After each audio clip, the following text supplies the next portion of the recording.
All right, so we have some impromptu hanging out action going on here that I wasn't really planning on doing, but what the hell? Uh, so we're gonna give it a shot and see how it goes. Hopefully, it's not awful. I don't know. We'll see though.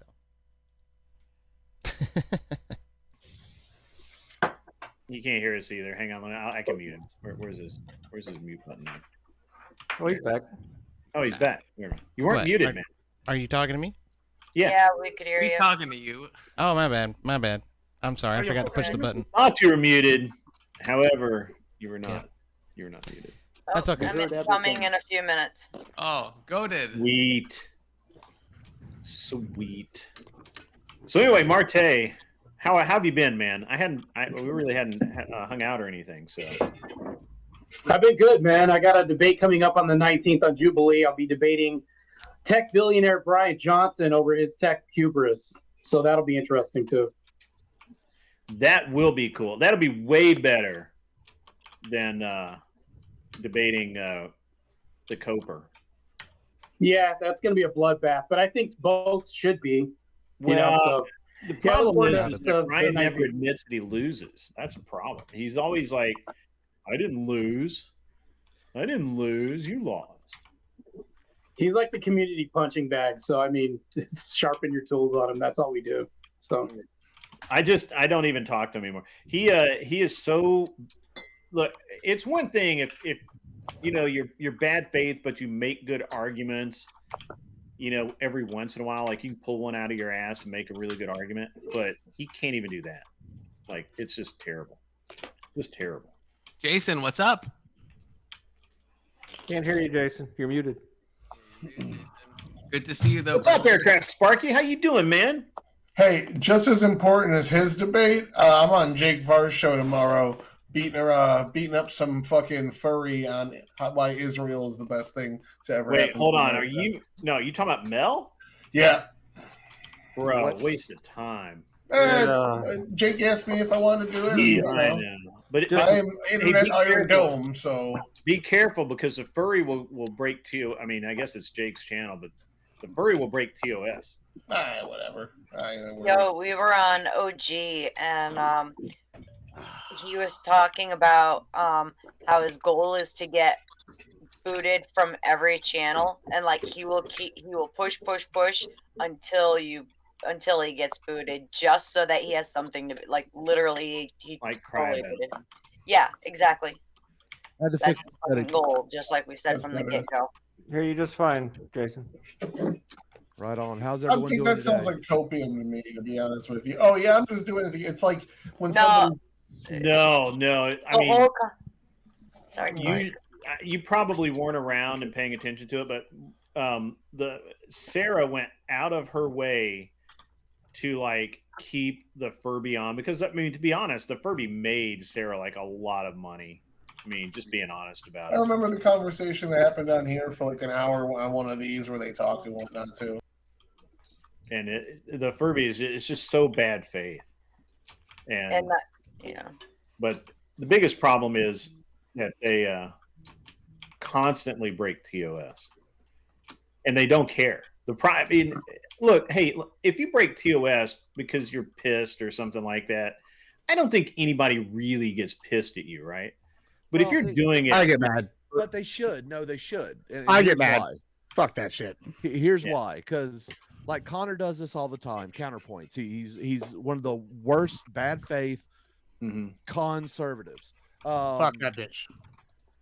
Yeah. His entire thing is I get mad. I call you the F slur to get you demonetized because nothing fuck you. happens to him because he's Destiny's buddy. Yeah. So it's no, you need to get mad. When people do that, you should be like, you know what, you're done. Well, he If came they on are a Raw. streamer. I mean like an honest slip, right? Like somebody just gets so pissed off they make an honest slip. Yeah. You know, Fuck all that. Okay, that's fine. No, Look, I've been on here like a long time, and I've never once like had a slip. Like I know Chris, you know actually Gibbs, you have a really excellent way of dealing with people where you maybe you're angry, but you don't appear to be angry, you know, and you're very good about that. I'm going to be honest that I'm just better than them, and I know it. Yeah, I mean that's kind of me too. But we were doing a debate on Gibbs's the only graded and judged show debate show on Twitch. That's right. The DCS, and somebody crashed out, spiked the debate because they took an L, and ruined the next debate after as well. And the whole time we just all acted professionally. As soon as the camera off, that motherfucker got earfuls and boots. So yeah, here's the deal, Grid. If like when I talk to anyone, I talk to them like I would to their freaking face. Sure. Okay. There are certain words I am not going to say to someone's face. Sure. And there's certain things that you're not going to say to someone's face unless you're ready to throw down. Amen. And it's pretty simple. Yeah. You know, but Connor doesn't give a fuck. Well, no, see, Connor's problem is he's cucked himself to destiny. And so he thinks he can get away with a lot of shit. But the deal is, you know, for a quote unquote conservative, all he does is literally review leftist content and agree. Talk about how, I either agree with it or I don't agree with it.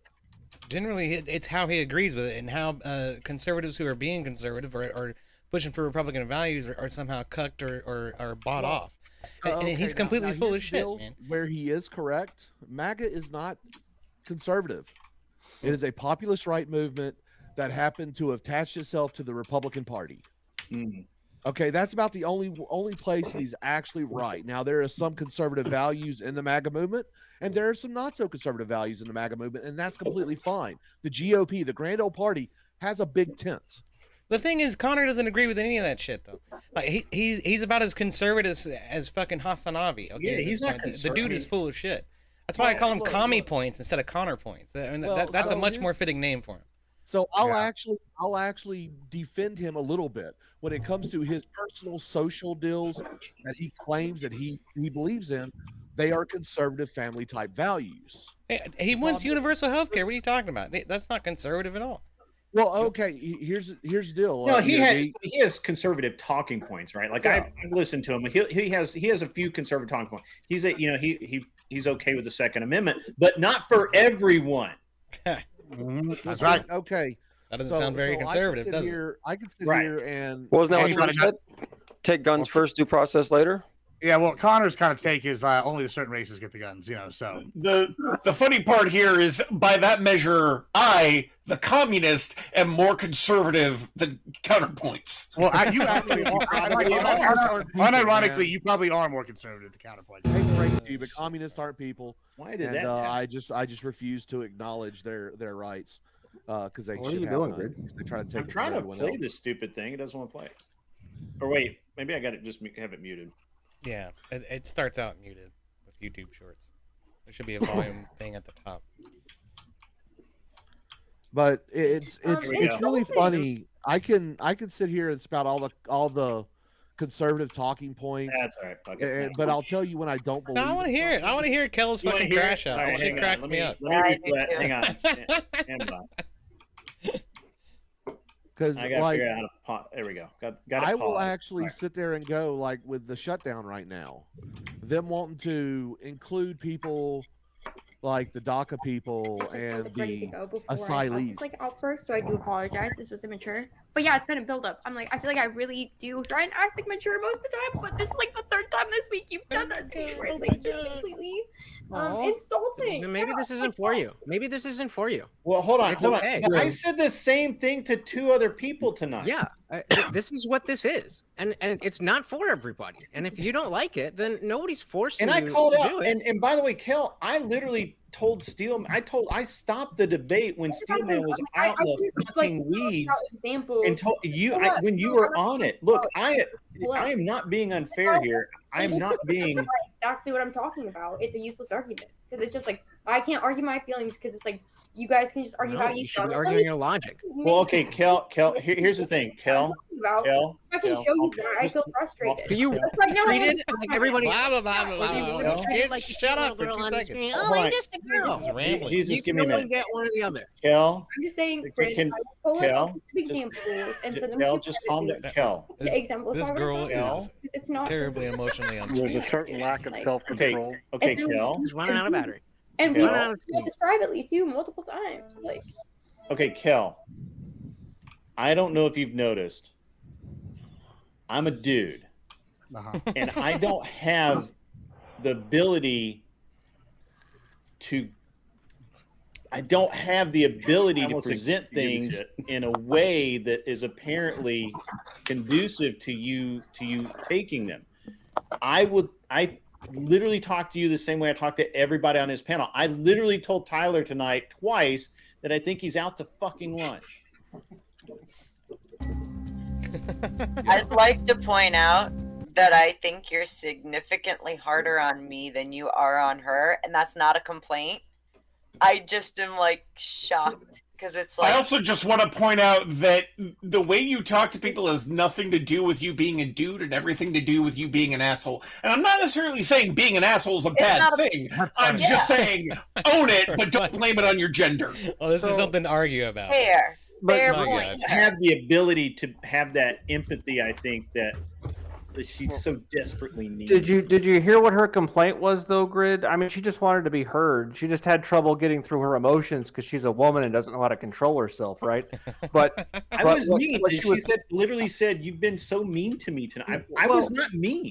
No, it was more than just tonight. This week. It was more than just tonight, right? It was a pattern where you're basically saying the same thing over and over again to her, and she feels like she's listening to you and wants to learn from you, but is incapable of getting your approval. She just desperately needs male approval. No, anything can tick that woman off. I mean, tip her over the edge where she's suddenly losing control and oh my God, the emotions are just taking over and I got to crash out right here in the middle of God and everybody. And then she comes back and everything's fine. Oh yeah.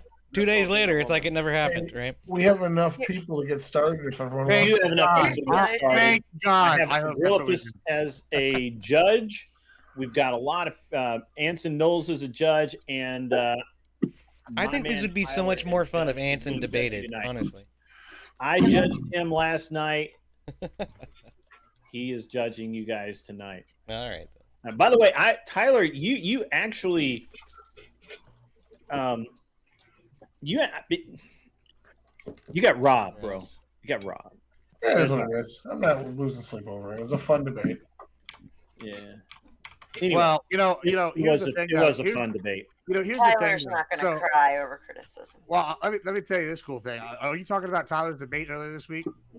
Yeah, last night. Well, so here's the real cool thing about the algorithm, right? The algorithm goes and figures out the more you compete, the better it, like you can decide where you should go, right? So like, Right. Castle might have done good with this one, but if he loses to somebody he shouldn't, he'll drop dramatically, right? Because it's going to be like, it's a learning algorithm. So Tyler has figured out pretty much where he should be, right? And then it's like even if he loses, he's kind of like insulated. Yeah, next season I'm going to have a pretty easy schedule. Good. Yeah, he's going to probably have the easiest schedule because it's going to be hard for him to like go down, Right. I mean, Right. Look, I know Tyler. He goes down very easily. Oh, you might even say he's willing. He's more than willing. Hey, Tyler, give us a quick gluck. We'll see how good you are. Gluck 2000. All right. So you better rush. EOD and is it EOD and Steelman first up? Is that what I heard? That's what I heard. That's what you decided. I don't mind. I'll go first.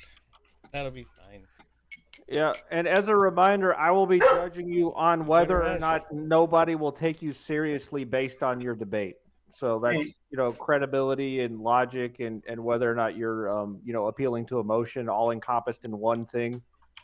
So a summary judgment. If I say that no one takes you seriously, then you lose.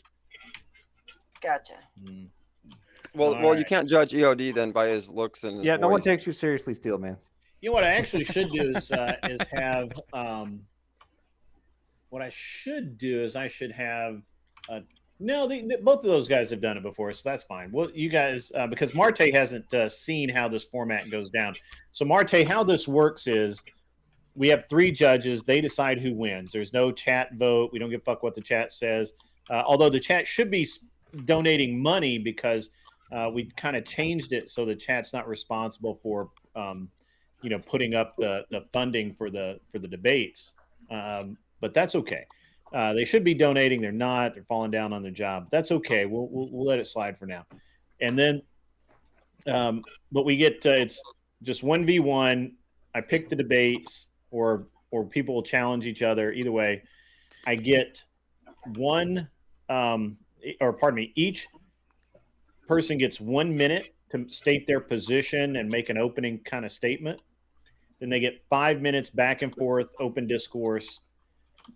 I stop the clock, and then they are judged, and winner stays, loser kicks rocks. Nice. I love it. Yeah, it's pretty good, right? Oh. So that's what we do in Debate Club at the Crucible. So sounds good. Yeah. It's pretty cool. That's a little bit more intense and formal, I think, than what Grid does here. It's a little bit more informal and short form. They get into some long debates in Debate Club in the Crucible. Sometimes. Right. I'm gonna. Sometimes. Sorry, I got modern day debate. Just was like saying like the normal weird stuff. It's fine. Don't worry about it. Hey, Grid, do you want to talk about sacrifice your children to ball and open borders? No, it's like we have a debate coming up on the 28th. It's supposed to be Rob Noor and I against 2 other people. Oh, nice. It's supposed to be like, I think it's Craig FTFE and somebody else over the who's more violent, left or right. I think that's, or something like that. I forget what the prompt is. It doesn't matter because they're going to get destroyed. But he's just like, oh, I've had to move some stuff around, but I'll still get you a debate on the 28th. I think maybe Rob or somebody might have a conflict and have to be moved. I don't know. Fuck, it doesn't. It's matter. possible. He's been doing a lot of traveling lately. So if he's out of town, he obviously can't do it. Yeah. So, all right. So I got the clock set. I'm going to drop everybody back in the back because that's how we do it here. And the Jason, aka Aircraft Sparky, you gotta go to the back too. Bye. Grillipus, you go. Admiral Gibbs, you go. Marte, you go. Confluence, EOD, you get to stay. Steelman, you get to stay. All right. Tyler goes. Ancom goes. Beth goes. And then there were 3. Let's make it happen, Captain. All right. So, what are we going to debate tonight, guys? I don't care. Your choice, still, man. What would you like? You want to do free speech again? Oh, I don't. I mean, you sure? Unless we can, I can do that or whatever. We can do it free speech if you'd like. That's fine. Whatever you'd like, I mean, I'm not interested in. I mean, I felt like I beat that dead horse, which is part of the reason why I didn't. But if you want to do that and people would like to see that, let's go ahead and do that. It's whatever, Let's do it. I mean, it sounds like we should at this point, right? We kind of have to.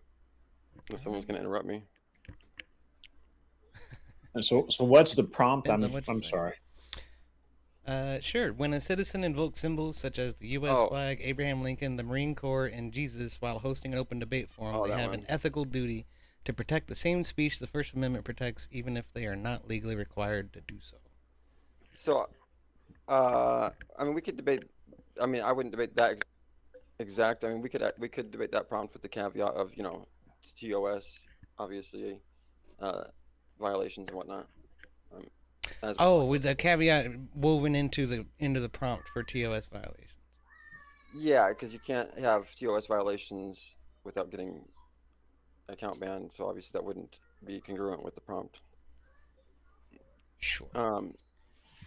But that still doesn't really challenge the idea that streamers have an ethical duty to protect the same speech as the First Amendment, even if they're not legally required to do so, right? So that's really the essence of it. Well, I mean, TOS is kind of, I don't mean to get into the weeds of it all right here, but yeah, TOS is like beyond First Amendment, right? You have, you can say things that aren't against the First Amendment that are against YouTube. and I'm not advocating that somebody should do that, and I'm not going to take the position that somebody should violate TOS. I we wouldn't could argue suspect that you would. Yeah, I mean, I might argue that YouTube should allow people. YouTube has an ethical obligation to allow First Amendment speech.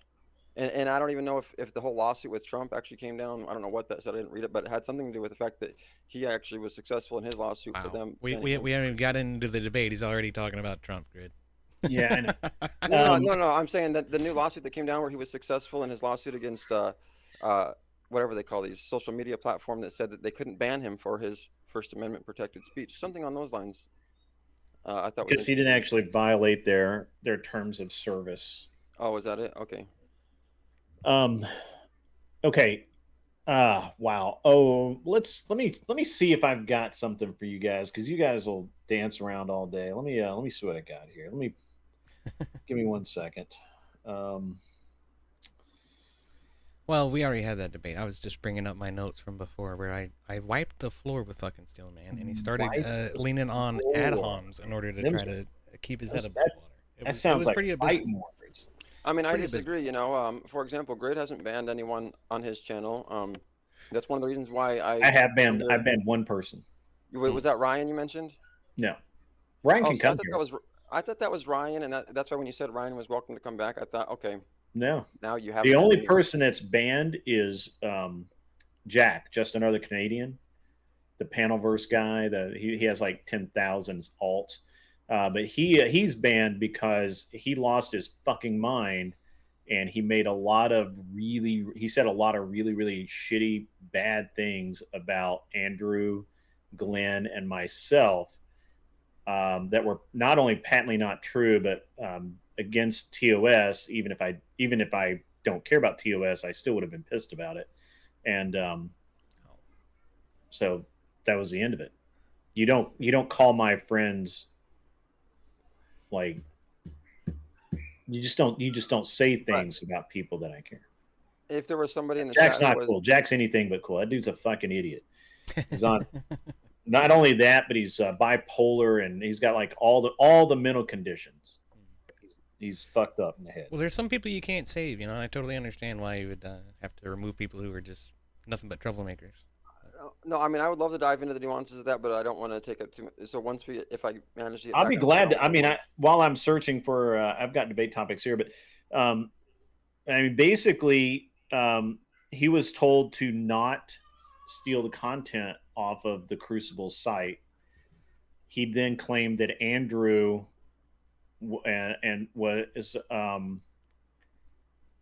basically taking the money out of his pocket. He wasn't able to earn anything because Andrew was filing copyright claims and things like that against him, as he should. It's his content. It's behind a paywall, right? Like it's not like it was like my shit where anybody can steal it. It was behind a paywall. And Jack was then pirating it and then putting it on his own channel and making money. And Andrew said, look, just don't do it. It's okay, leave up what you've got, but don't do any more. And Jack just kept doing it, and they got kind of nasty. And then Jack started saying that that Andrew effectively fucked over his kids, but not removed the word over, because he took food out of their mouth and money out of his pocket and all of that. And it was going around all over the internet saying he was a pedophile and all that. And then saying I was one and Glenn Lawrence was one because we supported Andrew's decision. So fuck that guy. There you go. That guy can literally take an ass whooping. That's how some people feel about Steelman these days, the way he's been acting. Steelman's okay. He's just, you know, he's Steelman. But to make to knowingly say false things about somebody is the worst possible thing you can do in my eyes. Well, yeah, and that's not protected speech. You know, that's slander or defamation, which is not First Amendment protected speech. But you are for a free speech advocate, is that right, Grid? Are you? No, I am not a free speech absolutist. Well, not an absolutist, but an advocate for free. Yeah, I believe that the government should not. I think they should get their panties in a wad a lot less. Let's just say that.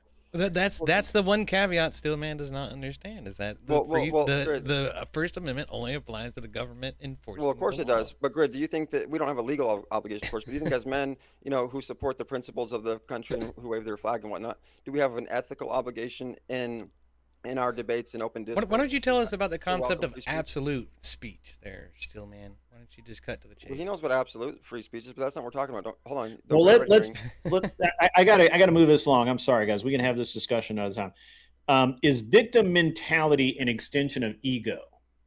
I don't know where I got that from. I'm just pulled that right out of thin air. Anson Knowles gave it to you, but yeah, No, sure. no, he did not. That would be a good one. He would do that. That would be one he would. It sounds like. I mean, it kind of is, but the thing is, then when you take the non-victim mentality and you take it to the, people say that's egotistical, right? Because then you ultimately get to the I am God complex because I am not a victim of anything. Oh yeah, let's talk about how God comes from mushrooms. We can talk about that if you want. All right. So, how about the more patriarchal a society is, the more successful it is? I like that. I can defend that. Yeah, I mean, I'm sorry. I'm not going to try and defend like a woman's society right now. Like that's going to be a loss. Moving on. That's part of your ideology, isn't it? Well, no, me with a harem. That sounds like a good ideology, though. Oh, but I'm on top of the chart in charge of that. Several. All right. So, and I've had this argument for like 4 times this week. Several circuit court judges are abusing their power by constantly interfering in the executive orders issued by Trump, and in doing so are ignoring their actual duties to try cases in their jurisdictions.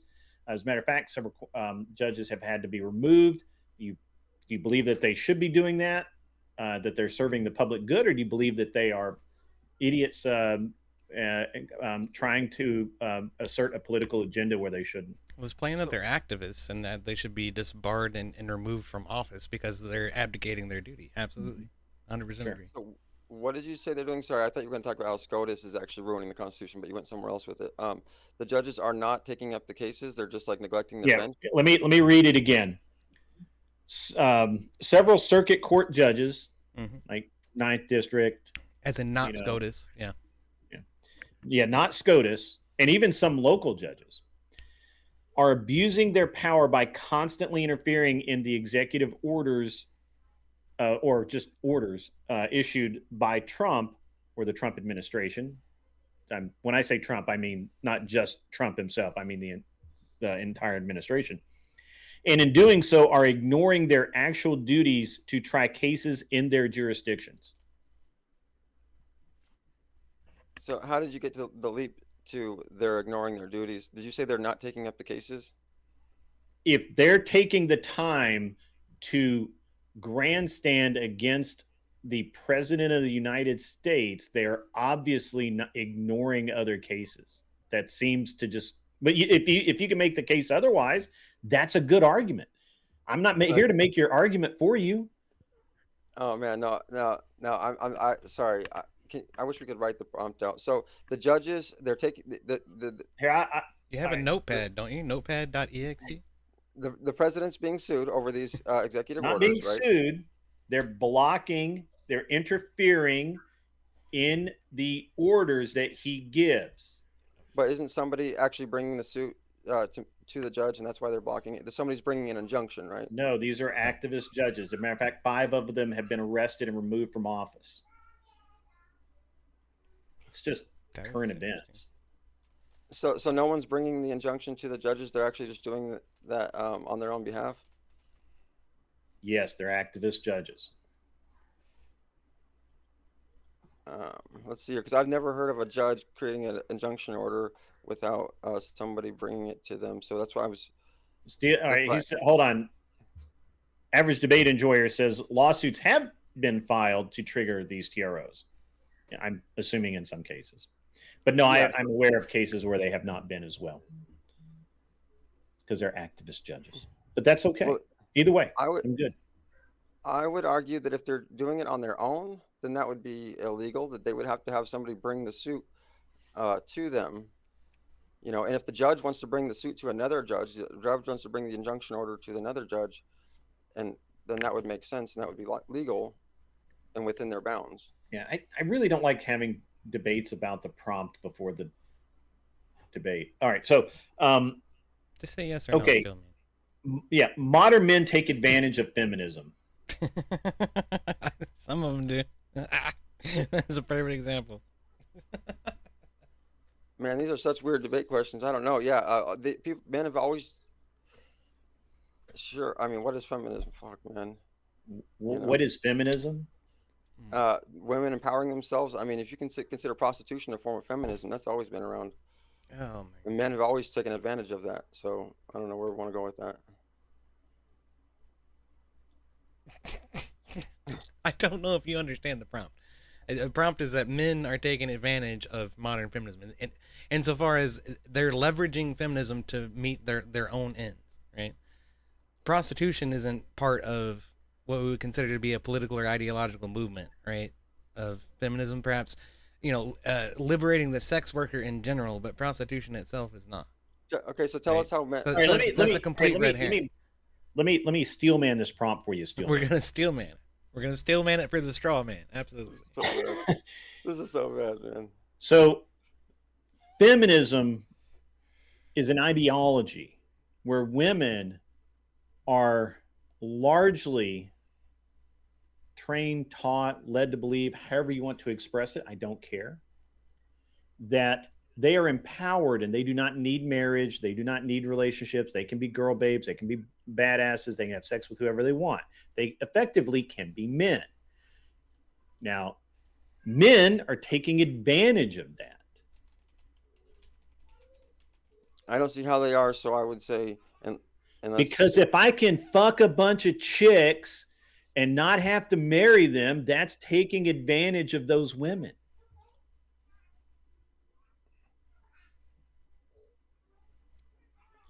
I would, again, so if you think, if you're okay, so I would argue that I don't see how men are taking advantage of that. You don't see how men might take advantage of that. No, because you're saying that just because they're fucking a bunch of men or women, that they're getting some benefit out of that, and I would say that that's not necessarily a benefit. If that's the benefit or they're taking advantage of, then I would say that that's not much of a benefit. Sakes, man. Okay, we'll move on. We'll just get deeper in the weeds. I mean, if that was the prompt, is fucking more women a benefit of sexism? Why don't you present us with a prompt that suits? Yeah, why don't you give me a prompt, Steel Man? That's what I normally do. Concise. I don't like to strong arm people to argue about something they don't know about that they're not familiar with. So you go ahead, you pick the argument, and I'll try to weigh in. Okay. Okay. Is the panel verse have built-in propaganda to sway people to left-right paradigms and think inside of a box? Sure, I can take that. I'll say that yes, that's true. I can take the affirmative on that. Are you trying to say that that's not true? I'm trying to say yes, that most prompts in the panel verse is designed to still continue to keep people inside of a box thinking this left-right paradigm, even though it's designed to appear as if it's free thinking. Okay.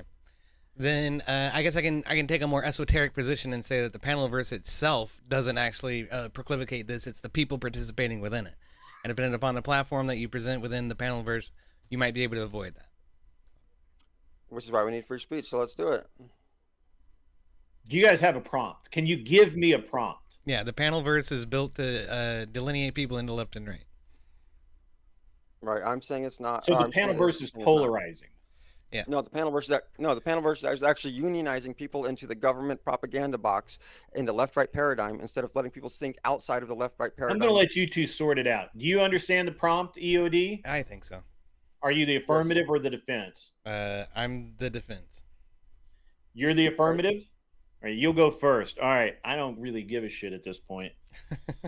You guys better make a good debate, though. I'll kick both of you. I'll try my best. I know you will. All right, Steelman, you'll have 1 minute to start talking, and we'll move on. All right, thank you.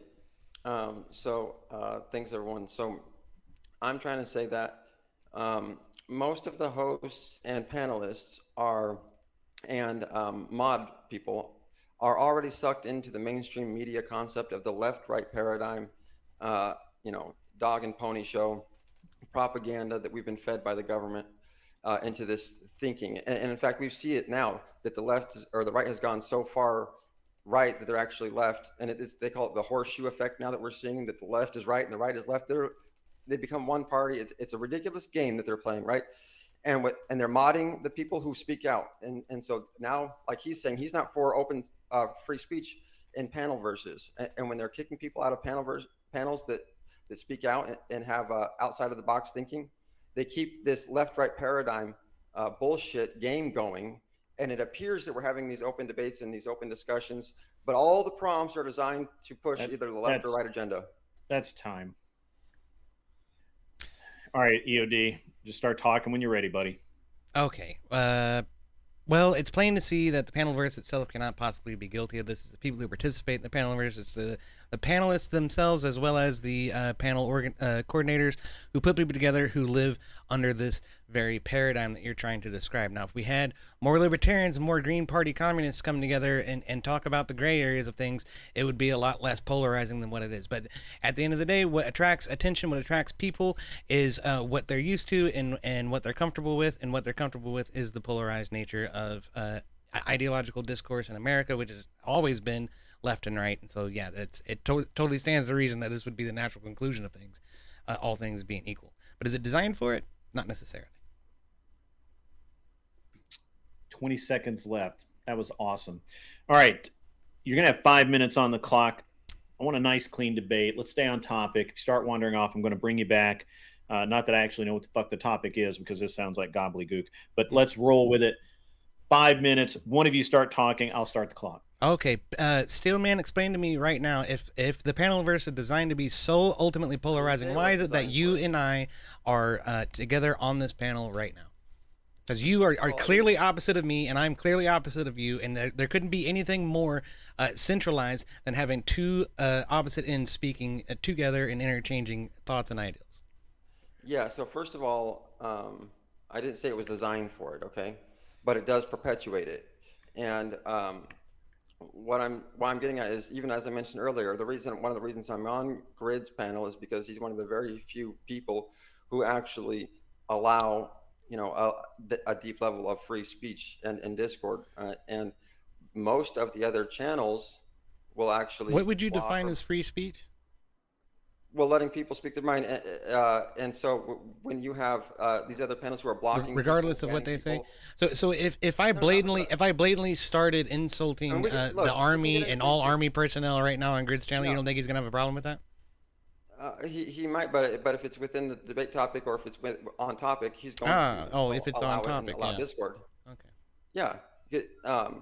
And I don't try to get off. So when you bring up topics that are completely off topic in order to try to gain some air or traction or keep your head above water, it's not necessarily a good example of free speech then, because it's not necessarily on topic, right?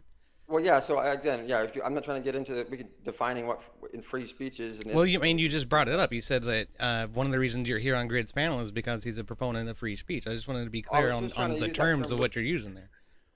Well, I was trying to use that term loosely so we could have a conversation. If we wanted to define, I'm not trying to get into what is the free, what is free speech, but what I meant by that was what I meant, like basically, like he allows people to have discourse.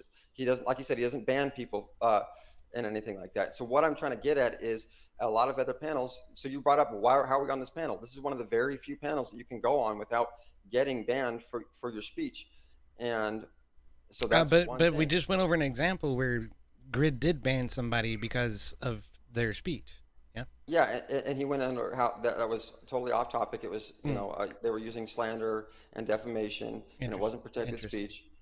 And so anyway, but you like this term a lot, the free speech term, but you seem so shady and grifty about the definition of what it is. I'm just trying to clarify. Yeah. So I want to get back to the topic though.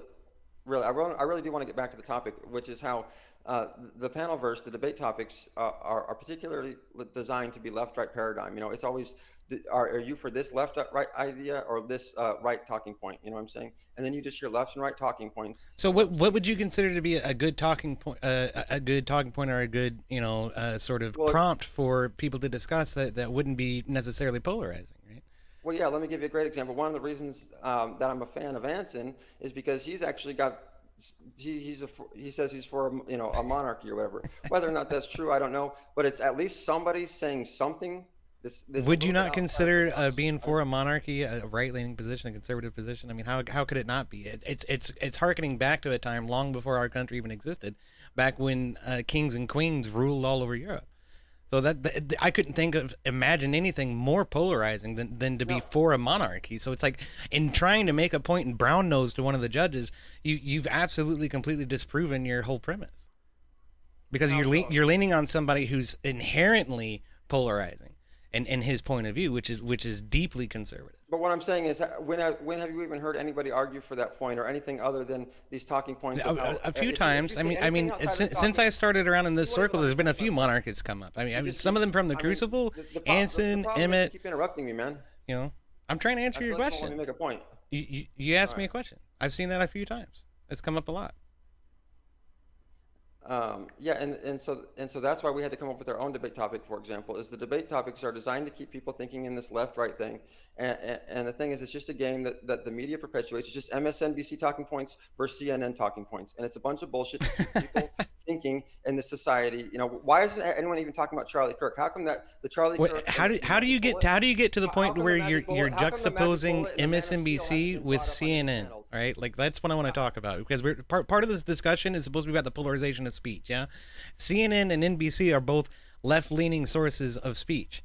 Can you not agree with that? Whatever the right one is, okay, yeah, they're all the fucking same. They're all the same. It doesn't matter. Okay. Yeah, exactly. The mainstream media is all a bunch of bullshit, and that's all where these talking points are coming from. And it sounds like a bunch of fucking teenagers talking like a bunch of fucking idiots. I'm saying we need people with revolutionary ideas and do you understand thoughts and people. Do you understand the point of the bipartisan system? I'm sorry. It's to tease out the extremes and find the middle ground between the two juxtaposed ideologies that are supposed to be against each other. One for conserving the stability of the current time in the past, and one for progress, supposedly, into the future. Right? That's the whole point behind having a dichotomy in the first place. But that's why people fall into it. Okay. All right. That was your 5 minutes and then a bit. What's I up, don't know Emmett? who's singing. Sounds like Tyler. It's not Tyler. Well, it goes fast, man. I appreciate the debate. Probably, it's probably Agrilopus. Yeah, Agrilopus. What? He's a pimp. I just unmuted, so it wasn't me. All right. So, wow. All right. I'm not touching this one. I'm going directly to the judges. And I'm literally going directly to Anson Knowles first. Yeah, I thought that was an interesting debate. Who's singing? Agrilapola, stop singing. All right, so we got EOD. I gave you a little bit more credibility in that debate. I gave y'all both about equal points for emotional appeal, and I gave Steelman 1 extra point for logic over EOD in that debate.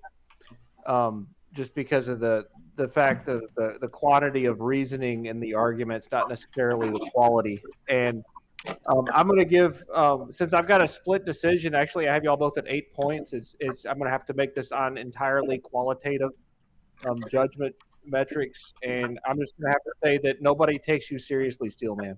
You lost. That works for me. Cheers. All right. True. Okay. Tyler. Someone's got some bad feedback coming in. Yeah, somebody's mic is on. Is it you, Pixels? No, Just get a cat. muted. You're not muted. You got to unmute and remute.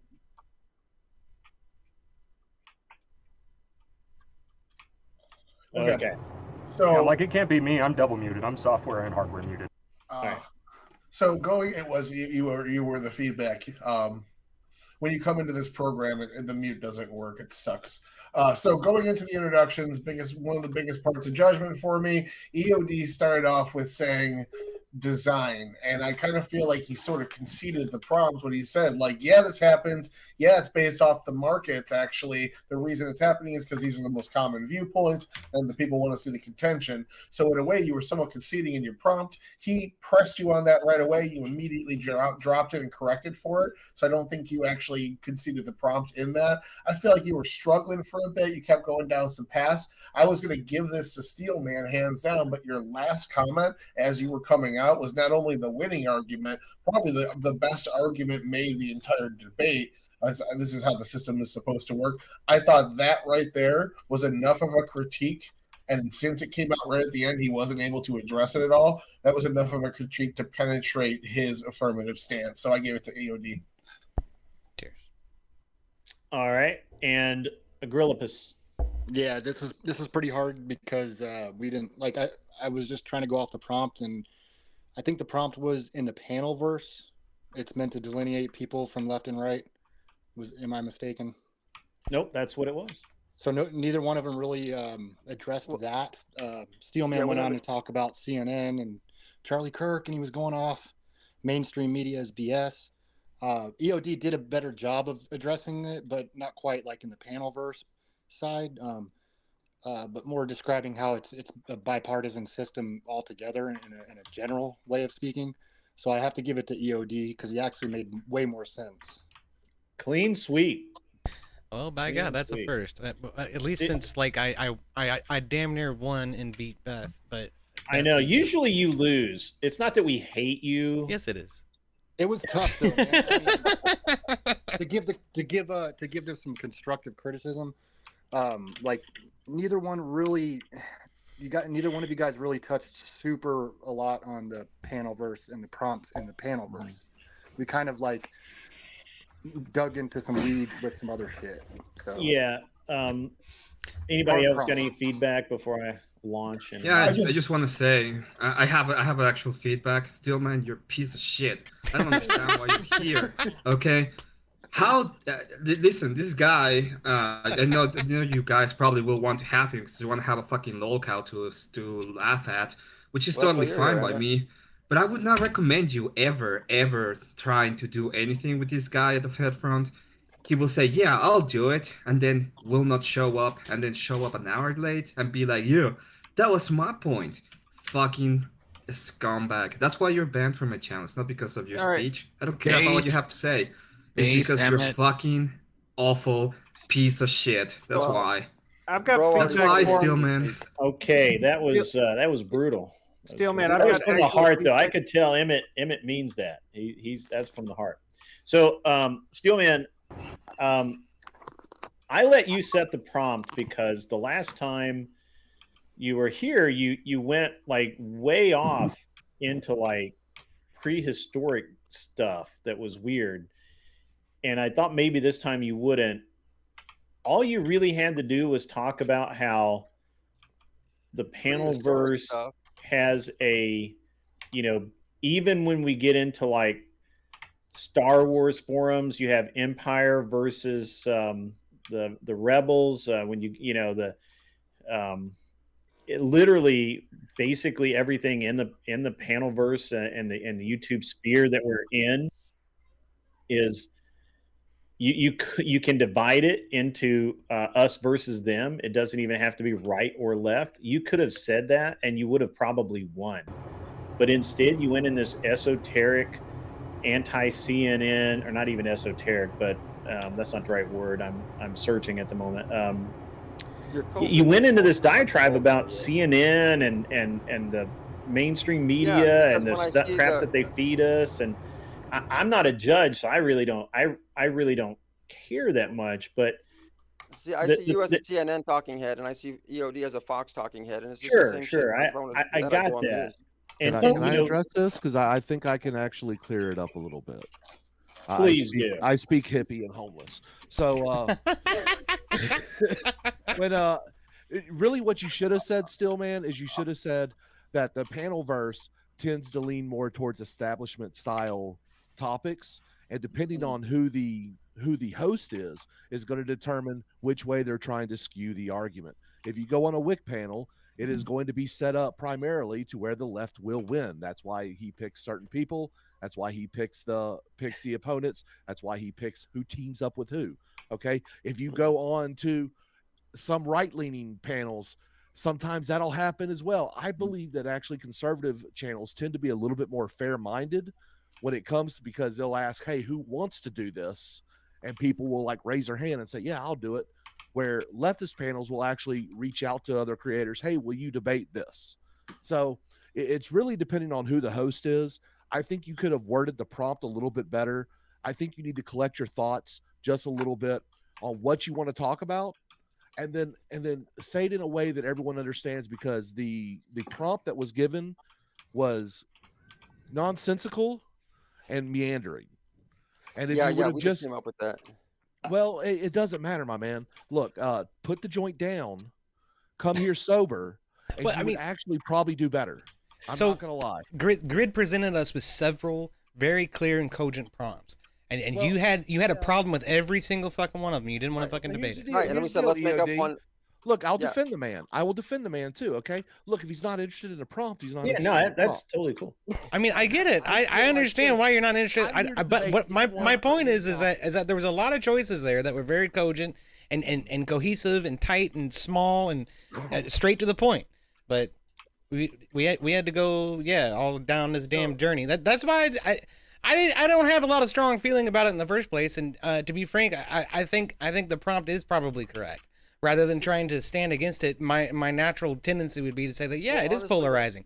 Part of the reason is this is what gets the audience involved. This is what gets the panelists involved. This is what makes makes it worth the time for the host, right? So Steelman, I think that you had the winning argument. You just didn't articulate it well enough, because I actually understood what you were trying to do when you were starting to reference the mainstream media. You were talking about how people are programmed to think in binary terms because we're basically trained not to think, we're trained how to think. And so when people get on panels, they're just basically cosplaying the lack of intellectual capability that they have. Like Anson Knowles just nails it. Nails it like it's his ex-girlfriend. Yeah. All right, Steelman, you got to go. Get out. Go away. We got to get on around. Hey, man, I do appreciate you showing up, though. That at least takes guts. It takes balls. So I'll give you credit for showing up. Sorry? I can't. We can hear you.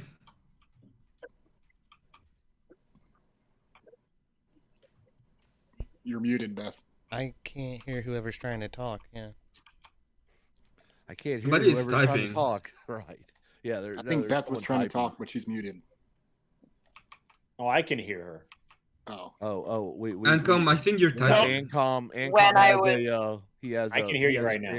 There we go. I was asking because when I was muted, when it was showing me as muted, it seemed like people could hear me. So I'm just trying to figure out if there was a problem. Yeah, just make sure your inputs are proper. All right. We need to get moving, guys. We got a lot of people to eliminate here and not a lot of time to do it. So let's make some tracks. Who wants the next round? Who's got a grudge match going on? What do you got going on? I don't have any grudges. Just feed me someone. Let's go. All right. What would you like to argue? I'll pick you. I don't care. You pick the topic. You pick the person, and I'll nom. I say Confluence and Sparky. Let's go. Oh, throw Ancom at him. Or that, yeah. Either way. Oh, okay. All right. Yeah. You know what? Let's go. That's going to be a good one. All right. So let me knock everybody down. You guys just calm down a minute. It's really interesting. By the way, I got to be honest with you. I thought letting Steelman set his own prompt was going to be like the way to go, but that did not work out like I saw it in my head. I did what I could. I'm sorry. There wasn't a whole lot to work with there. Nah, you were good. Yeah. I'm still hiding you, though. Got to go away. See you. Well, all right, Marte. Honestly, you didn't even get to say a word this time. Bro is a space cadet. That's all it is, and he always has like this really weird that's the wrong guy. Wrong guy. He's an idiot. All right. I meant to hide you and you, but I hid the other guy. I gotta go down and find him again. There he is. Sorry about that. Hey man, shit happens. Let's go. All right. What did you guys hear any of the earlier topics that I gave, or do you have a specific topic that you would like to debate? We're here to debate whatever you throw our way, so let's do that. Yep. All right. Throw a topic, and we can just say how we feel about it, and we'll go from there. All right. Yeah. I like it. You know what, man? You know what, dude? High five. All right, I got one for you. Is it fair to sleep your way to the top? Is it fair to sleep your way to the top? Pick your Just because I'm this weird, hyper literal autistic fuck, we're talking about having sex with people in order to advance in your career. Yes. Cool. Just making sure. Career. I would say I disagree. I would say no, it is not fair. Okay. All right. Well, that's a tough one, and usually that's more of a male female thing. But you said whatever. Should we bring back arranged marriage? Definitely not. I'm good with either of these topics, man. I don't care. All right. I'm going to give you. I'm just giving you my position on them. Sure. So if you want to take an opposing position, feel free. I got a list. Let me write down some. You guys. I want you guys to be. I see y'all hanging out over there on Cake. Thank you all for joining. It's good to see Wobbly and Miss April Dawn. I think we had Murder Calm there for a minute.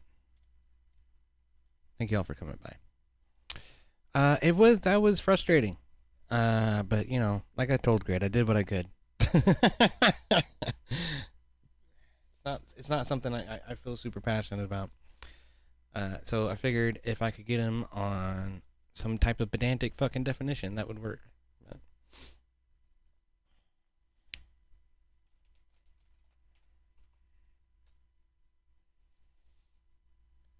yeah. Anyway, let's hear where these idiots are. Together. Okay. So I got 4 topics to pick from. All right. So for the abusive one, I would say probably men tend to be more abusive in relationships. And for the final say one, I would say no, the man should not necessarily have the final say. Pick whichever topic you want, buddy. We'll do it. You state your claim, and I will debate you. Let's go. Fair enough. Then... let's go for no, the man should not always have the final say in a relationship. You're anti-patriarchy. Gotcha. All right, cool. I'm fucking with you. No, trust me, I've been around enough people who make fun of me for what I believe. I've gotten a very tough skin. Hey, look, man, it's okay to be wrong, Yeah. It is okay to be wrong, and I'm trying, my goal is to learn every day. So he is saying that it is not the case that men should have ultimate final say. So he would be defending, and you are the affirmative, sir. Mm-hmm. So you will go first. I'm going to give you 1 minute on the clock. Give me 1 second to get that dialed in. I'm sorry, Mike. For whatever reason, I cannot get the clock that goes on OBS to actually fucking work. I think it's Dr. Horseradish. He has it working perfectly. Yeah, it's like a widget or something that just doesn't. It's just not working right. So I just do it by hand. I apologize. There's an overlay. There's an overlay, and we could talk about that offline. Yeah. I have the overlay and the widget, but it just never works right. So I don't know what I'm doing wrong. I will figure it out at some point, but maybe I'll talk to you about it later. That'll be great. Mm-hmm. So Sparky, whenever you're ready, you take a minute, get your thoughts together, and then just go, and I will start the clock as soon as you start speaking. When it comes to a household, when it comes to a family unit or some type of tribal unit, the man should always take the lead. In Western society, we use the Bible as a moral guideline. In the Bible, it does state that men shall be the leader of their family and that men shall be the leader of a congregation and women shall not. Now, if you look at Eastern society, like I lived in Japan for 3 years, the men are the ones that are the public-facing authority in every family unit. The only difference that may happen at sometimes is women actually do have some social power, but they hide that. They hide that because it is considered socially unacceptable for the women to take the lead. This happens all over the world, and I challenge you to tell me why a public-facing woman should be the lead in any decision that's made in the household, because at the end of the day, they don't think with logic, they think with their heart. Oh, goodness 5 seconds left. That was excellent. All right. I know Ms. April would have something to say about this. I get that a lot. It's all right.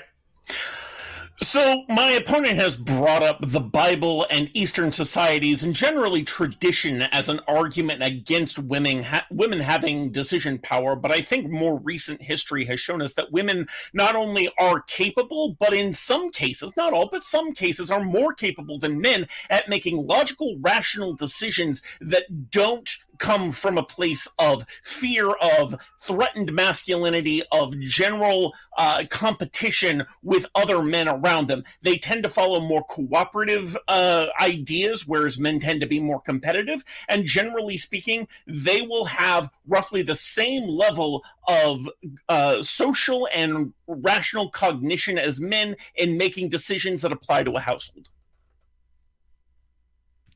All right, that was great. I don't know how long that was. You had 15 seconds left. That was like flawless.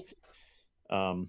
Do you need to take care? I hear the child in the background. Do you need to do anything? Oh, it's not a child. It's a cat. Oh, wow. Sounds like a that is a whiny cat. Yes, she is. Yeah, so what she does is she will find a sock, she will pick it up, and then she will roam around the house making that noise for a good 5 minutes. It's very obnoxious. I have no idea, Wildy. Wildy says, what guy paints their room pink or sits in a dark room so nobody notices how fucking fat they are? Well, Sparky's room is probably white walls with a purple light, I think. Why? I'm not sure. But then I can't speak for this guy. He's probably in his mom's basement. Outcomes than competition, especially when you're talking about a household situation where the leaders of the family are better off when they are in agreement on matters than when they are competing. Not to mention competing between households, say within a neighborhood, ends up I gotta with turn the getting whole into channel down. massive amounts of is debt, so hot ends up on his with, mic. various complexes about I superiority or warned him earlier. inferiority. He's turning down a It little leads bit. to all sorts of Like problems in a social setting. That is the primary place where household decisions are being made. So a family unit does have to actually cooperate with each other. In fact, any man worth his salt will actually listen to the woman and take into consideration ideas that she may have. But ultimately, I would say that the man being in competition with another family, with other people in the neighborhood, take your lawn for instance. If you were sitting there wanting to have the luscious greenest lawn and your wife, your partner, your lover, whatever you want to call them, happens to study a little bit about how to grow grass better, you listen to her ideas and stuff. But at the end of the day, your ass is going to be the one out there doing the work, so you're going to make the final decision. Okay. So your argument is if the woman decides to do the work on the garden, on the lawn, whatever, then she should have the decision because she's the one doing the work? I'm actually not saying that. But I am okay, but your rationale for why the man should have the decision was because he's the one out there doing the work. No, so I'm saying the reason why the man should do the work is because men generally tend to use logic, where women tend to use their emotions. Yeah, that's not a convincing argument because plenty of women use logic. We have women on this very panel who very effectively use logic. We talked to Beth earlier. So that's not a good example, and you don't have anything to back that up. The exception does not prove the rule. We also saw a clip where we saw a woman breaking down emotionally because she wasn't talking. Yeah, because you've never seen a man break down emotionally. Oh, right, Mitch McConnell. No, I have. I've seen men break down emotionally in fucking wartime, and you know what? At the end of the day, and they do it in fucking bar fights too. Come on, this is not a good argument. I guess, dude. Look, I just think cooperation is a great way to help motivate groups to innovate and things like that. But at the end of the day, someone has to make a decision. Competition is what actually drives those decisions that works towards product improvement, process improvements, things like that. You want to be the best at what you do. You don't want to sit there and just get along, bro. That isn't how the world works. Competition is what drives innovation. It is not cooperation. Cooperation does help with the innovation. I am not saying that cooperation. I would argue most of the technological innovations that we've seen over the last century and a half have come primarily through cooperation, and that competitive thinking has expropriated those ideas and turned them around for profit, but they were not the prime drivers behind those innovations coming into existence. I would disagree. Are you familiar with the Have Blue project in the 1970s?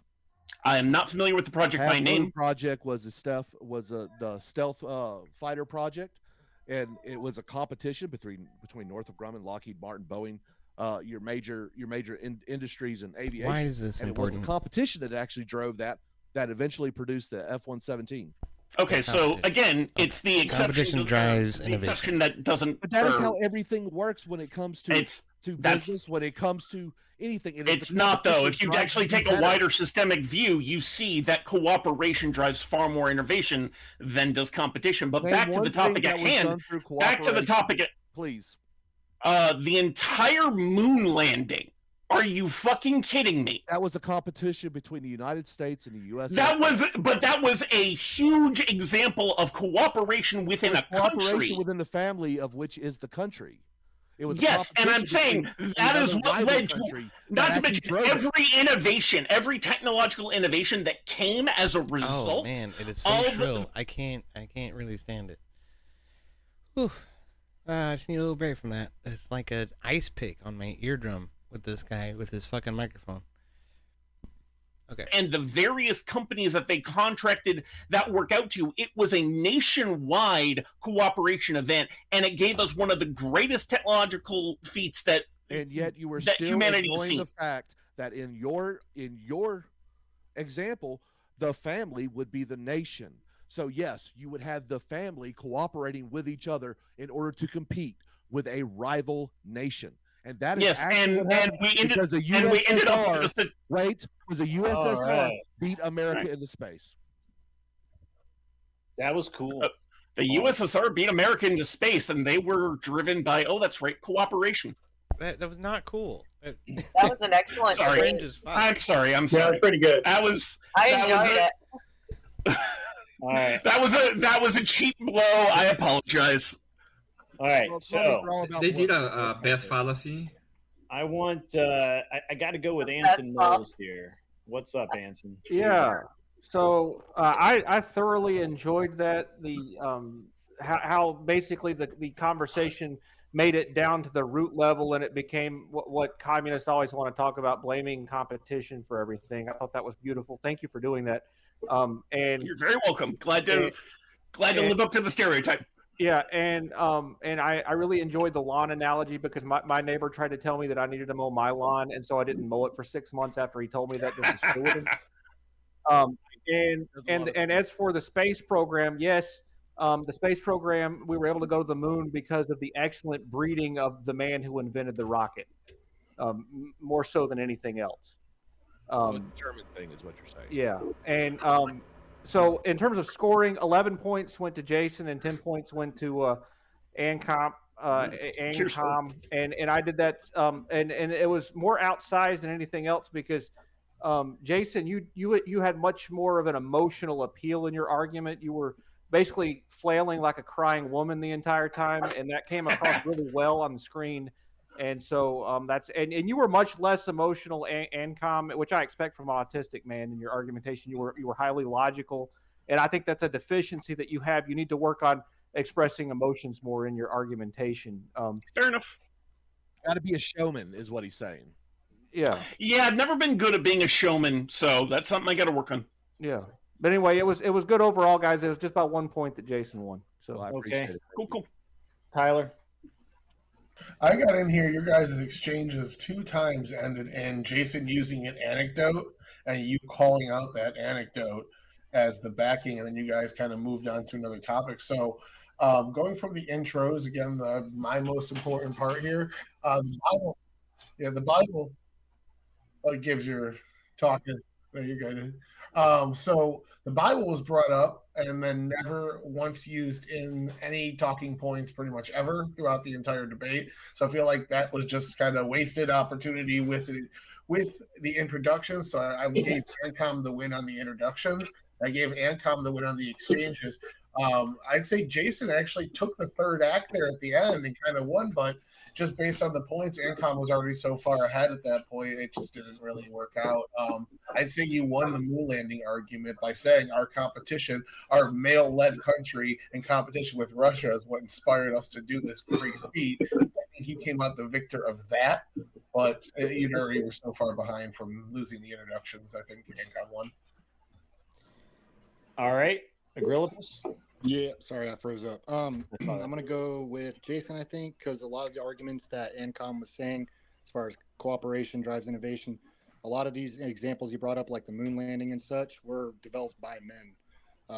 So I'd have to go with Jason. He kind of stuck to it, and that men use their logic. I mean, women do too, but that's more of an outlier compared to men because they go based off their feelings. So based and All man right. killed. Does anybody have any feedback before I give mine? Jason, I thought you're a little bit weak on it. You lean too much on the anecdotes. I think if you just argue the general principles, that'd be enough to sway the audience. Moon landing example, major win for sure. Yeah, appreciate it. Yeah, with the NASA thing, as soon as that was pivoted to that, you should have just closed it down with every decision in terms of that from a national level was made by a man at the top, and in every single incident, Yeah. they had to answer to a man for that. So the reason why I didn't do that is because it really seemed more like a competitive thing in my mind. And That's true. In the introduction, I talked about how men. Well, actually, it was an Ancom's deal where he mentioned that competition is what men follow, where cooperation is what women follow, and so it made more sense. I'll just grant his premise and push through that. And just go competition because by default you're saying men. Okay, that makes sense. Cool. That's why I'm not judging. That's why I joined way after you were calling for judges. I don't know how to score this. I'm here to learn. Yeah. Saying that women run off of not competition, but cooperation, by the way, should be a fallacy within itself. Just Beth, we don't want to hear from you. You're a woman. Well, hold on. That's the Beth fallacy again. Beth, women are highly come on. competitive amongst themselves. I want to say one thing though. I'll give them that.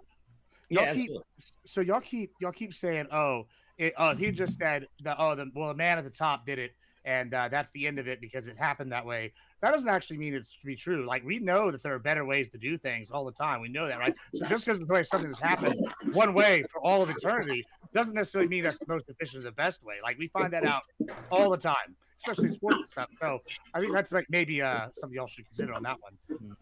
For all the people that said that. Okay. The appeal to tradition fallacy. Good debate, though. Otherwise, yeah. It was okay, but both of you fuckers went off in the left field when you should have stayed solidly in the middle.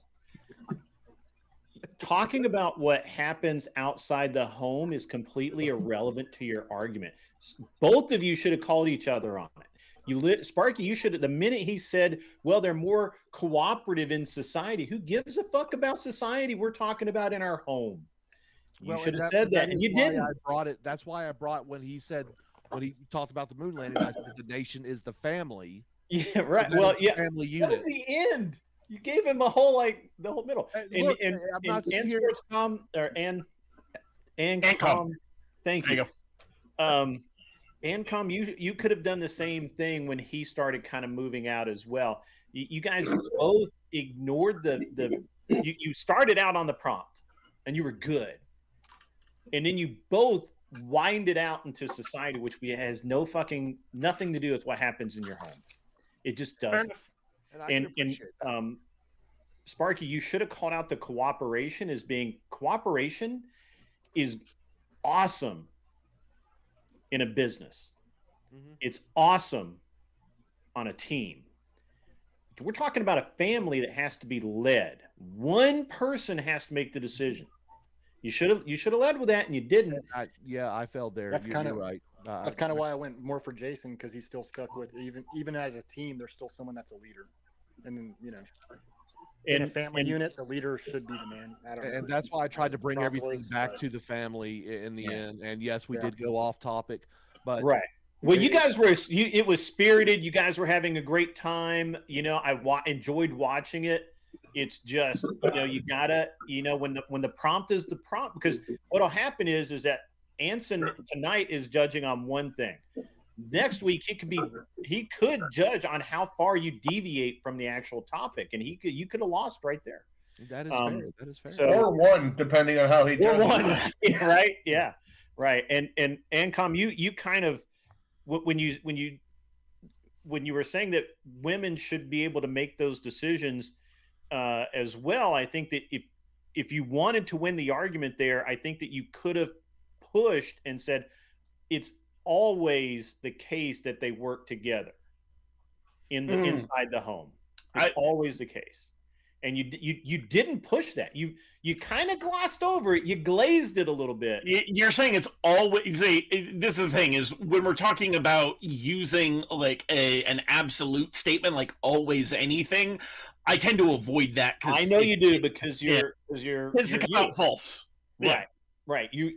But in and again, in society, you would be correct. It is not always the case, but in a family, it's always the case that we're working together because we're family. Or you're not. I've known a lot of fucking dysfunctional families where that's not. I understand. I understand, but that's the argument that you could have probably won with. Fair enough. Yep. All right. Yeah. So, but you didn't win. I'm sorry. That's right. So I like you. And you're glad to have her. I hope I will see myself out. Thank you all for the wonderful time, and have a great night. Yep, you too. You have happy to have you anytime. Have a good one. Take care, man. Yep. The commies still aren't people. Commies are people occasionally. No. No, Pinochet had the right idea on that, but I did want to say like one note on the technical side. His mic was still super hot, man. Am I the only guy who was like hearing that? No. His gain was like hot. off the chart. Yeah, he's got a Blue Yeti. That's his problem. There's one. Oh yeah, Blue Yeti. I forgot. Yeah, I didn't notice that. One thing men should. You're not ruling the woman out. If he would have just repeated that line over and over every time he said cooperation, look, they're still cooperating in the household, but when the final decision needs to be made, it's going to have to be the But man. I did actually say something like that when I was talking about he the did, law. but it was You're right. You're right. I didn't stick to the prompt. Average gay enjoyer. But I appreciate you're honest. No, it's average gay enjoyer. I mean, we know.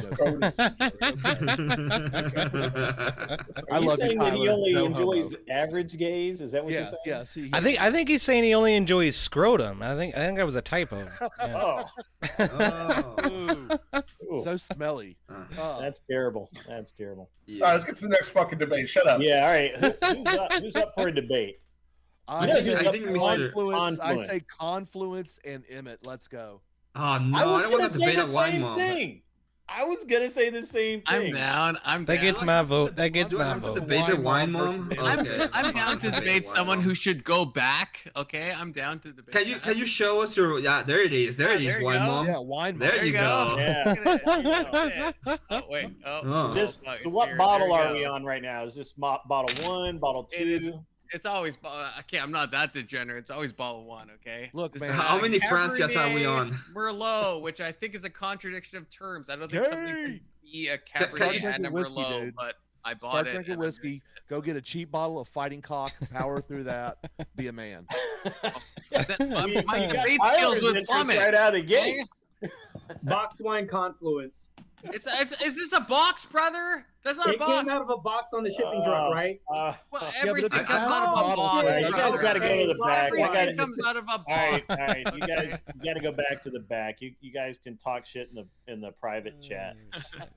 So you know what I need to do is have an alt stream so that you guys can like talk. Drink a beer like a real man. You need that. Drink a beer like a real man. Confluence.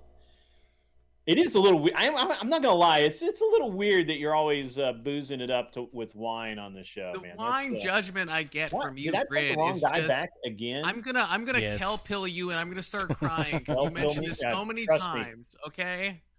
And it Where's- just hurts my feelings so much, and I didn't go to college. It was so bad. It was so bad. I mean, that was like, and it came out of nowhere, dude. It came out like I'm just sitting there. We're having just a normal debate night, and it was all of a sudden it was like, "Ah," and I'm like, what the fuck? Like, oh, it's terrible. It's terrible. What do you guys want to debate? What are we debating, Mr. Wine so mom? many things. What are we debating? There's so many things, Emmett. So many things. Give me a This topic. part is not I'm gonna go ahead and let you give me the topic. All right. Ooh. Fuck. We've already debated so many things already. I'm trying to think. Yeah, you guys are pros, man. I mean, Emmett he really- gets bored. Go He's after like it. he's an actual wine mom. He's like, I'm bored. I'm Okay, you gotta come on. I'm a We wine can have a dad with no talk. kids. Okay, so I'll admit to that. Okay. You put it really hard, Oh, Grid, man. because even Jay Dyer has trouble with the Y moms. Like he can't refute the Y moms, and I Well, have to that- do it now. Okay, Grid, there are some prompts. Maybe it'll inspire something. Go. Oh, the prompts tonight have been off the rails, man. It's been awesome, to be honest with you. I like them a lot. Is prison actually rehabilitating prisoners? No. Yeah, probably not. Probably not. Okay. Oh. What Death about you, penalty? Emmett? Do you think it's fair to Death- sleep your death way to penalty? the top? Yeah, I think that's a great prompt for Emmett. Which Is it one? fair to sleep What your is? way to the top? Oh. That's fine. Is it what? Is it fair to sleep your way to the top? Oh, I can take the yes if he wants to take the no.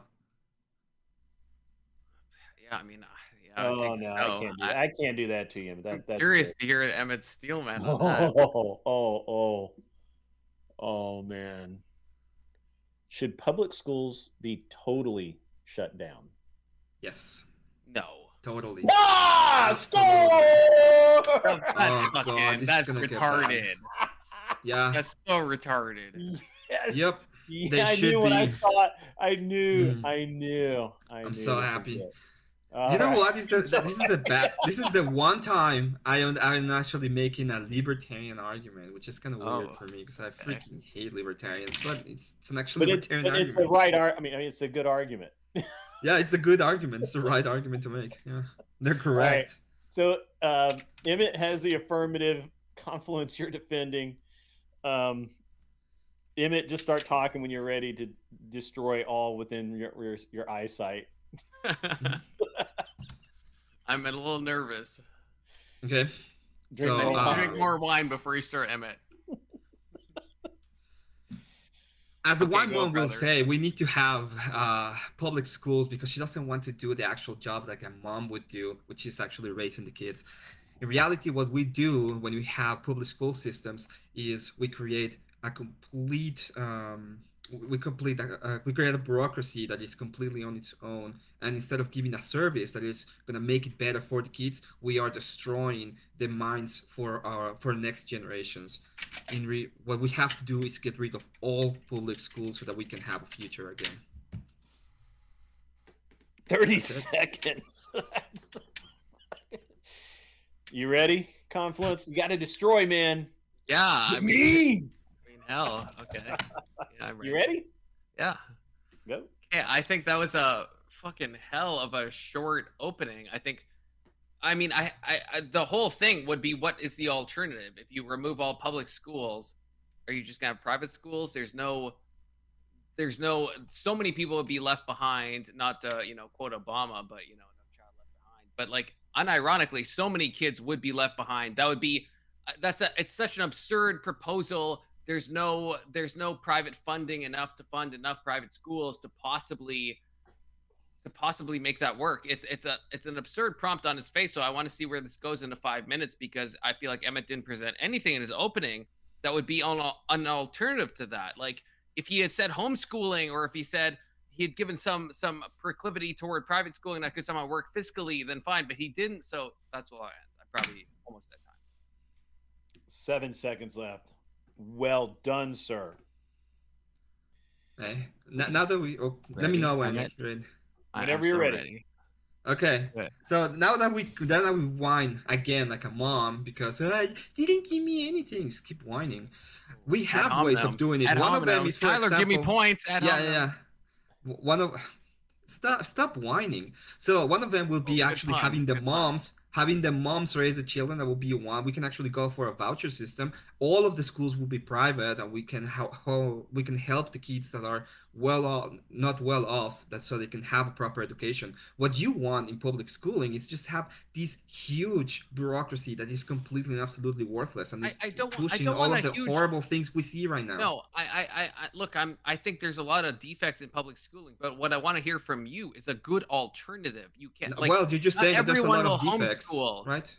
There's a lot of defects. There's a lot of defects, but that doesn't mean you don't throw the baby out with the fucking bathwater, right? Like obviously, you like. In this case, you do. How you can't fix it? How can you fix it? Schooling. What's your the burden is on you to present an alternative to public schooling. Yes, To some extent, I agree with Emmett on this. But I wonder if we really agree about the implementation that is appropriate to correct it. I would say school vouchers. We take the money that goes towards public schools and send it towards school vouchers, and let parents in every district sort of decide where they want to send their child. And I've heard some really flimsy arguments against this in the past, but in reality, all it does is it democratizes the market for the public school system.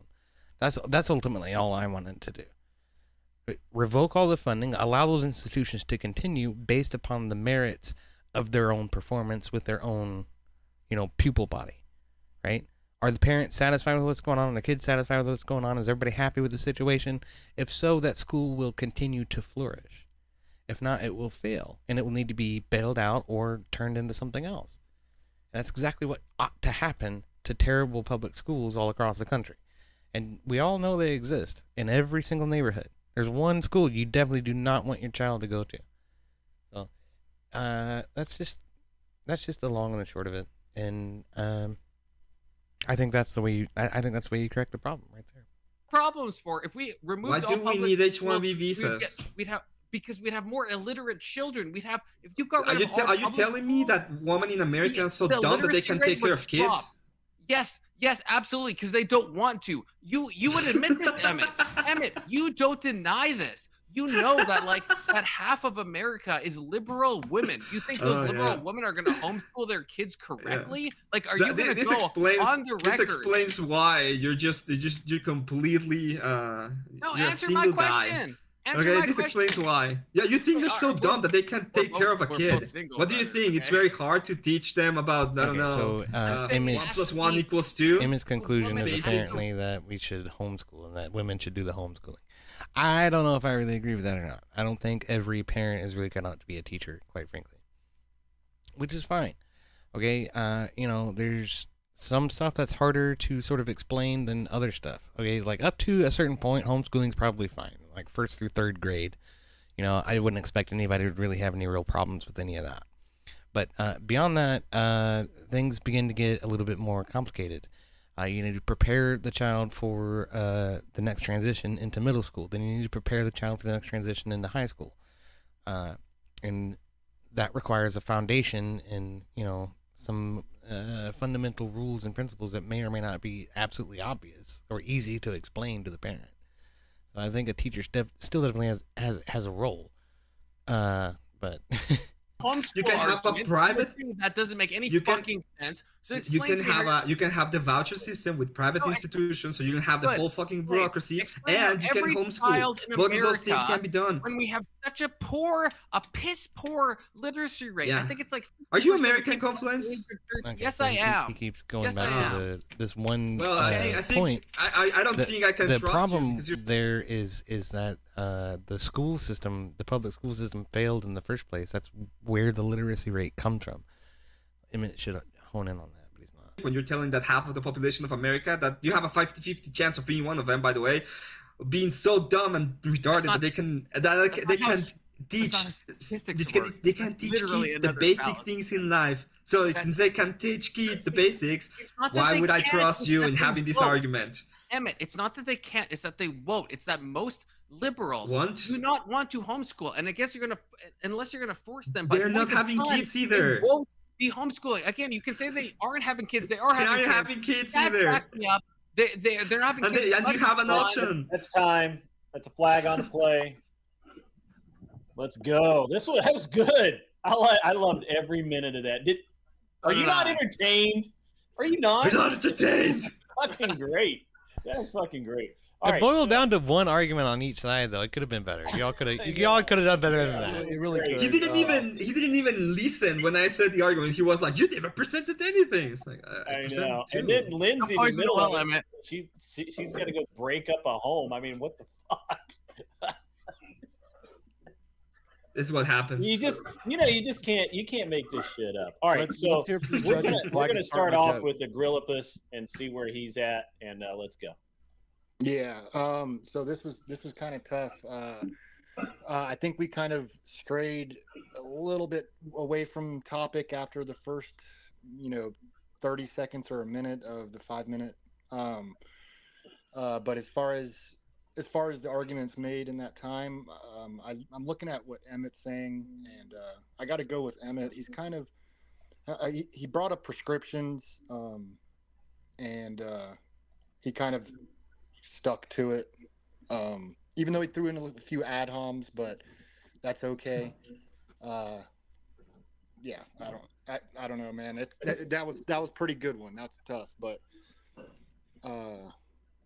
I couldn't really find in my notes here where there was kind of like a battle to those prescriptions and why they would fail. So, all right, keeping it short. I'm gonna go with Emmett just because of he stuck to the topic at least at the beginning and even gave prescriptions. Okay. All right, Tyler. I yes, know you Miss can't Appledon. wait. In my proposition, school vouchers could be retained for homeschool supplies and income support if homeschool is what you want to do. Yeah. But that means at some point there has to be some sort of standardized test to make sure that your homeschooling will meet the standard of the rest of the schools in the county, right?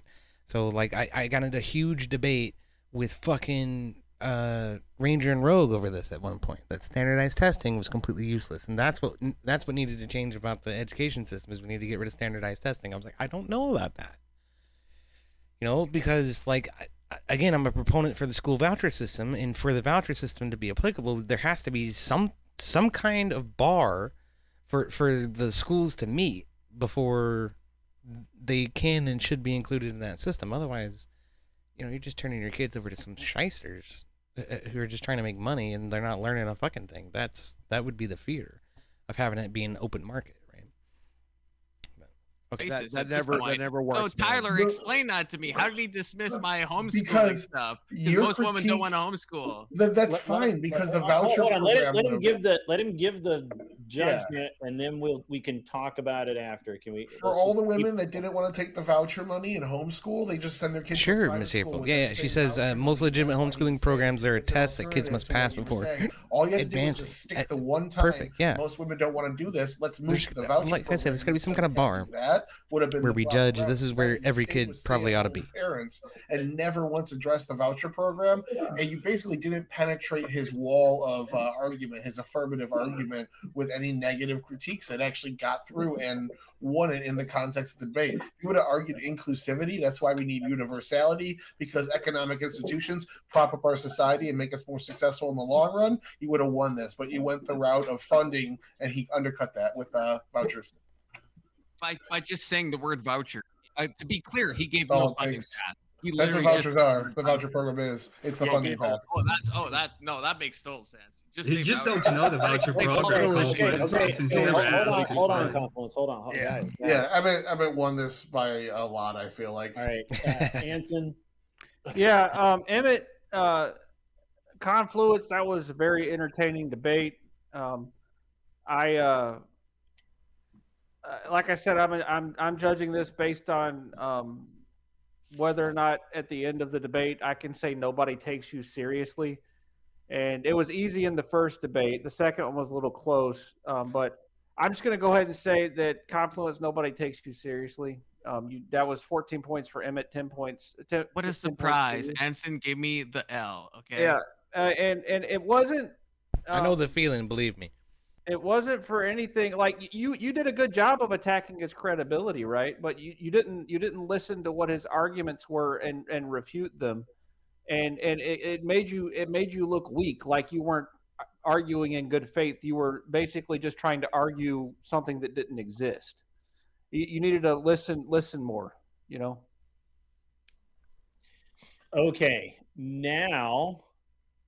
That's crazy. I think part of it also is like. Can I respond? Can I pull an Indian Jesus and drag this into an hour-long discussion where I switch the judges? I got you very angry at the beginning, and you didn't listen to the argument. And I that's did. why You I said, won. bro, Tyler even said, you said voucher, that's enough. Okay, if that's enough for a fucking debate, holy shit. Well, hold on. He actually said more than that, but let's tell me come on. more. All right, so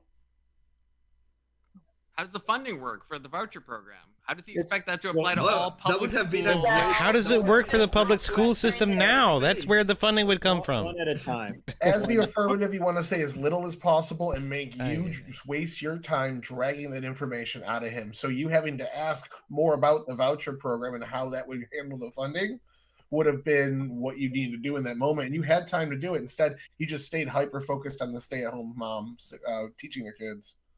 Yeah, But I at least won that point, right? Like, there was no you response from him completely on that demolished point. that. But like, all right, Confluence. Here's all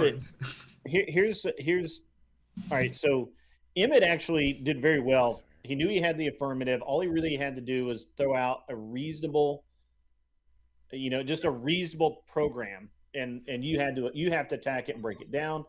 In 5 minutes, that's hard to do, but you could have, because if you had said something along the lines of, voucher programs are great, but how are they going to be administrated and applied? We end up right back with basically the same system we had. You could have taken that route. You could have also said, well, you said, well, people can't afford private schools, and yet I think that's a bad argument, because more people than ever are putting their kids into private school or homeschooling, and all the data so far shows that both homeschooling and private schools are much, much more effective than public schools. You kind of had started down the No Child Left Behind route, and you say, I hate to quote Obama on that, but that's what Tyler's telling you, is that you could have doubled down or tripled down on that and said, if everyone's in homeschool, then you're missing out on some of the aspects of a public school, of being in a public school, and that might have that might have edged you a little closer. But there's still things like soccer and like church groups and stuff like that. Yeah, you could have done exactly what Grid said. You could have been like, you ever met a homeschool kid? He's fruity and gay. Yeah, what you want is more fruity and gay kids. How dare you? I'm not going to say that. My argument was volition and funding. Okay, volition. And it's obviously homeschool. Your argument was, look, there's a phallus, and me being the wine mom, I'm going to sit here and focus on it. Okay? Here's the actual problem. Brother, fuck you, whoever said that. That was Sparky. Pretty well. What you really screwed up is you whined about the fallacies. You didn't attack what he said. Well, you needed to call him out. And he the did fact that you didn't understand.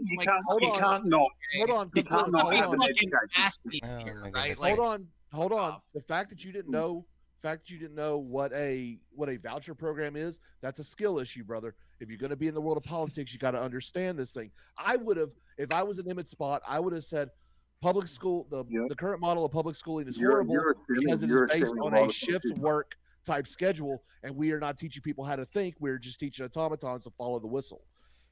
I would have went that route. But from now on, you're going to be the weirdo that got beat up by the homeschool kid.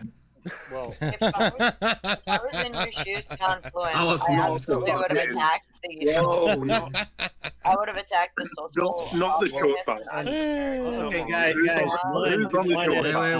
Where's the fucking retard on the short side? Come on now. To be fair, I mean, Emmett started it with yes and because. Confluence, probably should have started with no because of this, but there was no prescription as far as like the opposite of why it should be. I'm not the affirmative, brother. I'm just attacking the affirmative. To this whole end where you're like, where does the money come from? Where does the money come from for the public school system, Confluence? Okay, like that's exactly where the money would come from for the voucher system. We just redirect that towards vouchers instead. If people want to homeschool their kids, they get to keep that money for homeschooling supplies and all the material they need in order to figure out how to do that. Right, and then a little bit of it is income supplementation so that they can stay home with the kids. That's such a fucking one at a brain dead argument. I don't even know how to. How is that brain dead? I'm literally taking money from this plug and putting it in that plug instead. That's it. You think that? Beth, go ahead, please. Holy shit, that's fucking retarded. But Beth, that's super retarded. That's guys. I'd love to continue that. There's a lot of people talking over money. Yeah. What are you so saying? Confluence. There were so many points that you could have attacked him on, from the social awkwardness of homeschooled kids to there's nobody there keeping an eye to make sure, a lot of abuse situations get called out by the schools. So if kids are at home, we saw this during the lockdown, right, where kids weren't being watched and who needed help weren't able to get it from outside sources. So I think that's where what I would have attacked if I were in your shoes. Yeah, I think that would have been a mistake to call out the awkwardness of homeschool kids, because all studies point to them being possibly more adjusted than public school kids at this point. Like I say, there's other ways to get social interaction. And I really think that Emmett knows that. Probably. Yeah, there's also the thing called the thing about the abuse. It's not like we have a big problem with abuse in school, right? Oh no, not at all. It never happens. What are you talking about? Yeah, it never happens. Whoa. Hang on now. Who's abusing the school? The kid or the fucking adult? Oh, it's usually the teacher. It's usually female too, but nobody wants to talk about it. Yeah, it's fine. Don't worry about it, okay? And don't even bother googling that. Definitely don't. Guys, I gotta read the super chat. So calm down, everybody. Calm down. Confluence, you did really good though. I mean, I'll be honest with you. That's a tough one. It's really tough, especially against Emmett, because Emmett knew the side to take. He did what he did. All right. Anyway, $5 from K2. Keep on trucking. Confluence said he is a knob gobbler yesterday on Emmett's stream. Did you really say that? I did not say that. Okay. All right. He was hallucinating as usual. He said too much wine. Damn, man. Well, at least it's not math, which I think K2 is probably that's what keeps shit white mom said. You know, so not quite the exact words used, but yeah, I'll take shit one mom said for 100, please. I gotta be honest, man. This was a tough one to be on the defense on this one, because to break down, and especially in just 5 minutes, it's tough. It's a tough argument. I mean, right now I don't know if you know this or not, but like the public school or the Department of Education's annual budget's like $800 billion a year. Yeah. And it's mostly admin. It's like 80% admin. It's like most of the money doesn't even go to the schools. The federal Department of Education doesn't even do anything like physical with schools at all. All they do is pass money around. It's a tough argument to win, to be honest. Other than that, just let it go. Beth, everybody has been interrupting you. While I have everyone kind of calm down, go ahead, say your piece. I'm good. Hey, real quick. Tyler, the debate going. Who's next? Go ahead, Beth. No, I got nothing good. We're good. Okay. All right. Well, Confluence, man, I'm sorry. I shouldn't have put you up against him. Is there a way to keep him? No. Is there a way to keep him? Is there a way to keep him? You bring him back. That's what someone in chat said. I'm just just send me some money. We'll keep him. How much money? I forget what I can't say what it is. If I it's not a good no tax on tips. No tax on tips. Someone donate an ambiguous amount of money that maybe an egregious. Come on now. I think Confluence is actually worth $50. I don't take bribes. Oh, thank you, Matt. I'd say it ought to cost him $100 to stay. That's how much it ought to cost. Fuck you, EOD. Fuck you, $100. Fuck off. It's because you know you can't get it, don't you? Guys, calm down a minute. So BB, hold on, what is it? It's BB the abusive or elusive. The elusive. All right. Crap. Like, you can't catch me. You can't catch me. Right. Mm-hmm. Fucking, can you read? Or are you drunk? It's EB3. Oh, is that EB3? Mm-hmm. Yeah, I'll get around town. I'll get around some towns, some streets, brother. Okay. How high are you? I know that. Whose dick have you sucked tonight? Is how gone is he? Have you got a productive question for me? Okay. Couple of things. Be careful here. Can we do Marte and horse? I'm sorry. Hold on, guys. Calm down. Did you just tell me to be careful? I think that's what just happened. Yeah. Yeah. Yeah, I did. Absolutely, I did. Okay. All right. Well, why the fuck would you even? Never mind. I'm gonna stay out of that one. There you go. That's what happens. That's what I thought That's was a going good to happen. I agree with that. I just wanted to tell him that you know, unless I know you, you have to cam up. Yeah. Well. And I don't know you. The motherfucker wouldn't shut his damn mouth long enough for me to say so. Oh yeah.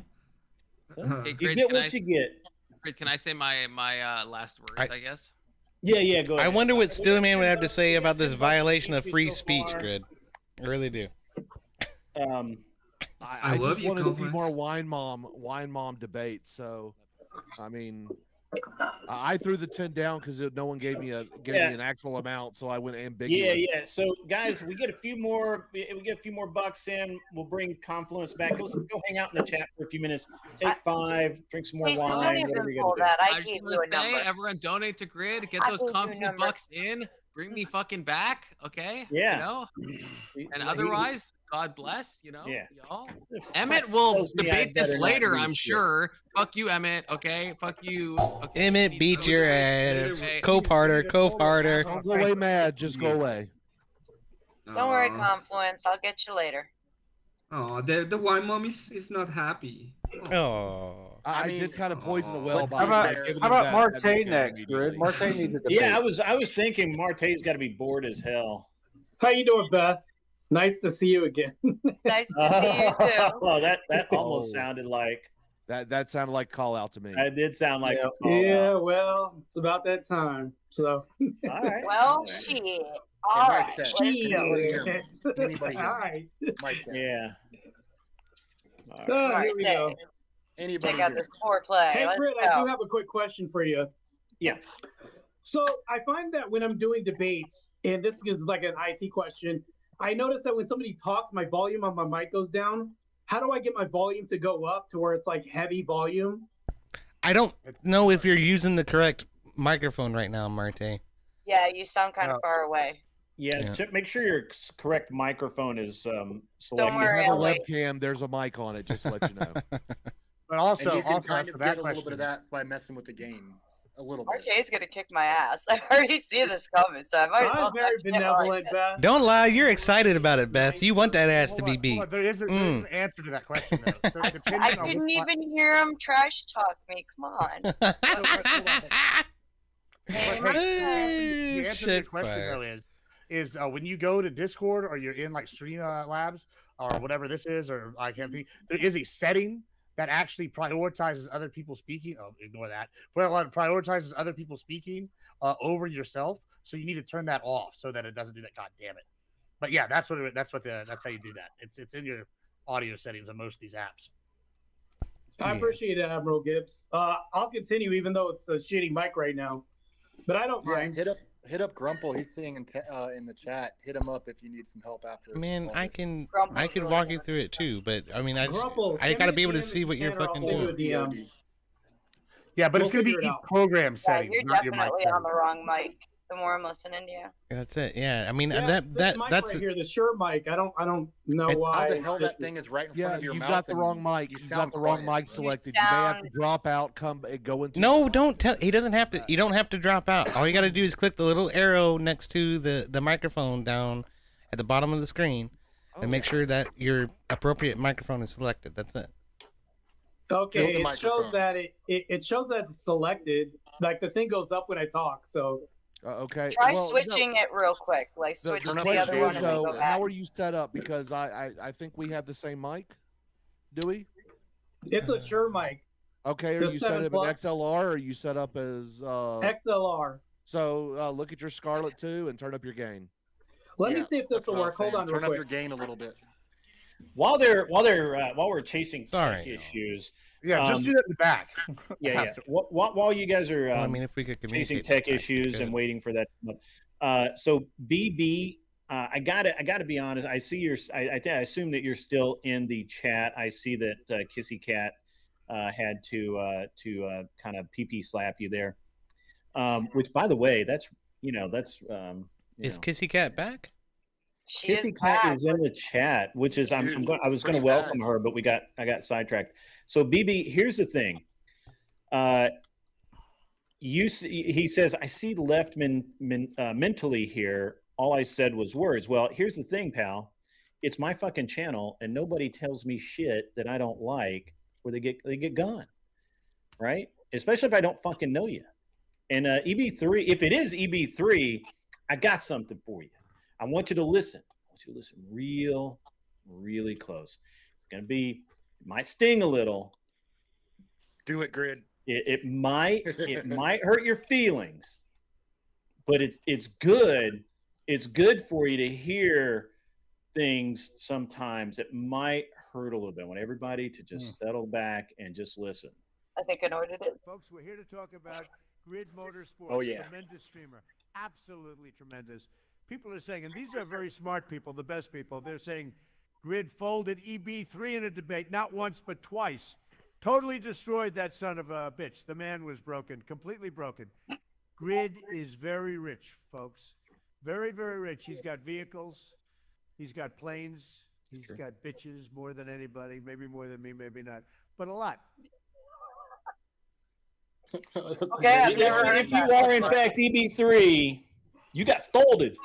And you know you did. I thought he was going to play the shut the fuck up. You can do it. Oh, yeah, I got that too. I almost forgot about that because we've had a lot of whine. We've got more whining here than normal. So I got a public service announcement for everybody. Yeah, you can. Everyone does it. Now you can do it.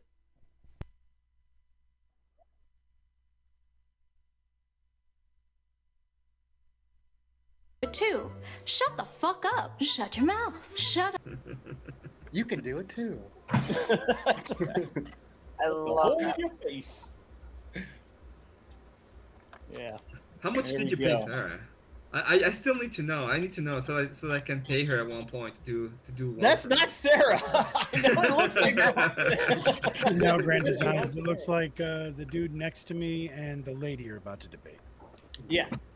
That lady was way too tan to be Sarah. Hey, Grid, I'll continue as is. That's fine. Hey, that's the right microphone. Excellent. Actually sound much better now. Was it good? Did I You fix fixed it. Cool. All right, good good. job explaining We to had me. we had a little comic relief, Play up and the- turn we're up the gonna, gain a little we're gonna bit, get but I into think this. she's All right. doing So, there we go. You stay. You go. You go. You go.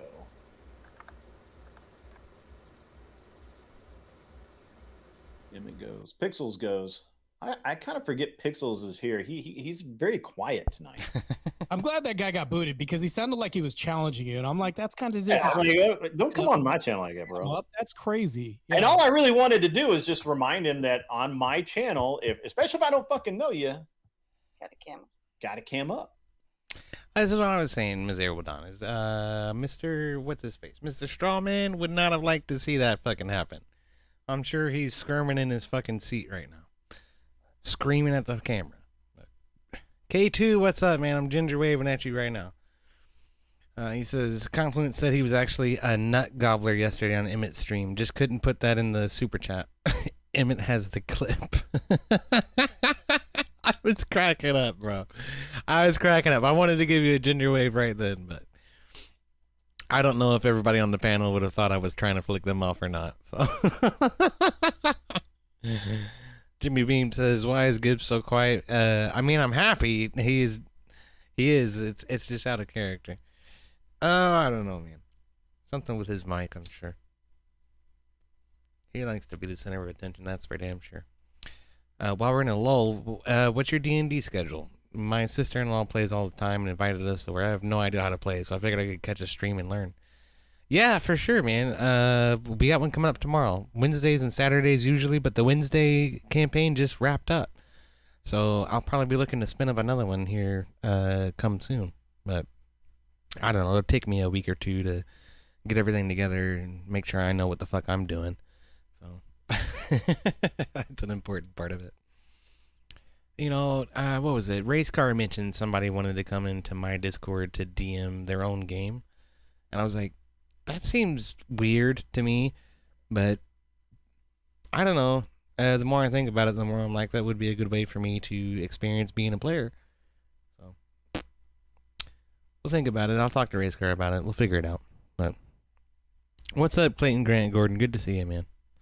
But yeah, if you're interested in a D&D stream, come see me tomorrow, 10 p.m. Eastern. Also, my D&D channel is D&D Shenanigans 696 on YouTube. I try my best to stream every session to that channel so that it's a place you can go that is exclusively the D&D sessions. Sometimes I miss one or two. If you want to see those, they're scattered in here somewhere on this channel. So, and I usually title the stream as D&D Shenanigans, and what you'll see is either S2 for season 2. That's the second campaign that I ran with my close buddies out of my Discord. And Rob participated in that for a little bit. We got Ape Dinkus involved in that. It's primarily my buddies out of my Discord, though. And then S3 is the short campaign we just finished up this past Wednesday. So that one only had 5 episodes, I think. And it's been a nightmare to keep everybody showing up.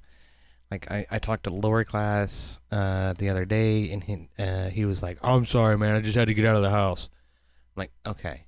Like, you don't even have a reason? Really? It's whatever. That was the finale of the campaign, though, so it's over. I'm done. We're done with that. And I'm starting to understand why, Dungeon Masters charge people money at this point. It sort of helps ensure people have, some skin in the game, so they want to show up, in the very least, to try to get their money's worth. So, I don't know. I'm thinking about charging $5 a session or something like that. If I have 5 people, that's $20 a session for me. Like, that's something to keep me, motivated in order to make sure it's a fun time for everybody. So it might be worth thinking about. I don't know. Anyway, okay, so that's neither here nor there. But let's hear what Marte and Beth are going after here. Jimmy Beam says, "I'm in the Discord. I'm just never on Discord. I probably should get on that." Yeah, for sure, man. All my streams are announced in the Discord, and you'll see a lot of familiar faces in there. So. More nonsense from the bleachers, but maybe they gave up. Who knows? All right, so and I can get into that later about why this is so funny to me. So who's the affirmative? I am. Beth is the affirmative. Okay, and Marte is defending. Yeah. All right, Beth, you just start talking. I'll give you your 1 minute. Okay. Victim mentality is absolutely an extension of the ego, because it comes from an idea of self-importance in order to even make yourself some kind of a victim. People who have lower egos tend to let things roll off a lot easier, and it's just I'm losing myself here. Sorry. So yeah, with total moment here. Sorry, my bad. Yeah, the ego is going to be what's driving any idea that someone's being victimized in any way, shape, or form. Otherwise, I wouldn't give a shit about it. And I'm just going to leave it at that and let Marte come at me with it, because I totally. No, that's fine. All right. Oh, here we go. Get 8 seconds left. All right, whenever you're ready, Marte. So the victim mentality, to me, it stems from a learned helplessness sometimes, often in society, not ego. So if we see our mother do this, this is something that we can do as far as pattern recognition growing up. If we see something like a tradition, which we have nowadays, so far as the left, we could see probably a tradition that's embarked, meaning like something that's successful as an experiment. If it worked for my mom, it shall work for me in the future because I've seen it work in the home. So to me, this is an extension of ego, but maybe learned behavior that we could see too. Also, victim mentality is externally focused while ego is internally driven. These two things can be separated. And then not to mention that, but victim mentality seeks sympathy, not supremacy. So if we're thinking about this, it's like if we're seeking sympathy, egoic, if we think about egoic in nature, we're thinking probably supremacy, like I need to win something or whatever. No, this is probably sympathy. We want to garner this. We want to be able to get something from this. No, that's the opposite of egoic if you're thinking about this. And also you think about the social and cultural reinforcement of the victim mentality that's from society. Yeah, that was time. All right. Oh, I'm ready. Let's go. All right. Let's go. All right, just start talking. Okay, so you wanted to say that sympathy, they're looking for sympathy, not supremacy, and you'd have to be looking to get something out of it. Isn't the attention getting something out of it? Nothing Well, you here's said. the thing, though. If you look at evidence-based research, we have evidence on victim mentality, meaning like they're not trying to assert any dominance when they're talking about victims. So if you think about this, have you ever seen a victim trying to assert dominance over anybody? Where's the ego in this? Absolutely, absolutely, Yes, because go ahead, my tell me. problems are bigger and worse than your problems are.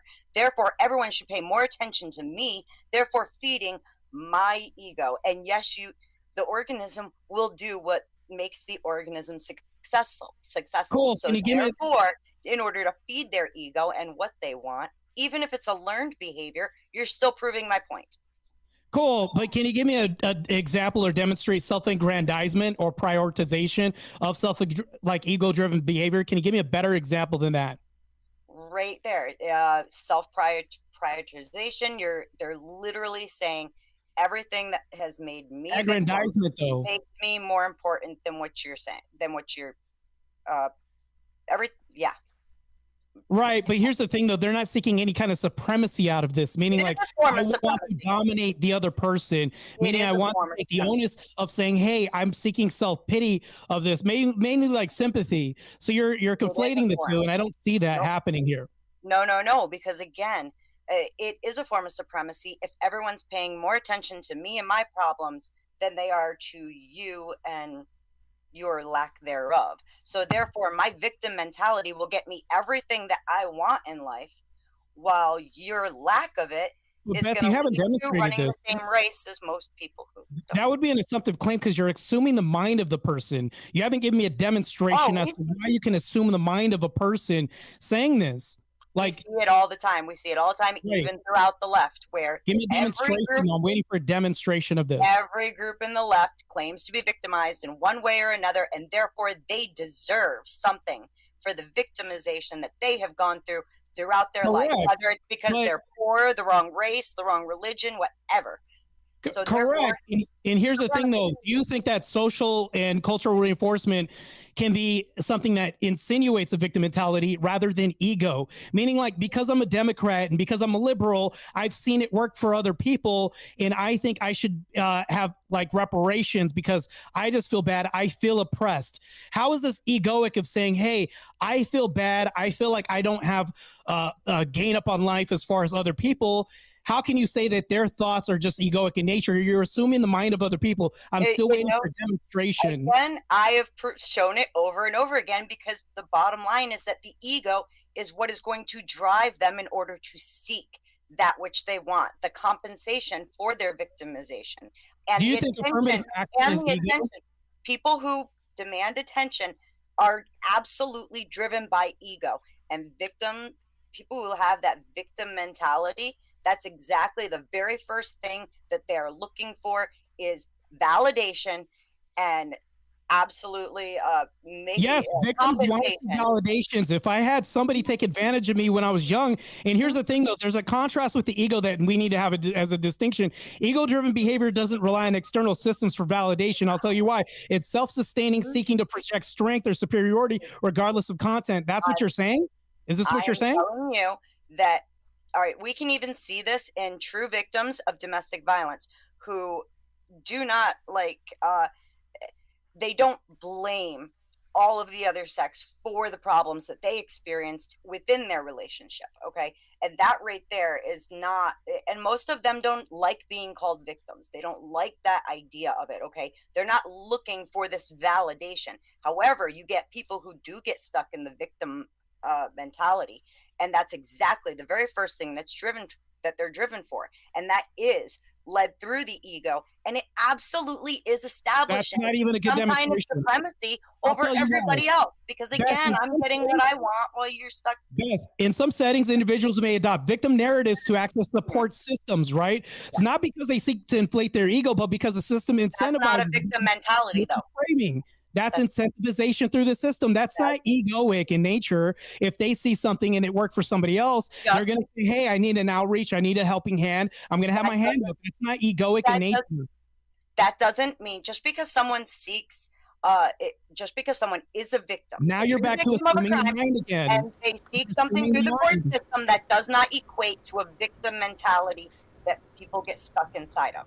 That actually proves my point there. You just made my whole point right now. No, I didn't. They're two different things. Right. Egoic isn't internally driven, right? What I'm talking about is they're using external resources. That's time. Yeah, go ahead. Yeah, Thank you, Marte. That was fun. Yeah, that was good. That was actually really good. Okay, all right. So, Anson Knowles, let's go with it. Yeah, I scored this one 11-7 based on the seriousness or the pistis, whether or not you achieved pistis. And I'm going to say that Marte had the most pistis tonight, so he wins. So he passed the piss test? Yeah, he did, yeah. All right. Okay. All right. I do got piss. Once again, completely subjective judging from Anson Knowles. All right. Agrillipus? Yeah, that was pretty tough, man. They both had pretty good arguments. I kind of like Beth's a little bit better. Excuse me, in my opinion. I mean, Marte was asking for demonstrations. Beth was trying to give demonstrations. I think she did give a few. Marte did bounce back with a lot of pretty good arguments. I don't know, man. This is tough, dude. I'm still trying to calculate here with my notes, man. But this take your time, bro. Take your time, bro. No rush. Yeah, no rush, man. Yeah, come back to me in a I second. can go if you want. Yeah, come back to me in a second. I'm telling you in a second. Okay. So, opening, Beth, you were very brief. In fact, it was so brief, I feel like it didn't have any kick or teeth or punch, and you didn't like turn around and use your time in a good way to maybe attack what you thought he was going to say or lay down anything. Like you just gave me like 2 sentences and said, "Let's see where it goes." I brain farted. Yeah, on the introduction, I gave you the big L. First half of the debate, though, I feel like when you said, all right, I'm ready to go, and you locked in pretty good. You did offer that example. You were giving this ego comes from a sense of superiority. I wish you would have used the word, because you were making the argument, you just never used the word oppression Olympics, because that would have been exactly what you were describing. And if you would have said that, that would have set up the value system in everybody's mind that was listening. Oh, that's what you gained out of this. If you say you're a quarter black, you're more likely to get into college because of this victim mentality and things like that. Oppression Olympics argument was all you needed to fold in to feel like I have to really beat this down. But even without it, you accessed the proper argument. I feel like it was really close. And based off of introductions, I thought you were about to get the floor mopped with you. You really brought it back in the body of this, and you took a narrow win on Beth. I totally I started my opening and my brain went blank, and I was like, huge L. Yeah. All right. Yeah, I guess it's up to me now. Great. Yeah. Get over it. This was the closest one of the night by far. Yeah, because I mean, I'm like at 6 and 5, but I guess after going over a lot of the back and forths, I mean, shit, man. I will say one thing though: ego and intention are the hardest things to prove in a courtroom or a debate. That's what makes this tough. Yeah. I felt like she dodged a lot of your questions, Marte, personally. Yeah, I should have nailed her down to these questions, but I just kept trying to steamroll. Yeah, I really didn't think it was close in my judging, Agrilopolis. I don't know why you're having such trouble. Because I actually wrote down and took notes. I did. I'm not just I'm just being judged right now. That's crazy. Paying attention is cringe. What are you doing? You also vote for chicks who pays because of attention? chicks, Anson. Come on. But does that? I'm gonna go with I'm gonna have to say, like, I got one more point, and it was on Marte, just because of their back and forth. I appreciate the back and forth, Beth. That was actually good. You were good. That was tough, though. Let's do it again sometime, and hopefully I don't fuck up my. If I had not fucked up my opening. You did really good in the debate. I appreciate the spirited debate back and forth. Actually, no, Gibbs, is that a 5.7? What is that? I was looking for that term, Tyler, the oppression, but I could not. That's why I was just like, I was searching for words and not finding it. Yeah. And he was coming at me so hard, I just fucking said, just go with the argument. Fuck the title. That was like one of the extra points that I gave Marte, was because of he was pretty intense with it, and he was forming his words pretty good too. Not that you weren't, but I don't mind it. Somebody was asking. Somebody said they wanted to ask. Yeah, I thought I heard my name. Yeah, I Gibbs, asked you were if asked that about was your a cartoon 5.7 pistol. or what is that? What are you looking at? That's the background picture. That's the background. Gibbs doesn't have his It's a camera cartoon. on for this Oh, I'm still. just seeing So through Gibbs. I got you. it's the only time he doesn't really Well, exist. then Grid, is that a 5.7 or what is that? No, it's a 1911. 1911. That'd be a No, 45. I don't have a gun. 45. Oh, that's a 1911. We all knew that. So who's debating next? Well, excuse me. I say Gibbs and Grumple. Let's get into it. Gibbs So, and all right, Grumple. Yeah. Gibbs and Grumple sounds nice. Have a good one, you Yeah, guys. G's. Have a good one, Beth. Gibbs and Grumple. Good debate, Beth. Why Appreciate would it. you do that? I was thinking Gibbs and horseradish. Oh yeah. I just got here. Yeah. I just got I say Gibbs and horseradish. Gibbs and horseradish. Gibbs and Pixels. I'll debate Grumple over whether or not the Air Force is superior to the Marine Corps. How about that? We got a lot of statics from Pixels, so I mean, Gibbs could possibly. Rick, can I ask you a question? Will this be up later so I can at least clip my own content and reproduce it on my channel? Yes. I don't know who's talking. If you need it, let me know, Marte. But yes. Yeah, I'll take that Likewise. debate and just use it for content and just repost it. And I'll send all my subscribers to Grid's channel as well too. So Oh, appreciate that, man. Appreciate yeah, that. man. Yeah, for sure, man. You support me, put me on and platform me. I'll do the same for you too. So. Dude, I'm the easy.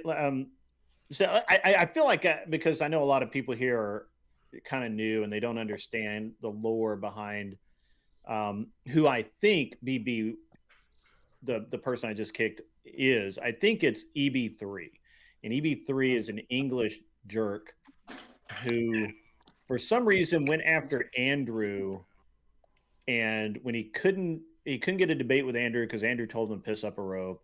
He came over here. I had him on a few times. He seemed like a reasonable sort of dude, and then he went batshit crazy, made all kinds of weird allegations and all that kind of stuff. And so I told him to kick rocks. And then I had two debates with he was like, I'm the best debater in the world. And so I had two debate. I debated him twice. I literally did fold him both times. And one of his debates was like, it was really weird because in England, the law is that if you have a YouTube channel like I do that's monetized, they consider that a business, and he can go to YouTube and request my information, phone number and everything, real name, everything. And so that he has it. And then he basically insinuates that he will release that. Well, first of all, if you can't find out who I am and find my direct phone number that I've had for over 20 years, you suck. Mm-hmm. Okay. I'm literally a public figure, and I have been for over 20 years. So, yeah. I mean, if you want to call me that, also insinuating he was going to dox a lot of other people. Yeah, he was basically, it insinuates that he's going to dox everybody. Like right? if you're on here and in this public space, you can be doxxed, like according to him.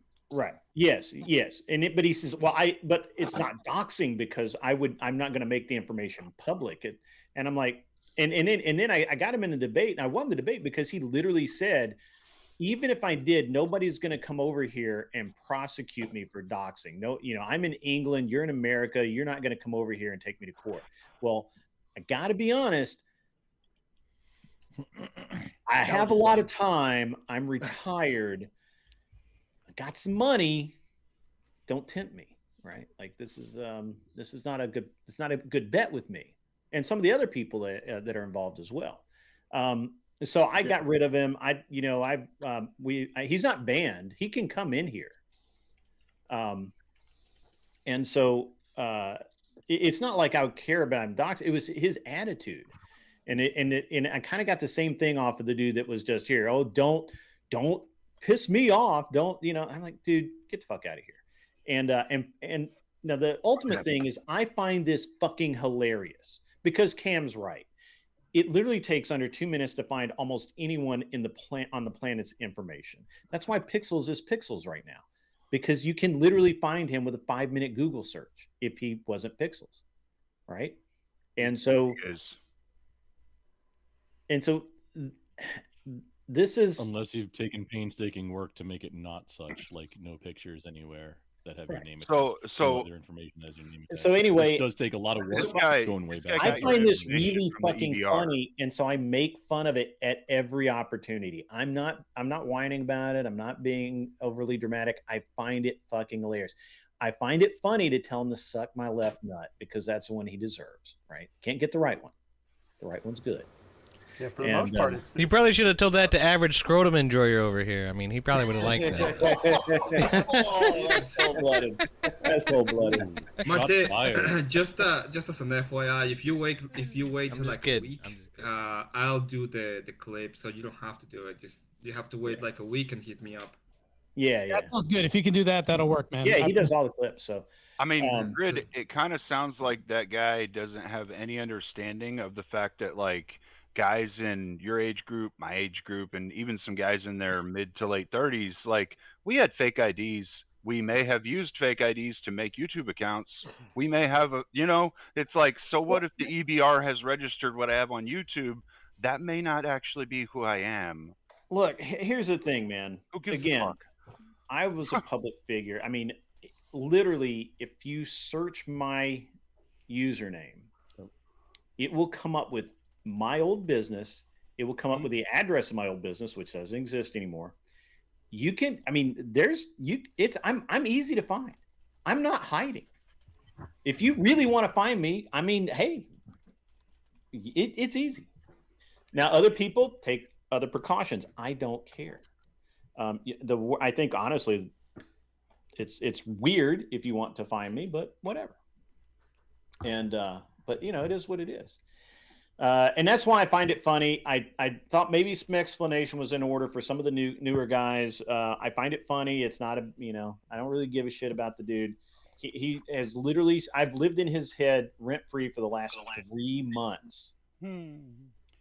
Right. I think he's gone around to most of the Panelverse spaces and tried to do that same thing and got banned from most of them. Yeah, I think he's banned in a lot of places. He is not banned here. He could come here.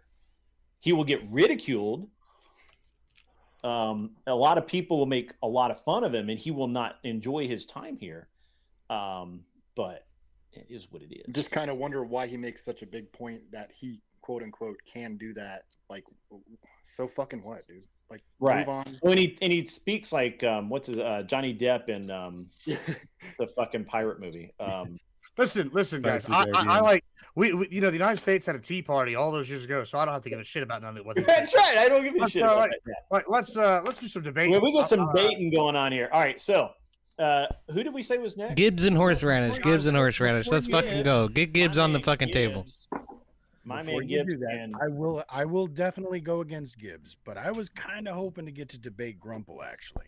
Oh my goodness. Grumple? I will If we take ghost, one of us has to leave, and I just got here, man. No, all right. Well, I'm sure I'm gonna lose. Arson is one of the judges, so it's like it's Arson.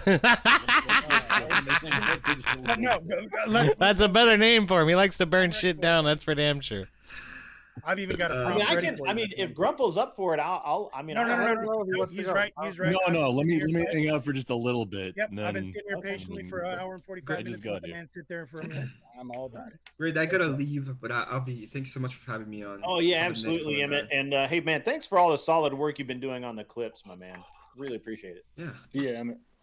Yeah. See you soon. We'll see you, buddy. Everybody. Good night. Back to Mexico, buddy. See you, Emmett. Good to see you, man. Learn from me, man. I am going to do this debate and judge it without any fucking notes, just like Anson. And let's see how that Okay, wait. Before we go. Okay, I got a message from So Wobbly to Grumple. It's a love letter. It says Grumple is gay. Yeah. Wow. Wow. I wrote it. Wow. Okay. Does it have a check yes or no on the bottom? That's awesome. Gibbs, is your camera just not working? It should be working fine. Here, I can leave and come back if you want me to. Yeah, pop out and pop back in for or no. Oh, I got that was now? weird. No, still no camera. Yeah, just pop out and pop back in. He's gonna have to reload his browser to make sure the fucking camera has permissions. How are you doing? I'm doing swell, sir. I thought he did that on purpose, because of me. But I don't know. Not making any money, Yeah. but I'm having a great time. Yeah. Again, I make like $5 a month on Twitch, even whenever I'm having a good month. So if we're doing this for the money, we're doing the wrong fucking thing. Right. So funny enough, I actually have kind of a cooked up prompt for Mr. Gibbs. Uh-oh. No, it's a thing. I guess I can. Yeah, now it works. Look at that. Look at that. Sunglasses. Have I been off camera? Oh my goodness, he looks like fucking Kenny Chesney going to his funeral. What the fuck? Or the dude that ate Waylon Jennings. Either way.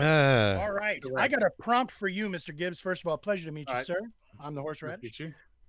So, I saw you on a stream once upon a time, and there was a particular thing that you were doing that kind of got under my skin, and I feel like it is a perfect opportunity for us to be able to discuss it. My prompt or my proposition would be that no true patriot would desecrate the American flag. That a true patriot would follow the U.S. flag code. By God, I agree with Horseradish on this one.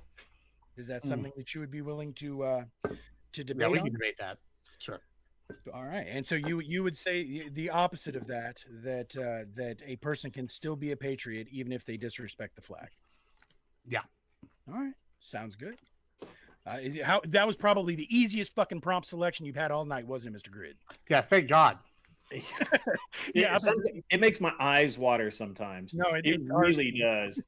I'm just like, come on already. And especially like the first one was terrible because I was like, I gave them, and I specifically gave like really direct prompts. I know. That's what I was saying. What do you mean? What? I actually wrote down like 4 of them that I was like, ooh, if he comes to me, I'm gonna be ready to be like, ooh, give me that one. Yeah. All right, man. All right. Well, so who is the affirmative on this one? Well, you got the F. Yeah, I was about to say if we go with my framing, then I would be the F. Yep, I believe you are. Yep. Okay.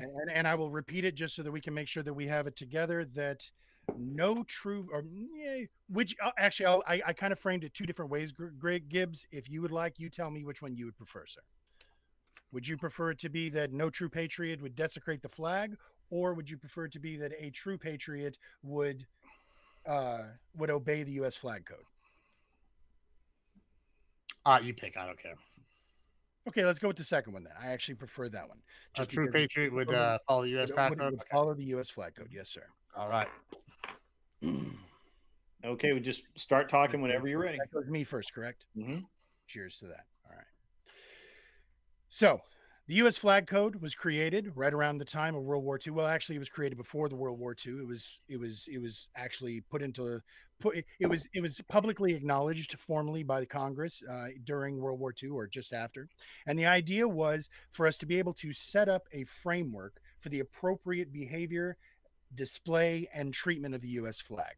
This was a time when patriotism was critical to our nation's success, and every single person that I have ever spoken to who considers themselves a patriot seems to disrespect or disregard the U.S. flag code, such as making commercials using silly flags or desecrating the flag and making it say blue stripes or red stripes or no stripes, or they'll put something like a Punisher skull on it, or more importantly, they will wear sunglasses that have the U.S. flag or a hat, and all of those are directly against the U.S. flag code. That was literally 1 minute exactly. All right, are you ready, Gibbs? Sure. There you go. one of the first things that's protected in the United States Constitution is the freedom of speech. The flag code is secondary to that, first of all. I would like to argue that this man has just said that all the people that fought at the Battle of Iwo Jima, when they raised that flag and they erected a statue in their honor, are not true patriots. This man just said the greatest generation isn't patriots when they threw flags out of buildings outside of the United States when they were in World War II. All the other times we've flown the U.S. flag and all these different various opportunities weren't always that flag code. And they were all true patriots. You know what else? What's more American than saying fuck the system and us doing things with the shit of being the best? I can't tell you anything more based than railing a light cocaine, doing some push-ups, drinking a beer, shotgun a beer, and then doing the American flag jump up and down in an American flag jumpsuit. That is based, and we got to keep it this way. God bless America, and God bless the American flag. 6 seconds left. That's awesome. All right. So 5 minutes on the clock. One of you just start when you're ready. All right. So you would argue that all these people in wartime that raised the flags, that would signal all these different things that didn't follow U.S. flag code are true patriots. So the Statue of Iwo Yes Jima, or no? you use that as a great example. I'd like to stick there for just a second.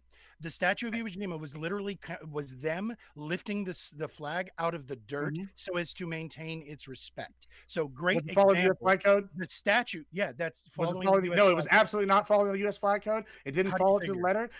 Well, you can look this up. Because they were in a combat situation. No, yeah, it's combat. It doesn't matter. Doesn't matter. You said in the prompt you chose. Hold on, the prompt you chose. Hold on. The speaker in the prompt you chose says no true patriot doesn't follow the U.S. flag code, and these are true patriots follow. So therefore, if you agree that it wasn't the U.S. flag code because of combat situation, you agree that by that already you've lost the debate because we agree that patriots don't always follow the U.S. flag code and wartime should not touch the ground. That's one stipulation. As soon as they touched the ground, those soldiers, those patriots, in the thing, they were literally there's no exception. Gentlemen, over talking is yeah, I mean, it's a really easy, simple point. I was trying to engage with the first point that he said. There's no exception. In the prompt you put forth, there's no exception. Oh, come on, Grid. You're going to have to put a foot down. Situations prompt. All right. I let you pick that for a reason. So then when I bring up a combat situation like Iwo Jima and like the statue that was erected of Iwo Jima, that are you with U.S. flag code? Because there's one exception right there. They were following U.S. flag code. Therefore, that nullifies you. Have you read the U.S. flag code? Arguing. That's not. It doesn't matter. Don't go there. Absolutely. Making a assertion. Absolutely doesn't matter because we're talking about whether or not if you don't know what the actual. I would argue it's more based if I hadn't read the U.S. flag code. Debating what is or is not under that code. And I'm not beholden to some pussy ass code. I believe in God bless America, and we're going to exhibit the baseness that is America in all ways. You were talking about this is just Spurgfest 5000 right now. Old tradition. Whenever we can sit here and figure out what's more masculine, we can do that all night, man. Whooping that ass in an American flag. This is why people have giant flags when they go to stadiums. All right, I'm just going to God bless America, and they shake it and they wear it. They're not following flag code and they're chanting USA at these different events. That is against the US they're not true patriots. That is not the same as the patriots either. There's two different examples right there. And you think you hate these patriots? Why do you hate America? I can sit here and talk across you as well. Why? Are we going to actually engage with the point, but you're not making the point. I've already refuted your whole debate. I've given you two different specific. You've already made it clear that you do not know what the US flag code stands. It doesn't matter if I know it or not. We're debating the U.S. flag code, dude. It absolutely I've given you two specific if you knew the combat US flag code, sports scenarios. Getting it above more examples if you want. Gentlemen, once you're that has been talking over each other too much. Yes, we have been the whole time. I agree. Thank you. So once again, back to the original point I was trying to make. If you know the U.S. flag code, then you would know that getting it up off the ground is the first priority. The statues that they have there's parts of it that are prioritized. That's absolutely true. Yes, and there is no part. It's just more like a list of guidelines. More like a list of guidelines that don't. Gibbs, for fuck's sake! God, it doesn't matter. It's the getting up off the ground is the first priority, and those soldiers knew that. And my point was, is that you're doing it afterwards. I guarantee you, if that bag was that flag was burned, there's nothing wrong with it. Horseradish, you got to be more direct, brother. I reiterate. Oh, so you've just agreed with my whole case. Thank you. Is if you do not know what the U.S. flag code states, there's no way you can meaningfully debate whether or not it was being used or respected in that particular. Even by your own metric, you realize you've proven my case, right? Because you stated those two examples that I gave you were not following the flag code, right? And then you stated in your example of the flag code, the first thing is to get them off the ground. That means you read the flag code, you would understand disrespect the flag. It's disrespect the flag. When you're both talking, but if we're going to disrespectful, you can he's keeping scores have to be Nah, man, no. You mute them both. You mute them both and tell them shut the fuck up. You don't shut the fuck up. We're just gonna end it. It from touching the ground. Either way, the intent behind the intent behind it was to make sure to keep that flag raised high and keep it respected. And so, but it wasn't the flag we're code. drilling home on this one point, this one issue. The flag code. That's what I'm saying. It all boils down to Iwo Jima now. That's literally the purpose of that. It absolutely does not follow every single one. We know that's not true. You're just wrong. Wrong. This is okay. So again, the whole priority was to keep it from touching the ground. That is as patriotic as you can get. But it didn't follow wearing it as a fucking coat, draping your shoulders with it is a direct disrespect. I'll just list all the different ways it didn't follow. That would be awesome. If that's what you want me to do. I've already asked. I'll just pull it up. Well, it's too late, but it's good because we know it didn't follow flag code, so therefore they're too all right. I'm going to read this super chat before the judging. By the way, guys, when you overtalk, nobody can hear what you're saying, so your points go unheard. $5 comes in from Wicked Wally. Was Rocky violating the flag code wearing USA trunks when he put the Siberian Express, aka Death from Above, Ivan Drago, on the map for America? Yes. Him sweating into our United States flag was disrespectful to it. 1,000. Ball sweat is not becoming of the flag. I agree. This is the flag code, bro. It's not like I wrote the motherfucker. I was just raised. Unbelievable. I hate get into it. Come on. It was a pleasure, Mr. Gribbs. Everybody calm down. Anson? I have a key point. Yeah. Maybe you won't hear it before the judges. No. Flag code. No. So, that was super painful. And tonight I'm judging on pistis, which is whether or not you have a holistic argument that basically maintains your ability to have credibility, right? If you're going to be taken seriously after the debate's over. And I really hated Hoser Radish's argument. If you actually believe that, then I couldn't possibly, think less of you. But based on the way that Admiral Gibbs ran that debate, like it was basically just like a nonstop Spurg fest, and it ate into his credibility every time. And Hoser Radish brought it up, and Grid had to say, "Hey, stop," but it didn't stop after that, right? And so basically, Gibbs, you undercut your argument. Just if you would have let him run his mouth a little more, you could have knocked him down some because he didn't have good points, But anyway, I gave it to Hoser Radish by 1 point. All right, and Tyler.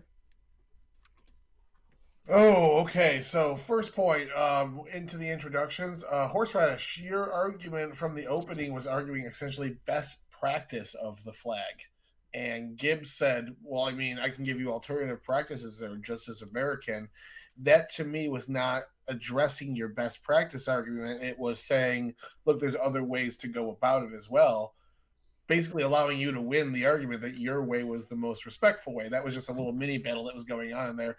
Another one you guys were having based off of the prompt was, in a sense, Gibbs was arguing that there's a lot of things you could say, fuck the system. Fuck the system is disrespectful to the system, disrespectful to the troops. And he's arguing the most pure form of patriotism. Your alternatives, essentially, that were given here, and I'm not saying there aren't alternatives you could have given, but the ones you gave here were saying, well, fuck the system, disrespect it all you want. And in essence, that's the exact opposite of, you were embodying anti-patriotism in a debate about what a true patriot would do. And so I get what your spirit was, but he was arguing best practice and you were just arguing applicable methods. And then on top of that, I don't know if it's because I've been the victim of it from you as well, or if it's what Anson said that it ruined your credibility, but not engaging him in good faith and letting him give a single point out kind of, in my opinion, hurt you more than it helped you this time. I gave it to Horse. I'll just go ahead and let the last one go. Grillipus. Agrillipus. Those crickets are loud. Yeah. Well, since he's gone, I will say this because I do have to go out there anyway, so it's perfect. Yeah. Thanks for the debate. Listen, now I know that Anson always scores by some crazy. He froze up again.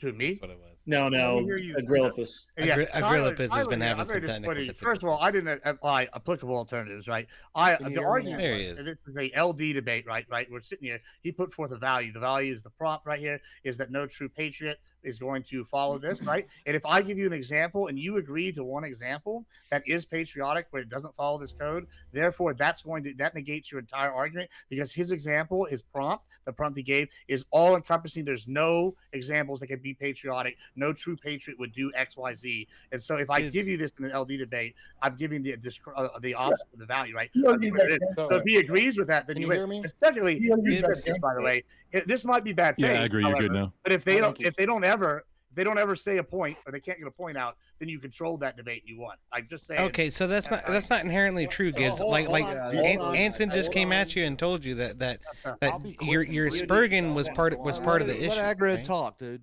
Dude, guys, talk. The one best at part a of time. that, Gibbs, the best part of the debate was the intro. Other than that, I couldn't really hear shit either one was saying. Gibbs was going off.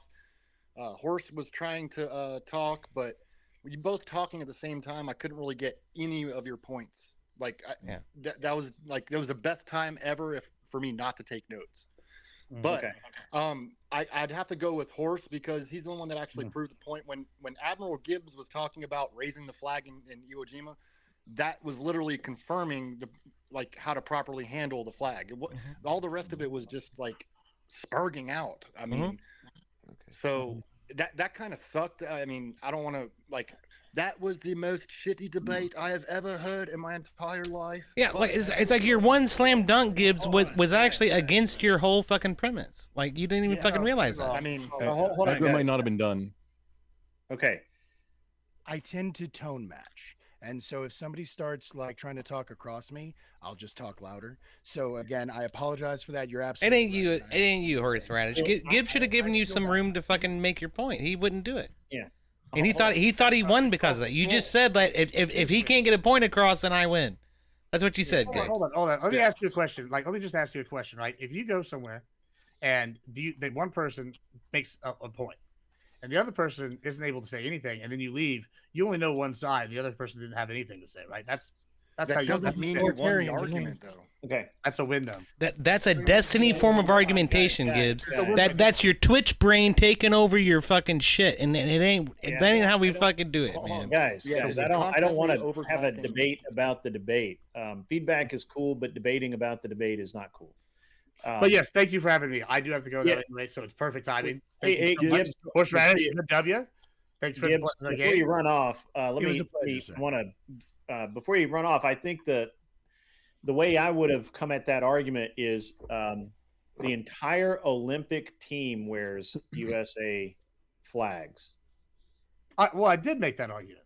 I brought up sports. Nobody could hear it, but yeah, okay. Well, yeah, I made that point. It was you agree with sports being a thing. So, yeah. Second, every soldier in a combat zone wears subdued flags. Every single one. The most patriotic people on the planet. And for what it's worth, there is a proper way to wear that. There is. Again, it's in the U.S. But it's not the flag code. But it's not the flag code. No, it is. No, it's in the flag code. The appropriate way to wear a flag on it is part of it. Yes. But if you chop it up to make it a thing, that's where it technically. If I may, certainly. I would like Sparky. I wanted to go first. Sparky, hang on. Okay.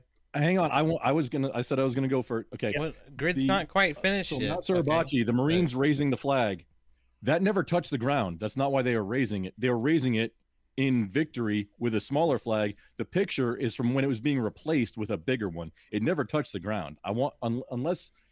And Marine Corps history, I even was like, where is this thing? Did it ever touch the ground? I'm not able to find anything, Gibbs, on that. Just okay. No, I didn't say it touched the ground. He was going to say it touched the ground. And my premise was, and when I looked it up, and you can you said that. No, I did not say that. He said it touched the ground.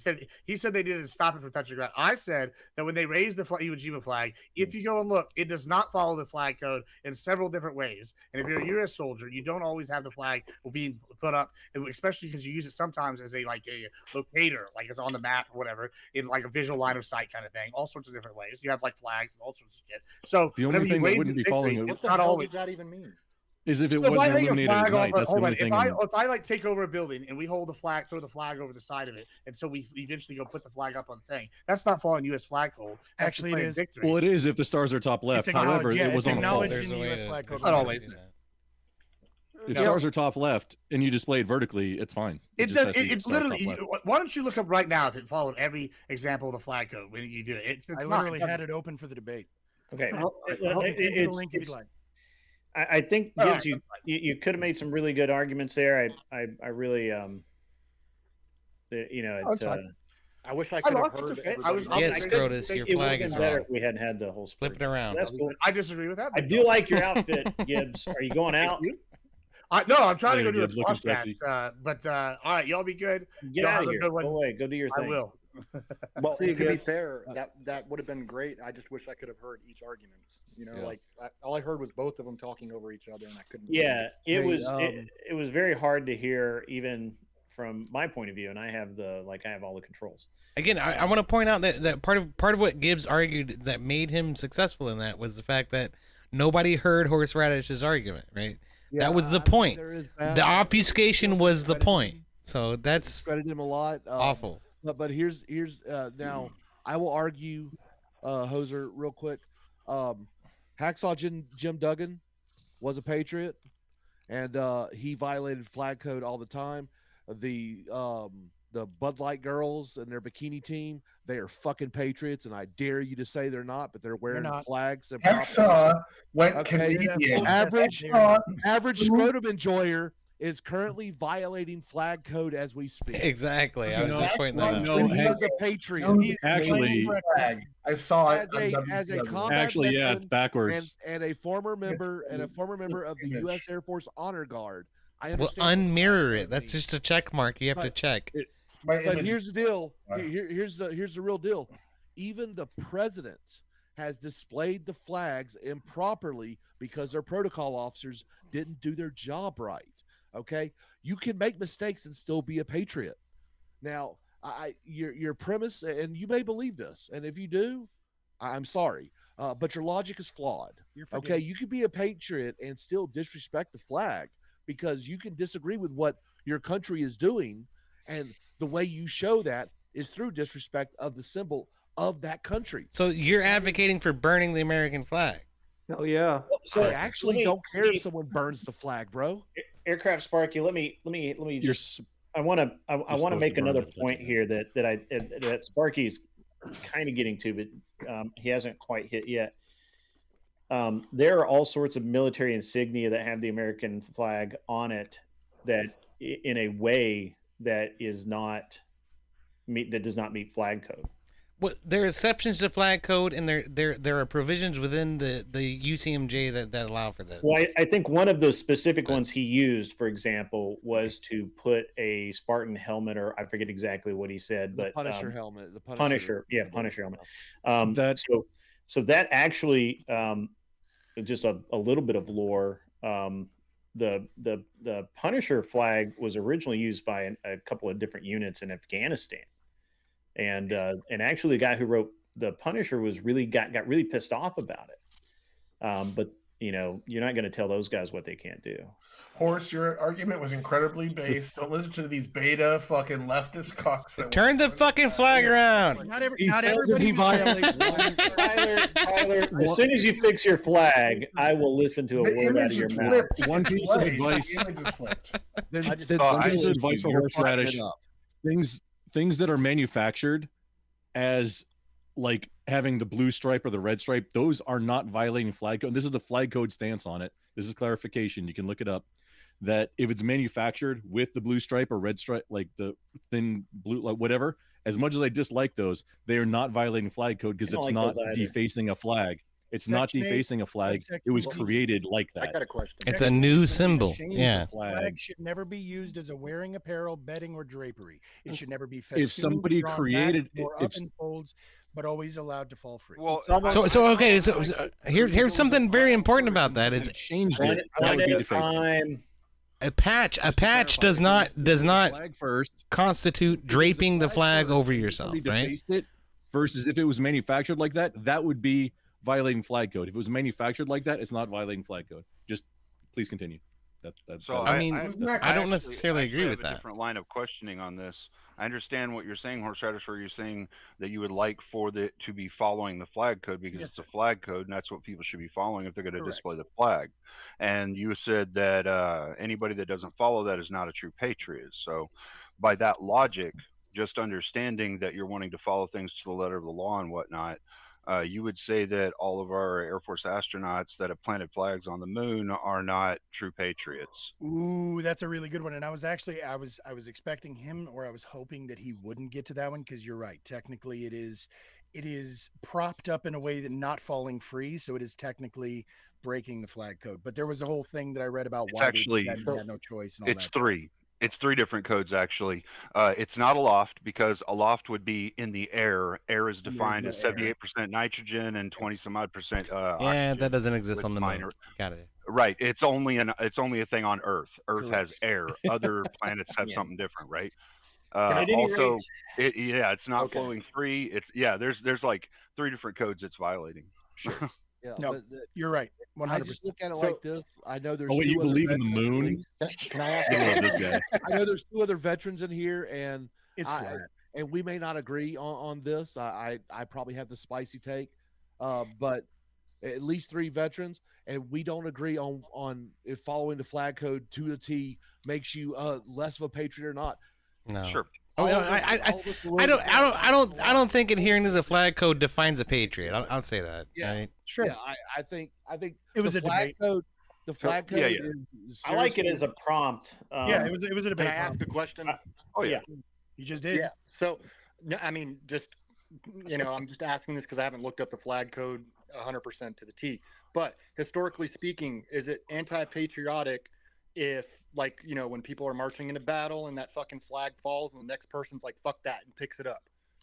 Like, isn't that historically? That's preserving flag code, in my opinion. Yeah, that is correct. Okay. That is the correct thing to do. So at the end, it needs to be burned. So the argument, it needs to get burnt after that. Is that what you said? Correct. Or buried, burned or buried, one of the two. Yeah, there are a couple of different ways. Tattered or damaged, but if it's like, aren't you supposed to inspect it? No, if it touches the ground, you're supposed to burn it. If it touches the ground, it's like you can throw it in the water. So why historically, when we're going into battles, the flag drops, someone else picks it up? Yes. So everything. But in combat situation, also, you don't have unlimited supplies. You dispose of it as you would a soldier, not as a piece of trash. Everything y'all are referencing is arbitrary, made-up nonsense and appealing to authority.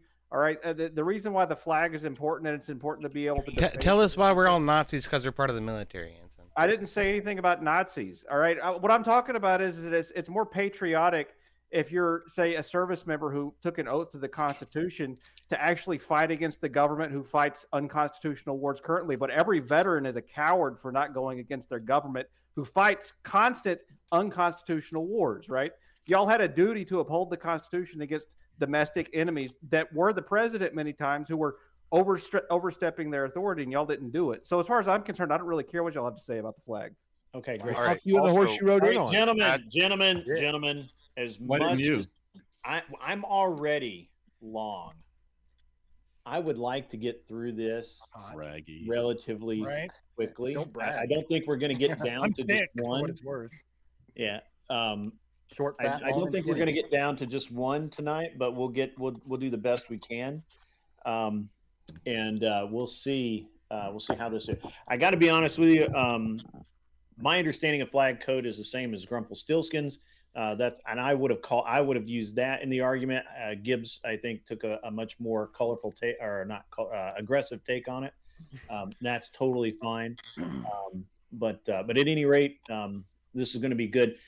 So I've got so Pixels has not debated.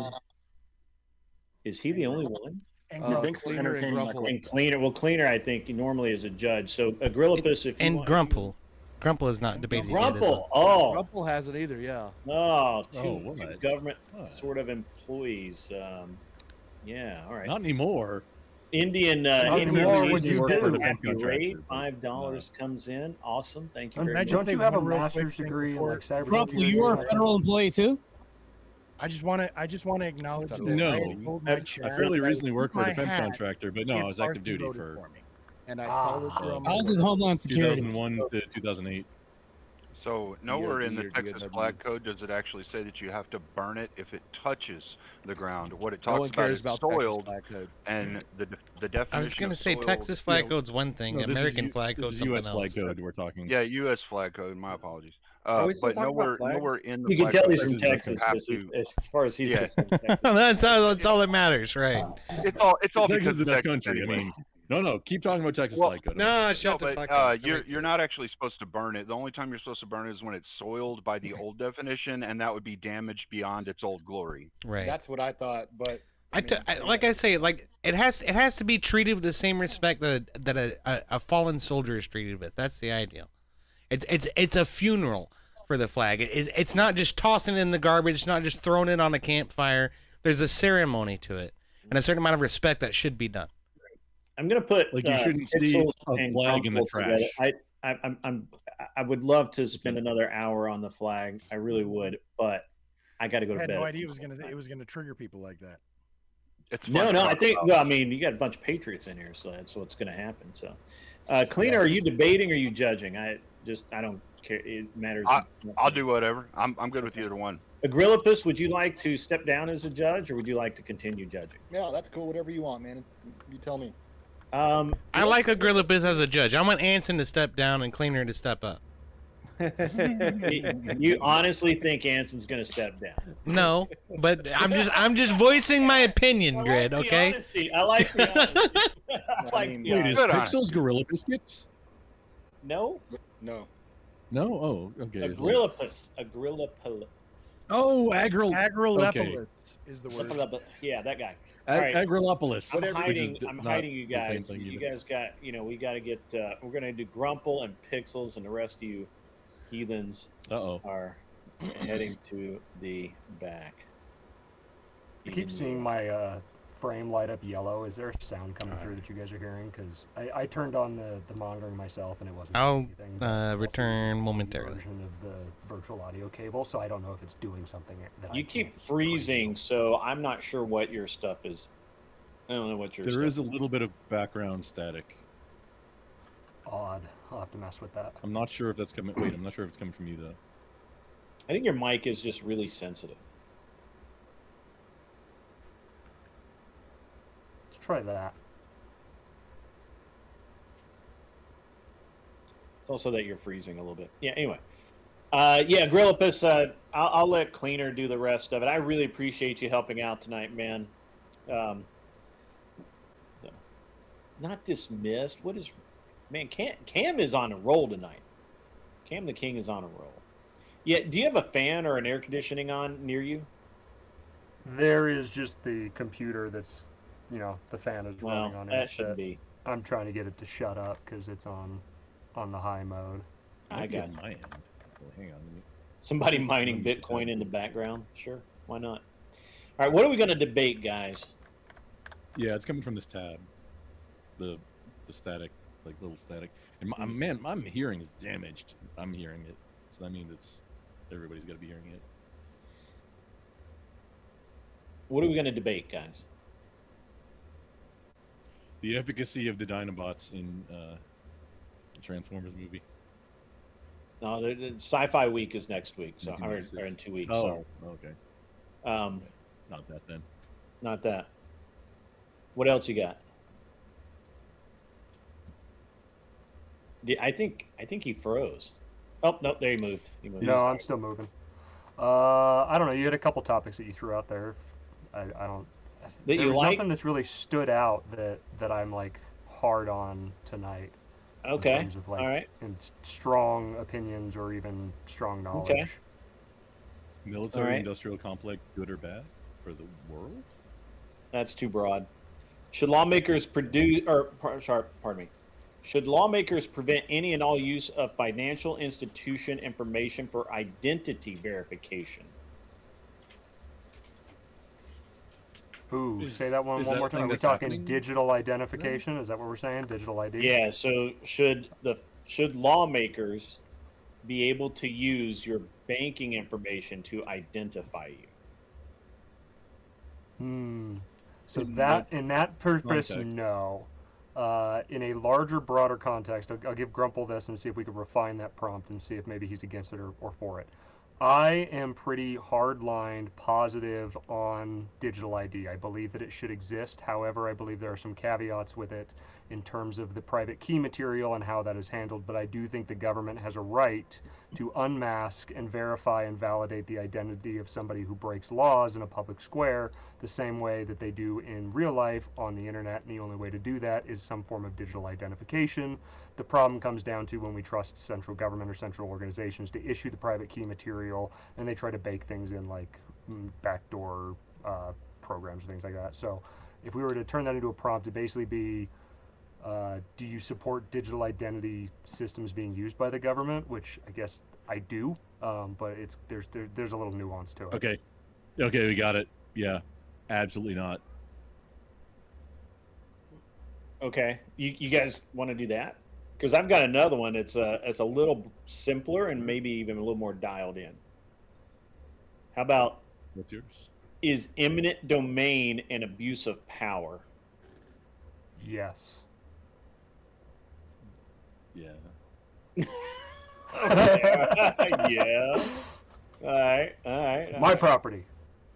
Yeah, right. I mean, stealing property and then giving whatever they think it's worth versus you're left holding the bag. Like you might have money on it. Yeah, it screws people over, right? Now. Yeah, gotcha. All right, cool. All right. You can't fight City Hall. The killdozer. No, but can't fight City if Hall. you have a killdozer, you can drive over City Hall. Well, just watch out for the basements. His name was Marvin Heemeyer. Say his name. Say his name. Say his name, chat. All right. I think you guys are going to be really in alignment. So, I'm afraid so. Is our healthcare system defined for this purpose as the mechanisms by which people are provided access to doctors and treatment a net positive, or is it a massive burden on the country, ending in ever increasing socialism?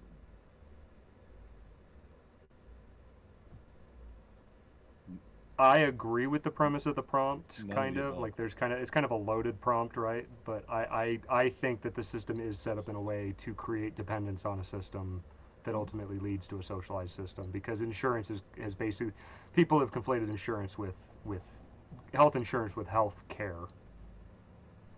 100%. That's like half the time you hear anybody talking about it. They say healthcare when they're supposed to be saying health insurance. They're talking about health insurance, but they conflate it with health care to try and get support for it. Usually the lefty side guys. All right. Should total immunity exist for snitches? No. Snitches get stitches, or snitches go in ditches. I knew one of you was going to say it. All right. Okay. All right. I like that one, actually. You're welcome. Ooh. Should prison living conditions be equal across all of them in the United States, keeping in mind that some prisoners live in tents currently? No. It should be like locality. Locality based. Also, there's like the whole, are prisons violating No, all right, here, I got you. Is it fair that prisoners receive better benefits than law-abiding citizens on government assistance? They get college degrees, good dental care, free mental health, etc. No, that I do not agree with that. You guys are too similar. Illegals getting more. Yeah, I say take it all away, and I say make them all live in. I got you. Should all U.S. citizens be required to serve at least 2 years in the military? I go back and forth on that one. I do as well. Wait, service equals citizenship. How about this one? Straight up Starship Troopers. Are Not you just for or military, against though. it? Because I'm against it. I mean, I'm pro.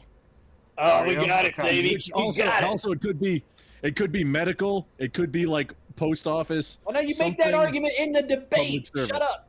No, I'm saying as far as the premise, You're a it simple doesn't have monkey. to mean Act military. like it. I am a simple. Yeah, I'll accept that premise that it doesn't include just military service. It includes public service. Yeah, okay. All right. Well, he can make his argument in the argument. All right, so he is for it. You're against service for it. All right, cool. He goes first. He gets the first minute. Give me a second. I got to hit the button here. All right, I got finger on the trigger. Whenever you're ready, start talking, Grumple, and make your case.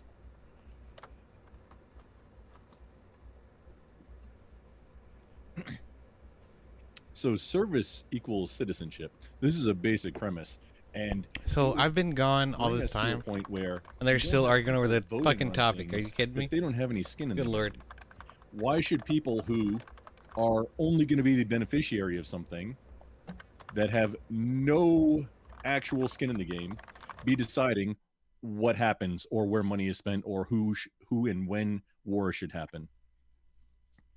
If you are part of the system and putting your own life or whatever on the line or contributing to it, that gives you a leg up on the matter. Not exactly like the Starship Troopers model where political favors, etc., can make certain people citizens that didn't do anything. I don't know about that's not what I'm talking about. Literally, the entire argument is having skin in the game versus being just a beneficiary. I don't necessarily agree with like tenants having property tax voting rights either. Yeah, that's time. Thank you, though. All right, I got to unmute keyboard warrior over there. Good to hear your keyboard clicking away. Yeah, sorry, I self-muted myself as soon as I realized that. No worries. Okay, so this actually makes it really short. So the idea is that if we provide citizenship to people that provide service to the United States, that gives them some sort of skin in the game, and that offers a reason to allow them to vote or to give them other privileges and essentially the things that you gain in citizenship, right? Is that exchange of service for citizenship. I would say that the underlying thing that is problematic with that is you have foreign countries that can create spies, that can send folks in, that can garner and gain citizenship. My biggest problem with that is that I would say there is no way to vet the people that are coming in, and there's no way to hold them accountable if we allow dual citizenship. So that's problem number one. We allow service for citizenship. It turns the stamp on a U.S. passport, just show up, come do something for 2 years, sign up for service, and you get your citizenship. So I think that's just a completely bad premise. Perfect. 7 seconds left. All right, 5 minutes on the clock. Whenever you're ready, just start talking. Well, I never said anything about foreign nationals being able to. Kind of along the actual Starship Troopers model was there are I don't remember what the first like tier of people, which it would be a multi-tiered system at that point, not necessarily a caste system like India has, but where you've got people that can legally come into the country, and that wouldn't change much from what we have now, but you wouldn't be able to vote. That's the difference, is being able to vote unless you do some kind of service. That was where I was going. I didn't know that you were thinking people outside the country This that is could. lame. Here, I'll give you an example. Okay, we're talking about Linux versus Windows. This stupid thing. What is this? This. Boom. Look all this great fucking stuff I've got from an emulator for Wii and GameCube, which is admittedly an ancient system at this point. It's about 20 years old. But all this stuff is stuff I never got to play. So now I get to play it. That's awesome. Okay, awesome. So, sure, let's do this. Hey, all this stuff down here, all of this was meant for Windows. Every ounce of it. And getting half of this crap to run on Linux would be a fucking nightmare. Now, most of this stuff will run on Linux. It'll run on Linux just fine. But, this stuff, not so much. That's a big drawback for me. And then, there's all kinds of other stuff too. Look, the browsers are all made for Windows. The fucking games are all made for Windows. Even if it says Windows 10 is required, a lot of times it'll still work on Windows 7. But there are instances where it requires this particular fucking library, and I'm quite certain part of what that library does is track mouse movements and keyboard inputs in order to send all that back to the Microsoft cloud for whatever kind of analysis they want to do. And I'm not interested in participating. So there's that. Okay. Anyway, back to the debate. Standard is, which I'm not sure. In order to get a green card, you have to renounce. I don't think you do. I don't think you have to renounce your citizenship to be getting a green card. Correct. He was British. So there's really no major way you can vet this, right? Because if you have dual citizenship, Why so the not? system allows for dual citizenship, because you're basically taking people on their You word. can still get right? a background. Wait, hang on. No, you're making an entire you can either conflating or making a straw man or something. I'm not sure which one of the things you're doing right now, but of course you can vet people. You can do a background check, and if you can't, then like if somebody's coming from, if it's not like French Foreign Legion where you can just show up and like, hey, I want to do things now. You still want to vet people that are coming in. You got to be in the country first, and then join. But you're presuming that there will never be a case that somebody is able to make it through those systems, and that there has never been a case where somebody's made it through those systems, made it appear that they have allegiance to this country, and did not. There are several cases, multiple cases of I didn't make a case for military members that have flipped, that have gone to different countries, or military members that have flipped from other countries and come to us. So there's no way that I could grant to you that if we just say that military service equals citizenship, and that we just allow the military to vet them, then we guarantee that we get people that are loyal that get their citizenship.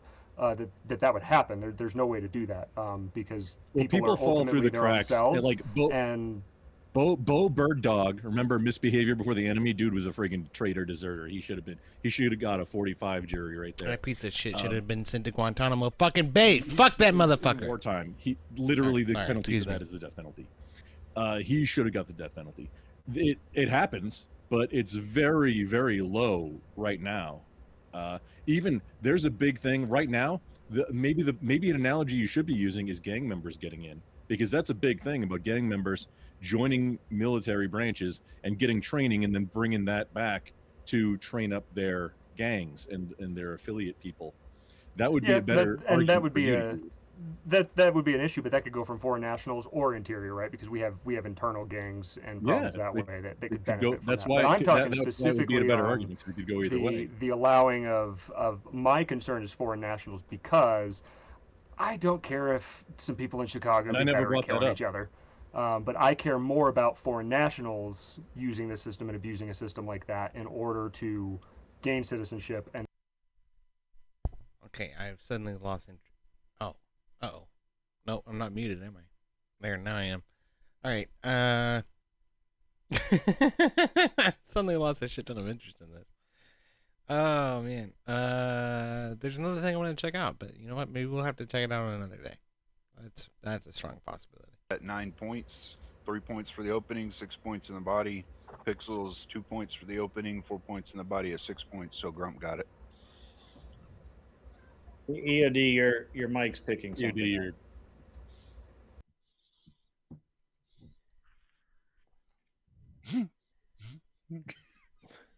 All right. Okay. Sorry about that. Well, let me ask you. Can you hear anything while that's going on, or?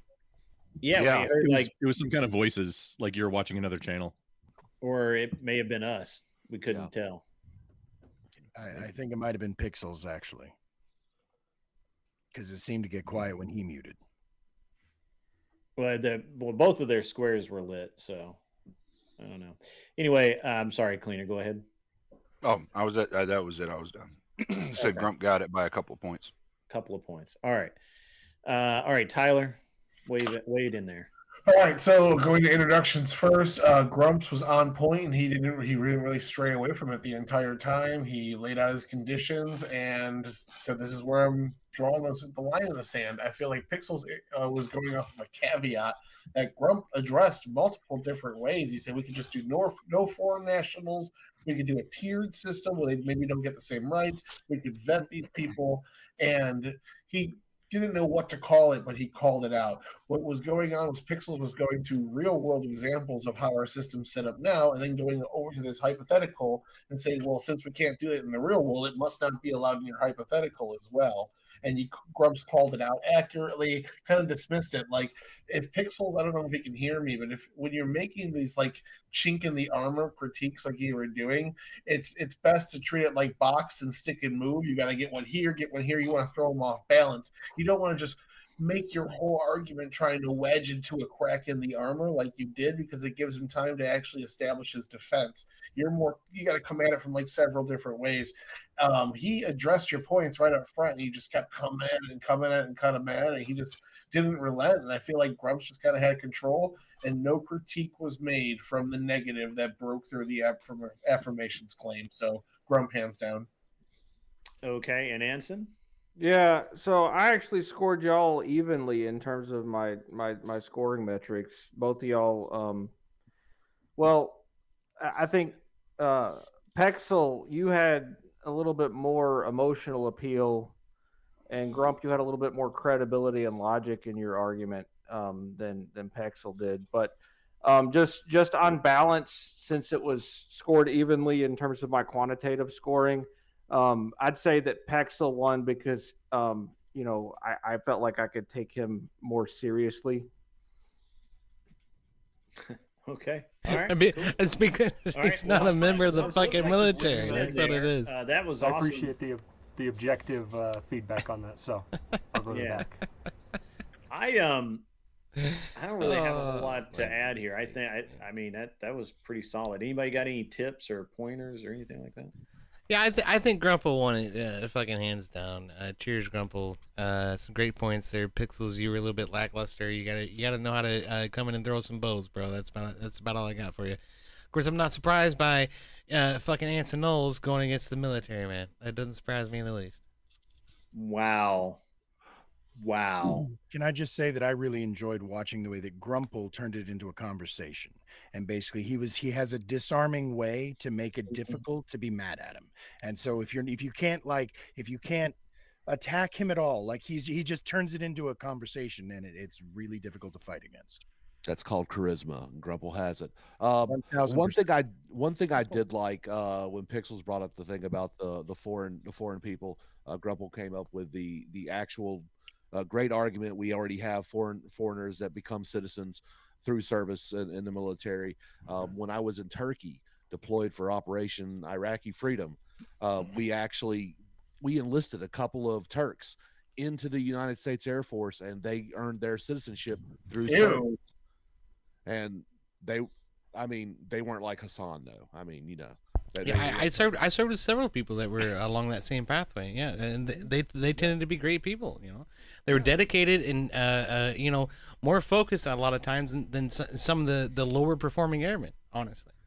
And actually, they broke some of them ended up breaking the flag code here and there. They were still patriots. So, all right, that's for shit's sake. This was actually a pretty good tit for tat, and Grumple showed something that I think a lot of people don't really recognize in the debate world because we don't see it a whole lot. But when they were kind of going back and forth with their ideas and thoughts on the point, he said, well, hey, look, maybe a better argument would be like this, because I could actually see some validity in that, and we'd have to figure something out for that.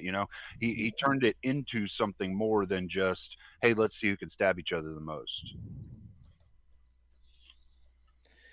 All right, so I've got an issue here in that we are really long tonight, and we still have, I count five debaters. I'm actually good with taking a knee if you guys want me to. So, because I don't want anybody to feel like they need to take any. I'm trying to figure out As how to long make as the this anthem a isn't little playing. faster. I'm trying to figure out how I can just kinda one knee, Grumple. Just one knee tonight. Yeah, there you go. All right. Well, who do we want to see next, guys? Who wants to battle it out? I'll take do a 2v2 grid. No, I don't do 2v2. That just turns into a weirdness. Feed me, Grid. I think that's Let's go. technically an orgy. If it's more than 3, is that Yeah, am I wrong in that? Kind of gay. I think How it's about gay. Marte and Hoseradish? Marte and okay. All right, I'm good with that. Yeah, I'm That's good. easy enough. Yep. All right. Sounds like a you plan. go to the back, and you go to the back, but you don't. Now you got to figure out what you're going to argue about. Well, let's be working on that, okay? Yeah, we will. And So just so I can make sure that I actually know how is it you say your name, sir? Because I can never trust Anson's pronunciation. It's Marte. M-A-R-T-A-E. Marte. Perfect. Cheers. I just wanted The to reason why I have it spelled like that is so that way people can say my name correctly, but I guess that doesn't really work too well. Oh, I guess that's not okay. So you just spelled it phonetically. That's not actually how it's spelled. Yeah, that's the phonetic spelling, so that way you can get my name right. But obviously, it's not working with you. But yeah, Well, just no, that's what I was gonna say. But like I said, he has a tendency to mispronounce people's names to troll them, and so What the fuck does that mean? horseradish. You can always ask me, right? So I'm right. Yeah. Literally. That's what I right. did. That's exactly what I did. All right, good shit. All right. all right. So let's what do you guys you guys are on the opposite side of the aisles for sure. Okay, well, have you heard any topics that just to save me from repeating them? I have a topic. So I think that dating traditionally back in the past is way better than modern dating. I would be completely useless in that I've been married over 20 years. This is going to TTS if you give me 1 second. I know. Yep. Sorry. Oh, right. And we can't hear the TTS. I don't know why. Why is it important that it goes to TTS? Like that ultimately becomes the question. Right? Are we trying to mimic From a Purple Heart whatever recipient? podcast? I mean, that's a probably a pretty good argument to. Like I said, I would agree with you, number one, but number two, I honestly know diddly dick about the modern day. I haven't dated since the 90s. So I got you. Yeah. In general, I am sort of center left, but I am able to steelman conservative positions either direction. So like virtually anything, as long as I have some scope of knowledge on it, I can bullshit my way through it. So is there something else like not necessarily dating related? How do you feel? We can go with some grounders, I guess. How do you feel about Gay marriage? Ooh, I've got one. Well, no. Fuck, Abortion? That would need more than 5 minutes. I think Grid's hat is more optimal for society than my hat. I disagree. I disagree. I think that your hat being completely blank like it is definitely better for society because they can supersede and or Are they you can seriously gonna project argue about whatever the image fucking they hat? want Are you on guys kidding with me their right now? imaginations. No. How about how do you feel in general about Medicare for all? Let's just to throw something out. Groovy. That's excellent. That's what I was saying. Healthcare. These are things. I'm kind of gray area on the. I'm on the fence right now about that, and plus, yeah. What do you mean you're on the fucking fence? Are you kidding me, Marte? For fuck's sake! Mine. We're tit for tat. Grid, do you have one to recommend? Throw us something neutralish. I thought Marte was heavy. polyamory. Right? I guess not. Polyamory? You said I'm you're against it. I don't think that that's a good prescription for society. Let's see. I'm about personal freedoms. I could probably argue against that if you wanted to, But yeah, what do you have? Because Yeah, my what do you wife, have? Yeah, my give me wife a minute. Give me a held to minute. I'm wall. looking for something that'll suit you guys. How do you feel about How do you feel about vaccines? Do you feel that they should be mandatory? Do you feel that some of them should be You mandatory? look like a robot. I don't feel that they should be mandatory. I have Zuko another Hibachi sounds like a TTS robot. coming in, guys. I'm sorry. That's what it sounds like. Oh. Let's find out if you're a robot. You guys Zuko. My own argument say that the aforementioned abuse is a great case to say the likelihood of Medicare for all would fail. Ooh. See, Yeah. Aforementioned. Yeah.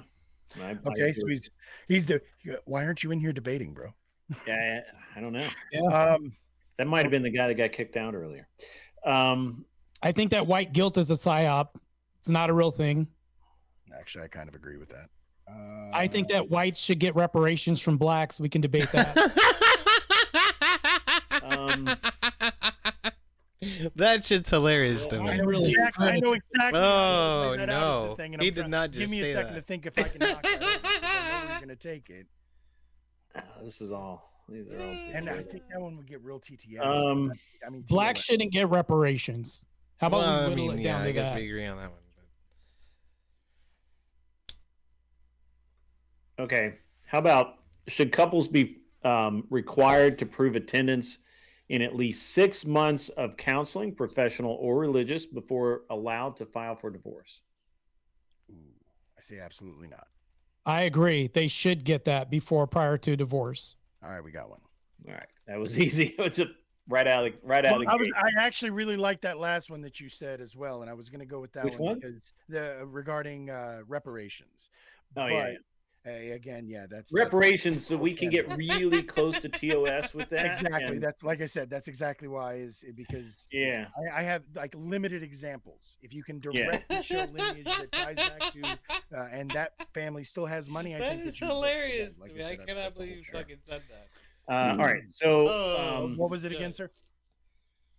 It is such a mean fucking topic.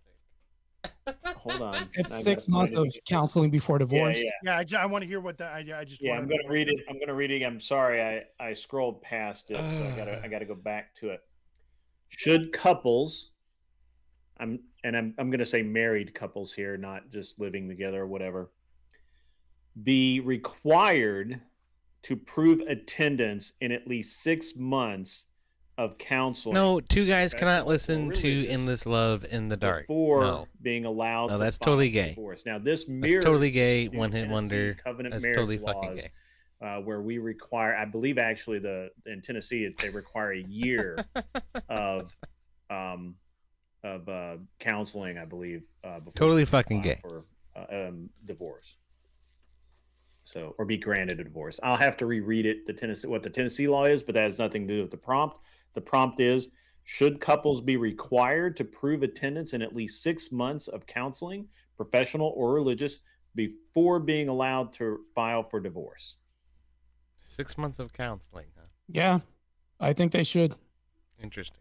This is like the classic Andrew Wilson versus James Sexton argument. I can debate that. I don't know who either of those people are. Good. I'm glad you don't. Let's continue.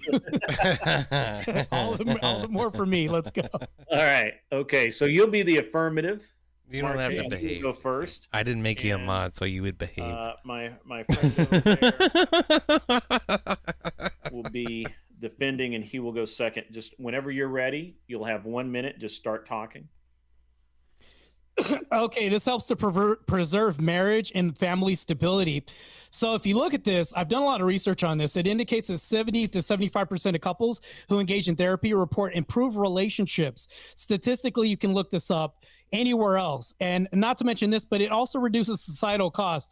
Divorce imposes significant economic burdens on society, from increased reliance on social services, the higher legal system costs, things like that. And I can even approach this on the encouraging accountability and effort. Mandating couples upholds couples' accountability for their commitment, also protects vulnerable parties. So in many cases, one spouse may feel pressure to agree that a divorce without fully exploring alternatives can be a thing. Counseling also provides neutral space for them to address power imbalances. I'll concede my time.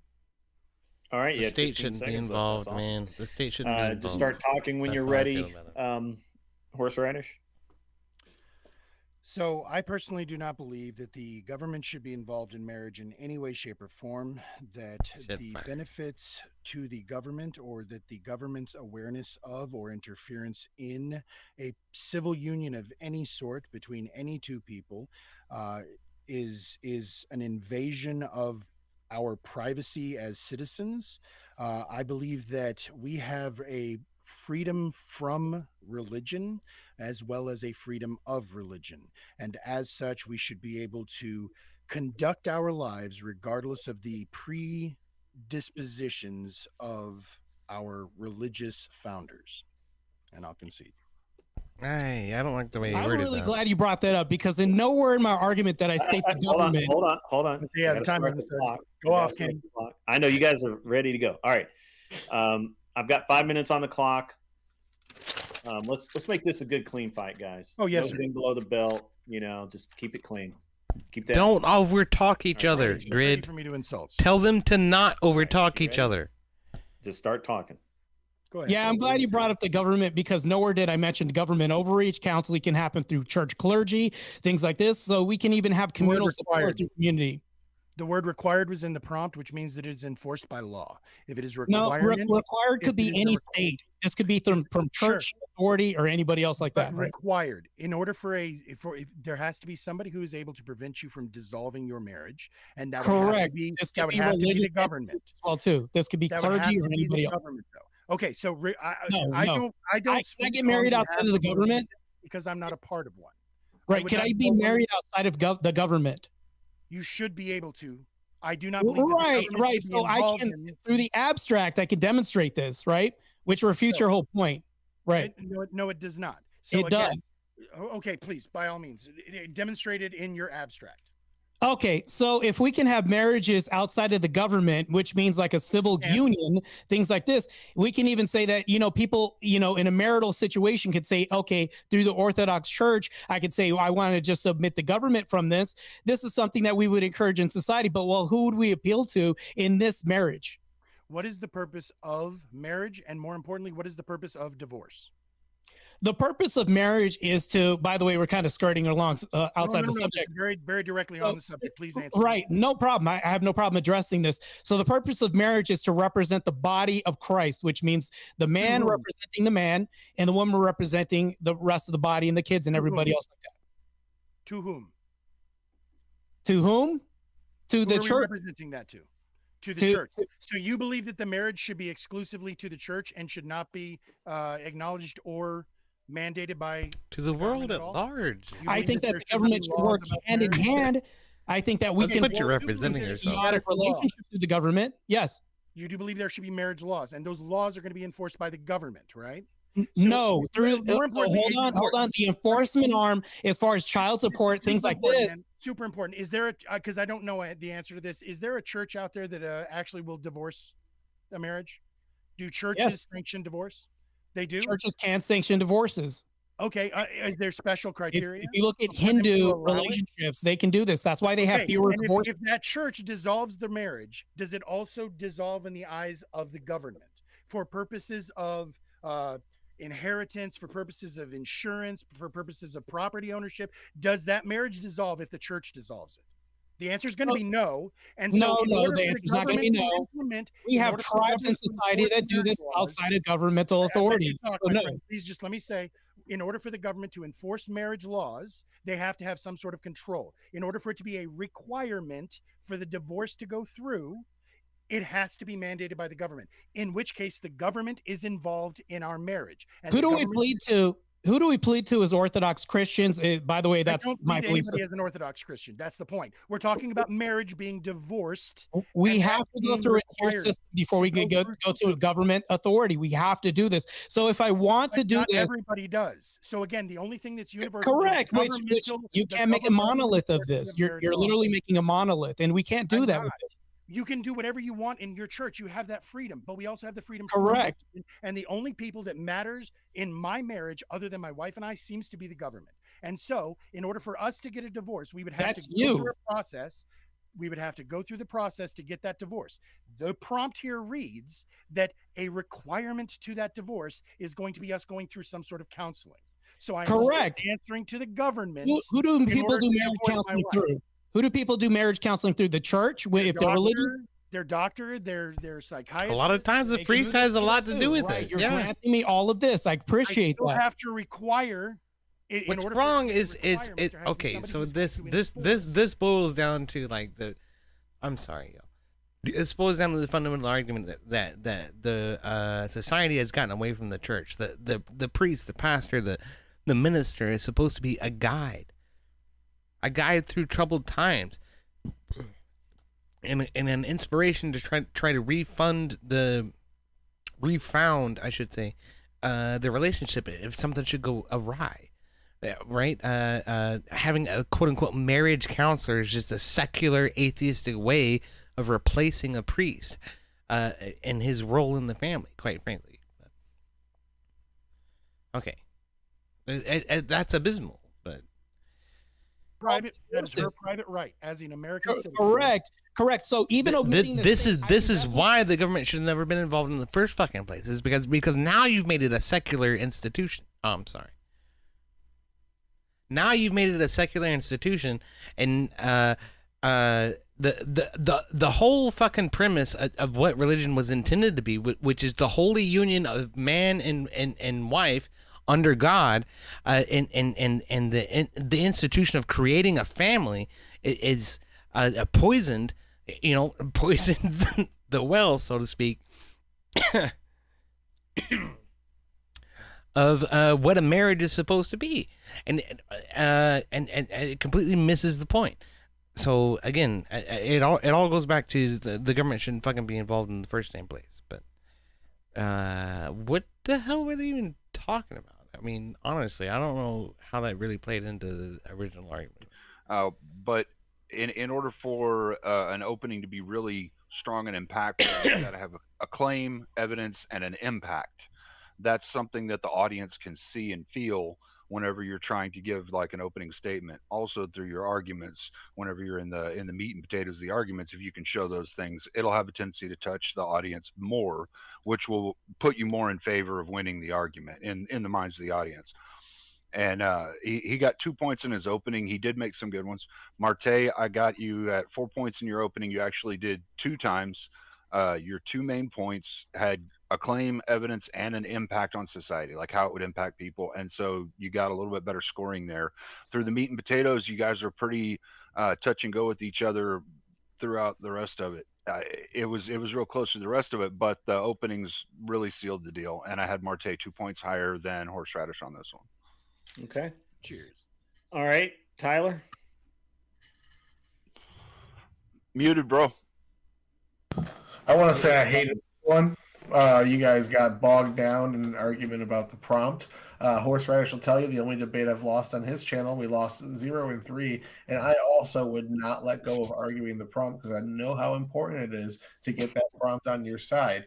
You guys were arguing. I try my best to avoid that. Requiring proof of attendance, and the entire time you argued about the requirement part of the prompt. And I agree with Horseradish's reading of it that the requirement part means at the end of the day, even if you contract it out to churches, the authority ultimately lies with government, and the church or the person that goes through the church has to eventually report to government to get the marriage officially annulled, to get your assets separated and things like that. I agree with this argument, but I don't think you guys actually argued the point so much. You were just really focused on the prompt, which really kind of made my grading hard because like a lot of the things I judge are how well you argue with the prompt and make your points, and your points were all around what the definition of the prompt. I don't know. It really fucked me up. So I only went with Horseradish because I agreed with him because again, we just didn't get into the debate proper. I feel like. Okay. Fair enough. Yeah. Anybody have any comments before I wade in? Go ahead, Sparky. I actually do. And look, Marte, I actually agree with you on a moral basis. However, you have to look at the setting in which we're talking. We're talking about it in American society, so we actually have to look at a secular view of it. So Horseradish is actually correct through the American perspective that there would be no need for this just due to freedom doctrine and things like that. The fact that, honestly, I agree government should not be in marriage, but the fact that we use it for tax code and things like that, there is some incestuous relationship with the government and marriage. Insidious, we'll say insidious. Yeah. But because of he's right. So, His word usage is right there. It The is. United State of Kentucky, as far as I'm knowledgeable on, is the only one that allows incestuous marriage. No, it doesn't. It never has. In fact, the incest capital of the United States is Arkansas. So if we can just accept that fact for a moment, while Cleaner besmirches my state. He was talking about the relationship between government, marriage, and religion, and how it's all incestuous. That's proper word usage. I understand they're big words. Don't be scared of them. But I understood what he was. I knew you did, Cleaner. I knew. Because of the setting. No, I mean apparently he did. It's not that big a word. Because of the setting, I would have to give the win to horseradish because it is actually applicable to modern society in America. But like I said, I agree with you morally, Martin. However, we are not a moral society. We are a society of laws. And in order to follow that idea, we have to follow the law. Well, something though, it's not all states require you to have a state marriage certificate. You can only be married through the church. Also, in some states, if the church dissolves the marriage, the state doesn't get involved in it at all. They leave all deferment to the church itself. That's my point. There's 4 states that do that. Yeah. Okay. What states are those? I'm curious. I gotta check it again. Well, it's irrelevant because nowhere in the prompt said in the United States of America this is the case. None of that shit matters. It was simply the prompt was really simple, and this is where I think you got bogged down. You shouldn't have. Can we reiterate the prompt? Huh? Can we reiterate the prompt? Yeah. Should couples be required But actually, to before I do that, counseling? I got to re-trigger this TTS that came in. Oh. You guys can't hear it because it comes through on That's YouTube right. and Twitch, but the guy paid money, so he gets his TTS.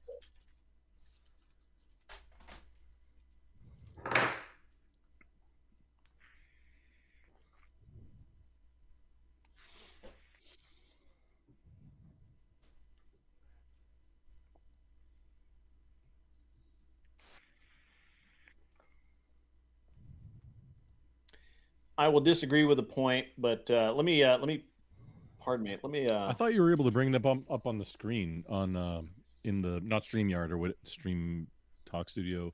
I thought you were able to bring it up into the bottom when. Oh, you mean the TTS, like when TTS or super chats come in. Yeah, the TTS is there, but it's that text to speech, so you can't hear it. Hey, Grid. After you're done, can I respond? On the screen would let everybody know that it's. Yeah.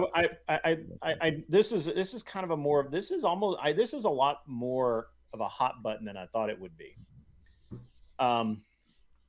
So first of all, the prompt was: should couples, and I clarified married couples, not just people living together, be required to prove attendance in at least 6 months of counseling, professional or religious, before allowed to file for divorce. Nowhere in there does it says to the state. Nowhere in there does it say to any specific organization. Now I'm gonna, I want to. The priest or the pastor would normally do that, and hold on. Traditional Right? times. Yeah. Grid's right about this, but go on. Hold on, Marte. I would have gone with horseradish because you weren't as clear as you could have been that you were looking at. I mean, you came in towards the end that you were okay. This is in the idea of a more religious marriage, horseradish shocked me because I did not see it coming. Him saying that he wanted the state completely out of marriage. You should have said, absolutely, I agree. No state in the marriage, 100% through the church, 100% through whatever religious organization or cultural organization that you choose, and get the state out of it. 100%. You should have backed them on that, and that would have given your argument more credibility when you said, okay. When he said, well, the requirement that seems to appeal to government. No. the religious authorities, secular authorities, whoever marries you, that's who you're going to get divorced from, right? I didn't feel like you made that case strongly enough. And he was able to constantly come at you with the idea that whether, and I know you weren't, but he was constantly able to put you in the box of you're endorsing state marriage, right? Yeah, that was crazy. He was constantly able to put you in that box, even though I heard you say, no, that's not what I'm talking about. You had the opportunity from the jump to agree with him and say, thank you for agreeing with me that the state should not be in my marriage, right? Yeah. And that's actually what the Tennessee state, the new law in Tennessee is reinforcing covenant marriage, which has to be through a religious organization. And obviously, and when he asked you about, churches being able to divorce people, of course they are. Of course. Who else does that, right? Like, I mean, obviously the courts now, he should have made the argument that, okay, let's say that you do the 6 months of counseling and you get divorced through the church. Who decides who gets what?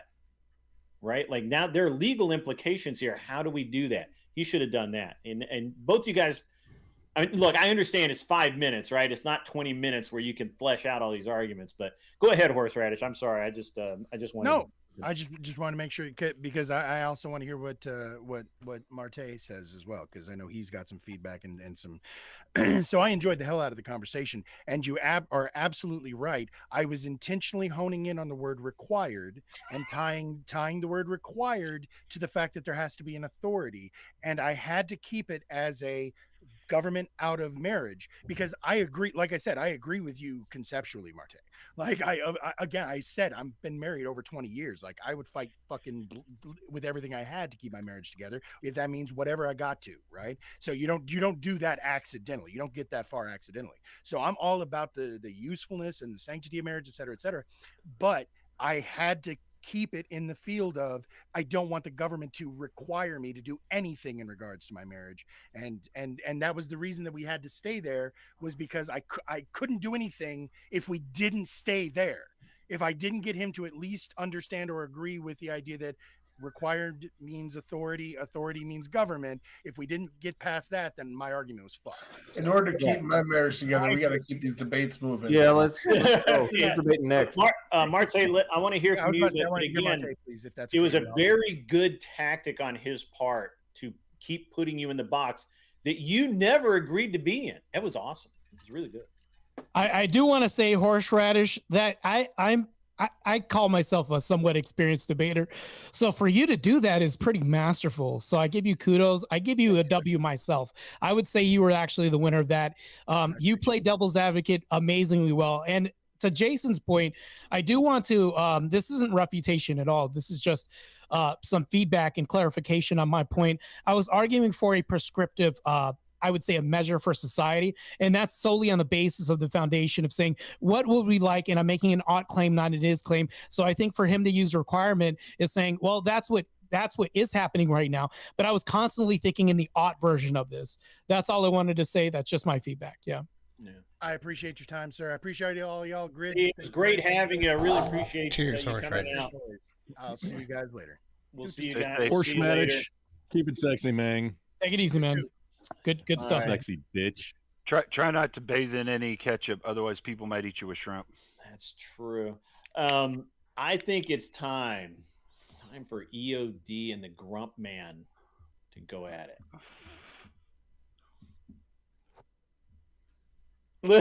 I don't know what the fuck we're gonna debate, man.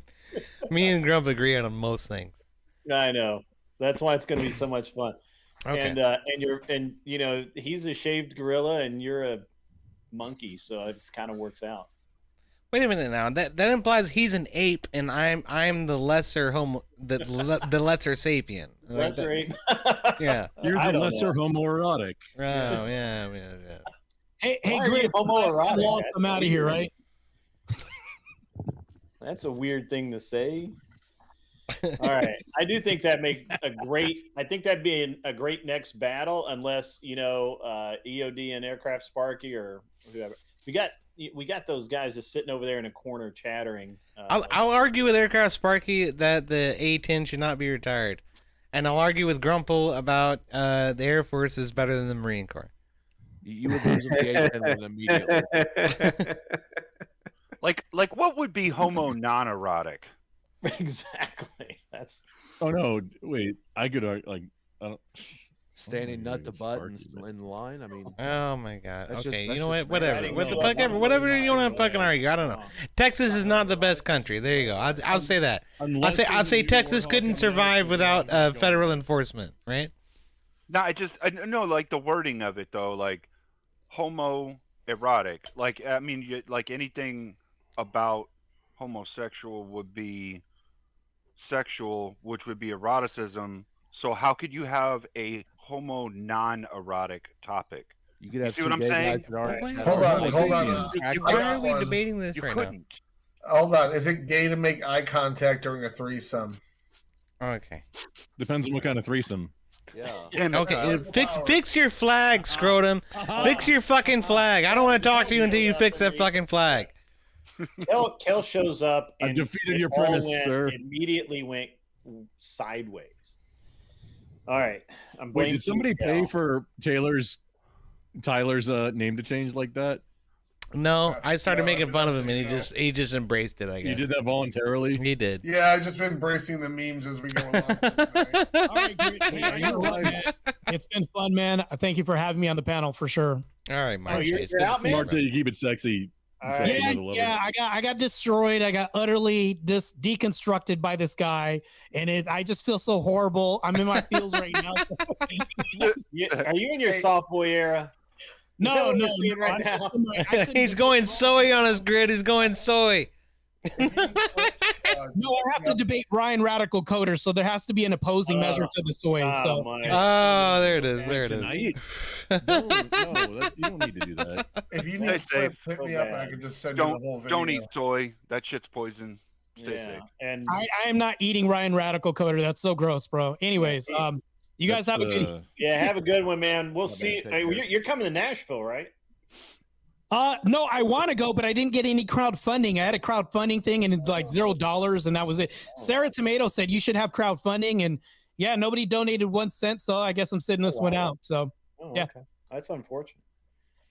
That's So unfortunate. I do have crowdfunding for the Jubilee event on the 19th. If you guys want to donate, maybe I can get with you, Grid, and you can like repost it. But yeah, that's it. Yeah, man. We'll throw it out there.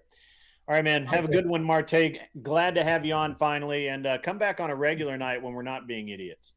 I will. Keep it I sexy, actually Michael. like this more than verbal combat because I can get dropped because somebody in the audience pays money. This is actually more admirable, and I like battling with you guys. That was. I mean, not that it was specifically designed to go against VK. VK feels like I did this specifically to go against them, but I don't like popularity contests here. I want real reasons why my debate beat your debate.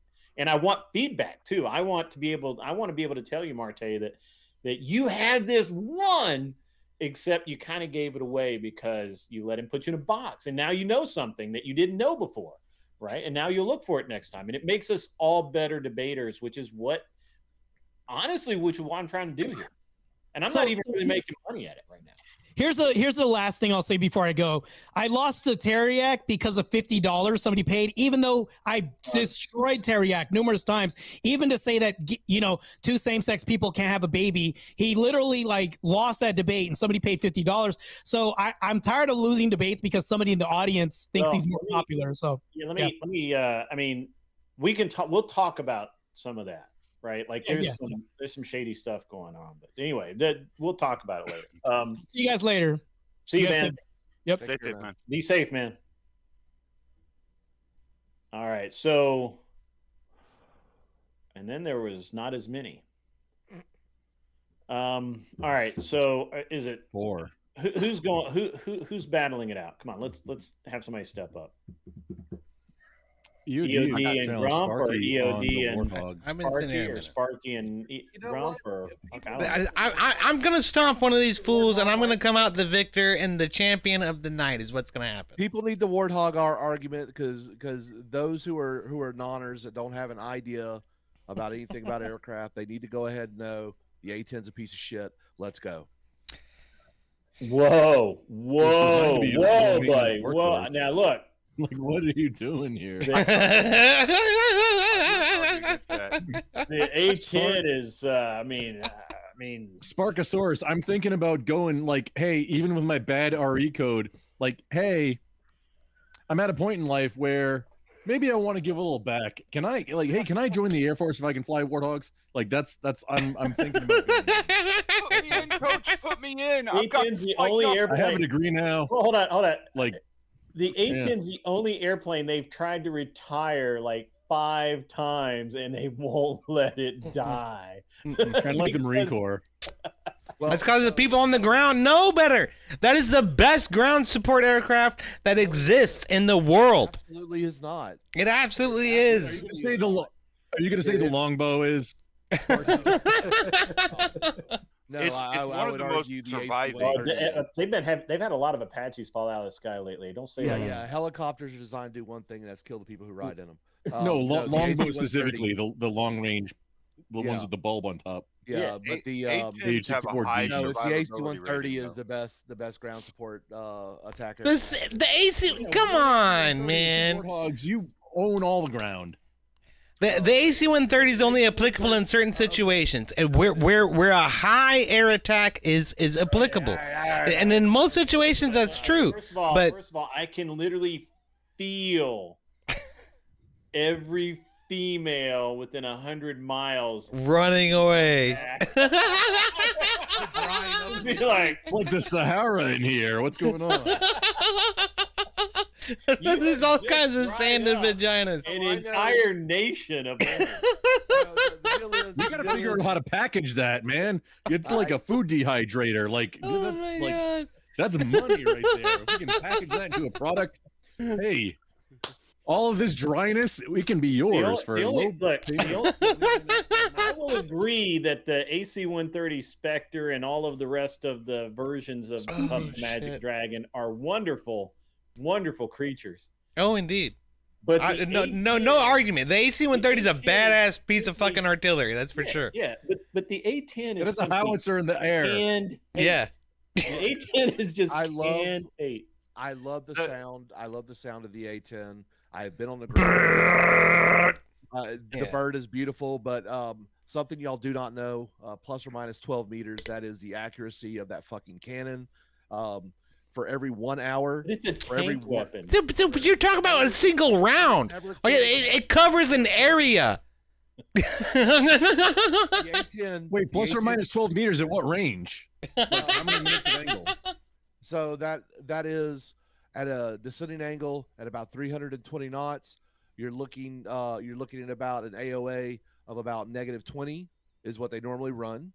And they're doing at that what range is you're saying usually 12 meters? So they usually when they fire at a range of about 2K. 2,000 meters from 2 clicks up. Yes. Oh, dude, that's sub MOA right there, baby. I'm telling you, bro. You can't fuck with the A-10. A-10 for life. Come on. The A-10 killed more American soldiers than Iraqis didn't know. But that's completely false. They were the British A-10s. Man. Oh, hold on. I got to dispute this. Those were the A-10s that we loaned to the British. We can't be responsible for limeys. I mean, the motherfuckers don't know how to fly, okay? Like, we proved that to them how many times? We started in World War II. We've been doing it every year since. Come on. I'll tell you real quick. Women can It's fly a the gun A-10. with wings. That's what it is. With wings. I love it. Flying pew. That's all it is. And if they fire more and than the 3 sound of seconds it first, they stall is out. They did elation to anybody on the ground that needs it. Anybody who's ever been danger close with it is like, oh, the angel's singing. Sounds like. I know. Hey, we got 2 more rounds, guys. Take it to Yeah. I love this though. It's really funny. The interesting thing is I have heard that more people have died in friendly fire from the A-10 than anything else. However, it wasn't really friendly because it was British. Not okay. No, American pilots. It's not okay, unfortunately. But look, the reason why honestly they want to retire it is because for every 1 hour of flight, it requires 8 hours of maintenance. And they're actually cannibalizing the fleet for parts. Yeah, they don't have. They're getting old. Make new ones. Make new ones. The company the tooling doesn't exist anymore. Doesn't exist anymore. No, when like that's why they can't make the Saturn friggin' rockets anymore because they don't have the tooling. Once the project is over, that shit gets reused by the manufacturer. Fairchild does not have the tooling to make new shit for them. Okay, I mean, I can accept the premise under this particular circumstance, but generally manufacturing companies hold on to those molds for decades, specifically for that reason. I get through these two debates, but I will concede that we can't make any more actual A10s because the company doesn't exist anymore. Lockheed can make them. Come on, Boeing can make them. Somebody can make them. Give me a break. But something similar. You can reverse engineer it and redo it, but the problem is the engine is underpowered. Where it's quad redundant in most of its systems. It's very, very good, but the maintenance cost of it is just draining the Air Force. Where an F-16, the 30 caliber cannon on it is plus or minus 8 meters. That's a better. It's better per round. Yes. Okay. Fine. Hang on. 30 caliber. Oh, 20 millimeter. Sorry. It's 20 millimeter, which the Warthog is 30 millimeter. Yeah. That's a bigger gun, bigger, better. Come on. Yeah. One is effective at 2 kilometers, and one is effective at 1 kilometer. No, right. F-16 runs at about 5K an engagement for close air. So. Oh, I forget. You're a fucking F-16 crew chief, aren't you, man? I fucking forgot about that. That's why F-16s can't loiter, dude. Come on. No, they cannot loiter. That's why I say the AC-130 is downright the best one. Okay. All right. But yes, all of the for loitering. Let's debate. This is getting stupid. Oh, it is. It's just dumb military product. Oh, the crusty civilian speaks up. Life is the best. The life. conscientious objector is getting tired of this nonsense. Yeah. There you go. Yeah, you can. All right. The pussy who didn't have the fucking feet for the water just decided to step out. Yeah. Is it a mole, a vole, or a shrew? What? Wait, a mole is a unit of measure. I said he's talking I about want to rodent. debate what animal is living in Anson Knowles' beard: a mole, a vole, or a shrew? A shrew, definitely. Well, what kind of animal is a bull? Vole. A vole. V-O-L-E. Yeah. V-O-L-E. Okay. It's They're like a mole, distantly but related to like a little bit bigger. As in Victor Oscar Lima Alpha. Echo. Yeah. Well, Echo. I can go ahead and tell you that my beard has been in plenty of shrews. So. I figured. Problem was the shrews all had dicks. Oh, was that part of the? wow. I was gonna say it was that part of the taming, but oh man, took it. Okay. All right. You just went Warthog on him. Which one of you? All right. Which two of you are debating right now? I don't know. I'll debate anyone. I don't care. Who's left? Actual. None of us are left, man. The only person left who's left leaning is fucking old dude with the wrong flag down there who sucks on scrotums. Yeah. Damn, son. He just got married. His scrotum sucking day. Tyler, is the cord on your headset on? Okay, that's the left. Yeah, you got to flip that shit around, dude. Yeah. So who's debating? Not tonight, not right now, but you got to flip it around. Yeah, which one of you guys are debating? Which two of you? I don't care. Okay, you and Sparky then. Fuck it. All right. I made an executive decision.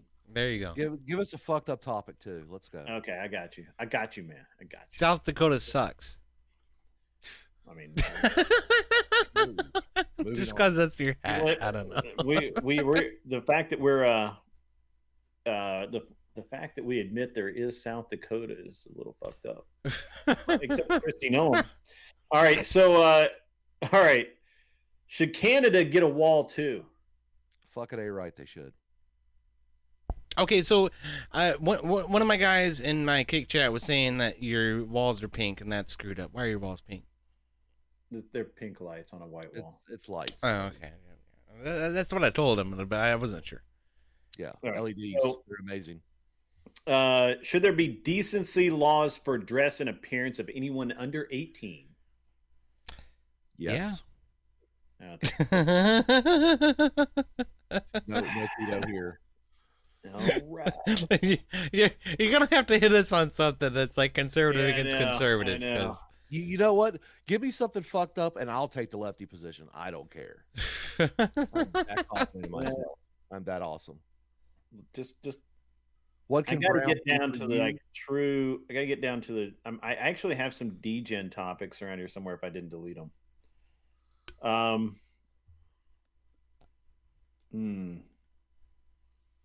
How much money does Rob Nord need to get donated to before EOD becomes a man?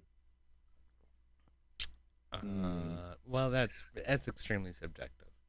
It is. It is. If you ask I mean, Rob, my beard kind of already tells you that I am a man, but no, dude. I know some transistors that have business, not outies. Transistor radio. Both of us.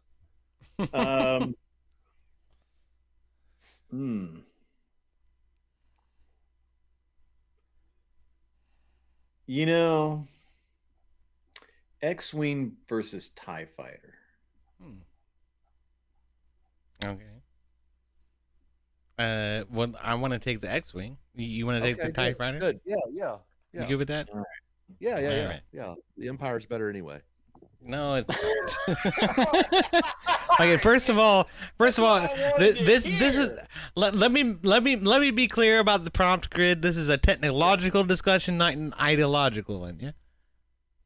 This is if you were in combat tomorrow, TIE fighter, X-wing. Okay. Yeah. No, I'm good with that. Yeah. All right. All right. So, who's the affirmative? Okay, so I'll let you start. let's say the prompt is that the X-wing is better, and I'll be in the affirmative. All right. Sounds good. All right. Okay. All right. Whenever you're ready.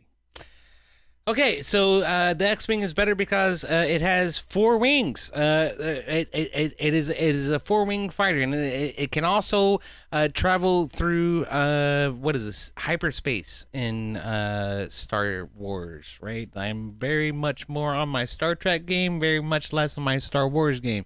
I think Star Wars is like a fantastical kind of cool American folklore kind of thing. I never gave it a whole lot of thought. Star Trek is much more of a, you know what? It doesn't matter. What matters is that the X-wing has 4 wings. It has 4 engines. It is much more maneuverable and much more counterbalanced towards maneuverability in 0G, 0 atmosphere. Also, it can travel really far, and it has 4 blasters on the front of it, as well as the bombs that they shoot sometimes from X-wings. I'm not sure what those are called. Thank God, your time is up. Okay, well, you know what? Sparky. There you go. That's what you get. There's more wings. Sparky, whenever you're ready, man, just start talking. World War II called. They said they want their argument back. Hate to break it to you, but the mono wing is what reigns supreme currently in the atmosphere. Because biplanes and triplanes tend to have way too much drag. But when you're talking about interstellar travel, the more maneuverable, the quicker. TIE fighter is definitely more superior to the X-wing, which is heavy, bulky, and has a lot of drag. In fact, fatties fly in the X-wing fighter, as you see during the attack on the Death Star. Okay, there was fat fuckers flying, and from an aesthetic appeal, all alone, the TIE fighter is definitely much better than that gay junked out X-wing fighter. You had 10 seconds left. All right, I'm putting 5 minutes on the clock. Anyone that wants to, anybody wants to throw a couple of donations at me, we can push this to 7 or 8 minutes. Just for fucking. I'm just saying. First of all, no the requirements uniform of the Rebels suck. Okay, all their shit is a bunch of junk that is outdated, and they don't even have great technology. What? An orange? Then why do the fucking TIE fighters fall like flies? Okay, first of all. Secondly, you never saw once Darth Vader traveling any kind of great distance in his TIE fighter. He got into a fucking 17-mile long super destroyer to fucking go anywhere and do anything. So the TIE fighters cannot travel over distance. Luke did get into an X-wing and have R2-D2 calculate the shit to go to Dagobah. He went to Dagobah through light speed. Several followed the Millennium Falcon into hyperspace, and they led Star Destroyers to them. So I'm sorry. Also, you don't need an R2 unit for a TIE fighter, okay? Plus, yes, you do. They have R2 units. Yes, they do. They didn't have R2 units. They did too. Yes, they did. I remember. Also, I had models of these things when I was a kid. They had R2 units in the back of them. You're the Star Trek freak, you know. I actually have the Millennium Falcon right there. Well, by God, the Millennium Falcon's not what we're talking about. We're talking about TIE fighters and X-wings. Right here. Okay? Where's your X-wing? Where's your X-wing, bitch? Where that X-wing at? You ain't got no X-wing. Because you don't have no respect. You don't have no respect for the real shit. All right. I don't respect the broke ass biplane of the fucking rebellion over the Chad ass TIE fighter. I mean, let's just be honest, dude. From aesthetics alone, no fatties in the Empire. Okay. No fatties, but that's bullshit. Okay, like they had fatties. Okay, you just didn't see them on screen because it didn't propel the fascistic fucking magnanimousness of the Empire's fucking ideology. In reality, okay, what the TIE fighter represents is the German fucking MiG, and the X-wing represents the P-51. That's really what you're arguing against. You're arguing against American aircraft artillery against German aircraft artillery, and you're just wrong, sir. The P-51 was a superior aircraft. The X-wing was a superior aircraft. It came down and it took out a fucking space station on its own at the hands of Luke Skywalker. Hi, history nerd here. The P-51 that when it was engaged in the European theater was against the Messerschmitt. The MiG didn't come until the late 50s. Well, they had some rudimentary jet plane. I don't know what it was. Yeah, and the Americans shot down one, and it was through volume of fire, not from accuracy or anything. That's because the fucking thing was really fast. Well, yes, and there was nothing as fast to go against it. But the argument here is the TIE fighter versus the X-wing, and I hate to break it to you, but biplanes don't fly in combat anymore.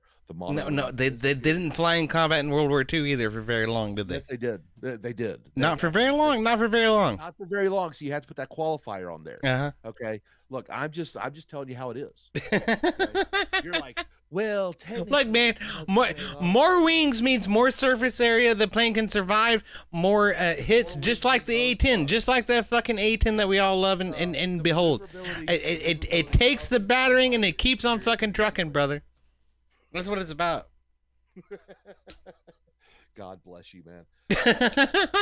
You are a medic, and this is why you don't know this kind of stuff. It's okay. But yes, that's true. The TIE fighter is more maneuverable, where the X-wing is faster. In a linear travel, the X-wing will travel faster than the TIE fighter. However, the TIE fighter is hella more maneuverable. The reason why you see in the movies. So what makes the TIE fighter more maneuverable in space? The X-wing has more surface area to put RCS thrusters and everything else to sort of toss it around and send it in every direction. Which way? It has nothing to do with void. Hate to break it to you. When you're talking about intergalactic space travel and stuff. Right. Surface area has everything to do with where you can put control components such as RCS thrusters, which do matter in space travel. Okay, quite a lot. So I have more surface area to put RCS thrusters than you do. So therefore my spacecraft must be more maneuverable. Yeah. No. Because the circle is a superior shape when you're talking about maneuverability. Yeah, not when you're talking about RCS thrusters. Not when you're talking about places to put things to move the aircraft around. Fucking sphere with wings, brother. Okay, so Okay, so your experiences with aeronautical aircraft do not that doesn't apply to space aircraft. Space aircraft is 6 degrees of freedom, all directions, all the time. Please stop. Anson Knowles. Yeah, I'm giving that one to EOD hands down. Jason, nobody takes you seriously. That's okay. No one takes you seriously. Yep. I'm aware of that. Tyler, you're muted again. Sorry. All right, so that was something. EOD, your opening, you rambled for about 20 seconds about Star Trek and how you're not even into Star Wars that much. That was something that happened. That set it up. That's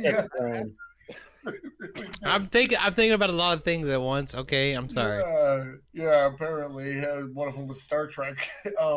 Jason was definitely a lot more on point with his. He argued a lot to what he said throughout. He was also correct. I went and looked it up. R2 units are not required in the TIE fighters. That's not true.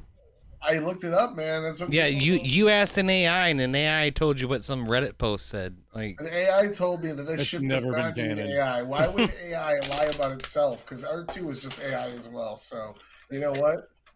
It is what it is. But yeah, I think he debunked your German 1-to-1 analogy pretty well. I think Jason just kind of had command and control over this the whole entire time. So I gave it to him, and I took you both very seriously. Also, no fatties.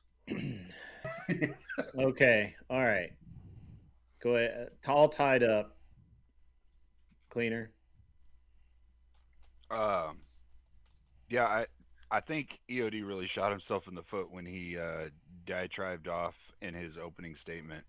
Throughout the meat and the potatoes of it, y'all were pretty close, but that opening statement just shot you right in the foot, EOD. I don't know. Maybe that's something you can heal with your past medical background, but I think Sparky got this. It's not the first time he's punched himself in the dick, I'm sure. Yeah, well, it happens. It happens. Okay. But, so Spark, feedback you from the forgot audience. You forgot to mention that in the TIE fighter that because of the way the seating is, you can like just swivel around and shoot behind you. There is no front or back to the TIE fighter. Yeah, but they don't do that. That's not a thing that they do. That would be making shit up. No, they actually show that in Empire, I believe.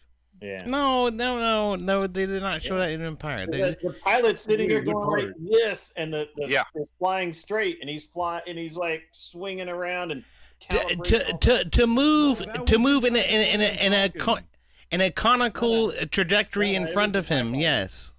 But and it's a 3D cone. Millennium Falcon too, but that was when he was in the side pod thing where you had to do the gun. Yeah, no, that was like on the. That's a top and bottom pod. Like it's a top and bottom pod in the Millennium Falcon. Yeah, but they're like anytime you see somebody doing like that, that was in the TIE fighter did the same thing. He doesn't move all this way. He just goes over and around. Yeah, I don't remember that from any of the movies. Yeah, they had turrets on the top and the bottom of the Millennium Falcon. That's true. The TIE fighters. Did Moff Gideon do that? The TIE fighters' guns would either be locked linearly, straightforward, or you could enable them to be able to target outside in, and it was within a reticle. You had a certain area you could move it, supposedly by what it says of the lore. But yeah, typically that's all there is. That's all there is. X-wing, you had to be aiming right at it, and so you had to turn the ship in order to actually hit something. Okay, we move into the last one, then everyone can have discussions as long as they want. Yeah. I got to go too. All right, Grumple and Sparky, what do you guys want to argue? All right, everybody's going to the back now. Yeah, I guess I'm off grid. So, mini cheers. Come see us on tomorrow at 10 p.m. We'll be doing some D&D. So. Cool. See you. All right. Yep. Nobody takes you seriously. Well, you just said they did, like you should, but that's okay. It was you too. All right, give me your most in absurdum deal, and let's go. The Dinobots were the most effective part of the maybe we'll 1986 Transformers movie. Grimlock, I'm on awesome. the affirmative. But Grimlock, awesome. So I'm sorry, I can't. It's been a Lisbon night. That's okay. I do appreciate everybody coming out though. It's been fun times. That was my That no earlier. Like, oh, it's not Sci-Fi Week. That's next week. Yeah, but then we y'all won't- just bring Well, up I had TIE to fighters pull and something shit out for these now. two weirdos. How about 9mm versus 45? Oh, sure. Either one. I can argue either way. Doubt, because I can argue. So 45 is for a single shot, or if you want to suppress, 45 is better, but 17 rounds of 9mm is better than 6 of 45. Now, all right, Yeah. hold on. We'll go back to the normally scheduled prompts. Yeah, the autistic side of guns. Yeah, Yeah. we're both gun guys. Yeah. Is my belt fed better than Sparky's belt fed? Is there any value to DEI affirmative action, or is it in and of itself racism? It's absolutely racism. Yeah. All right. That's not something they're going to disagree on. That's what I'm saying. Good luck finding something for us, though. So it's like, no, I got you, bro. This is all of what Grid's heard fucking any, panels fucking boil down to. Is exactly what Steelman was criticizing. Is the fact that yes, people tend to be fucking polarized. That tends to be the point of having a debate. So okay, that's good for me. I'm good.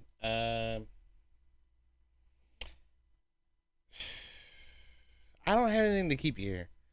Okay, like that's something that it boils down to. So, I mean, what am I doing? I'm in Kerbal Space Program. I'm trying to refuel my deep space exploration vehicles and send out another probe. I don't know. Does that interest you? Maybe a little bit. Trying to explore some of the shit that's going on in Warhammer 40k. Like, that's a whole lore set that I haven't really explored a whole lot. So, trying to get into that a little bit. Then, right, I got the Dragon Eye Spire Peak tomorrow. And that's all I got. So, I don't know, man. Like, hang out, be around. I'll do some stuff, I'm sure. But for now, I think I have to call it. I have to sleep. That's a thing that people need to do. So, here's what I'll say. Is that,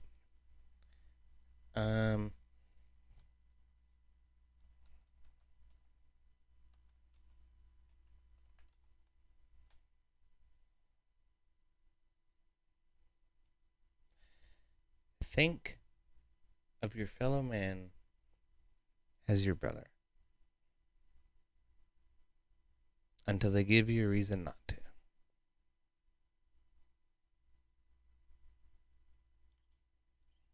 And let that be that. I'll see you all on the next one. Tomorrow, 10 o'clock Eastern Standard Time at night. We will be here. Shadows creep, axis high, shadows deep, steel meets bone, war drums pound, banners torn, red skies weep, marching forth, no time for sleep, darkness reigns. For now, I'll send you into Grids. Who's kind enough to host and have me on, despite having a lot of people who are on Twitch on this platform. I do appreciate that. Go check out Grid. If you haven't yet, definitely do that. And I will see you all in the next one. Mini cheers. Blood of steel, blades collide through the storm, dwarfs abide, minds of fire, forged in flame. Ravens cry, death's grim tide, enemies fall, no place to hide, legends carved in stone, our name. Through the iron gates we stride, fearless hearts with honor tied.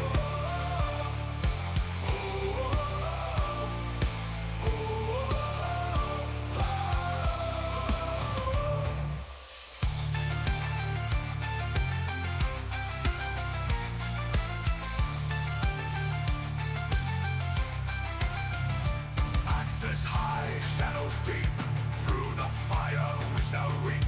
Victory calls, the earth will quake. Axes high, shadows deep. None shall rise when mountains break. Blood on steel, blades collide. Through the storm, dwarves abide. Bites of fire, the earth will quake. Axes high, shadows deep. None shall rise when mountains break. Blood on steel, blades collide. Through the storm, dwarves abide. Mites of fire, forged in flake. Ravens cry, desperate tide. Enemies fall, no place to hide. Legends carved in stone, our name. Through the iron gates we stride. Fearless hearts with honor tied. Through the iron gates we stride. Fearless hearts with honor tied.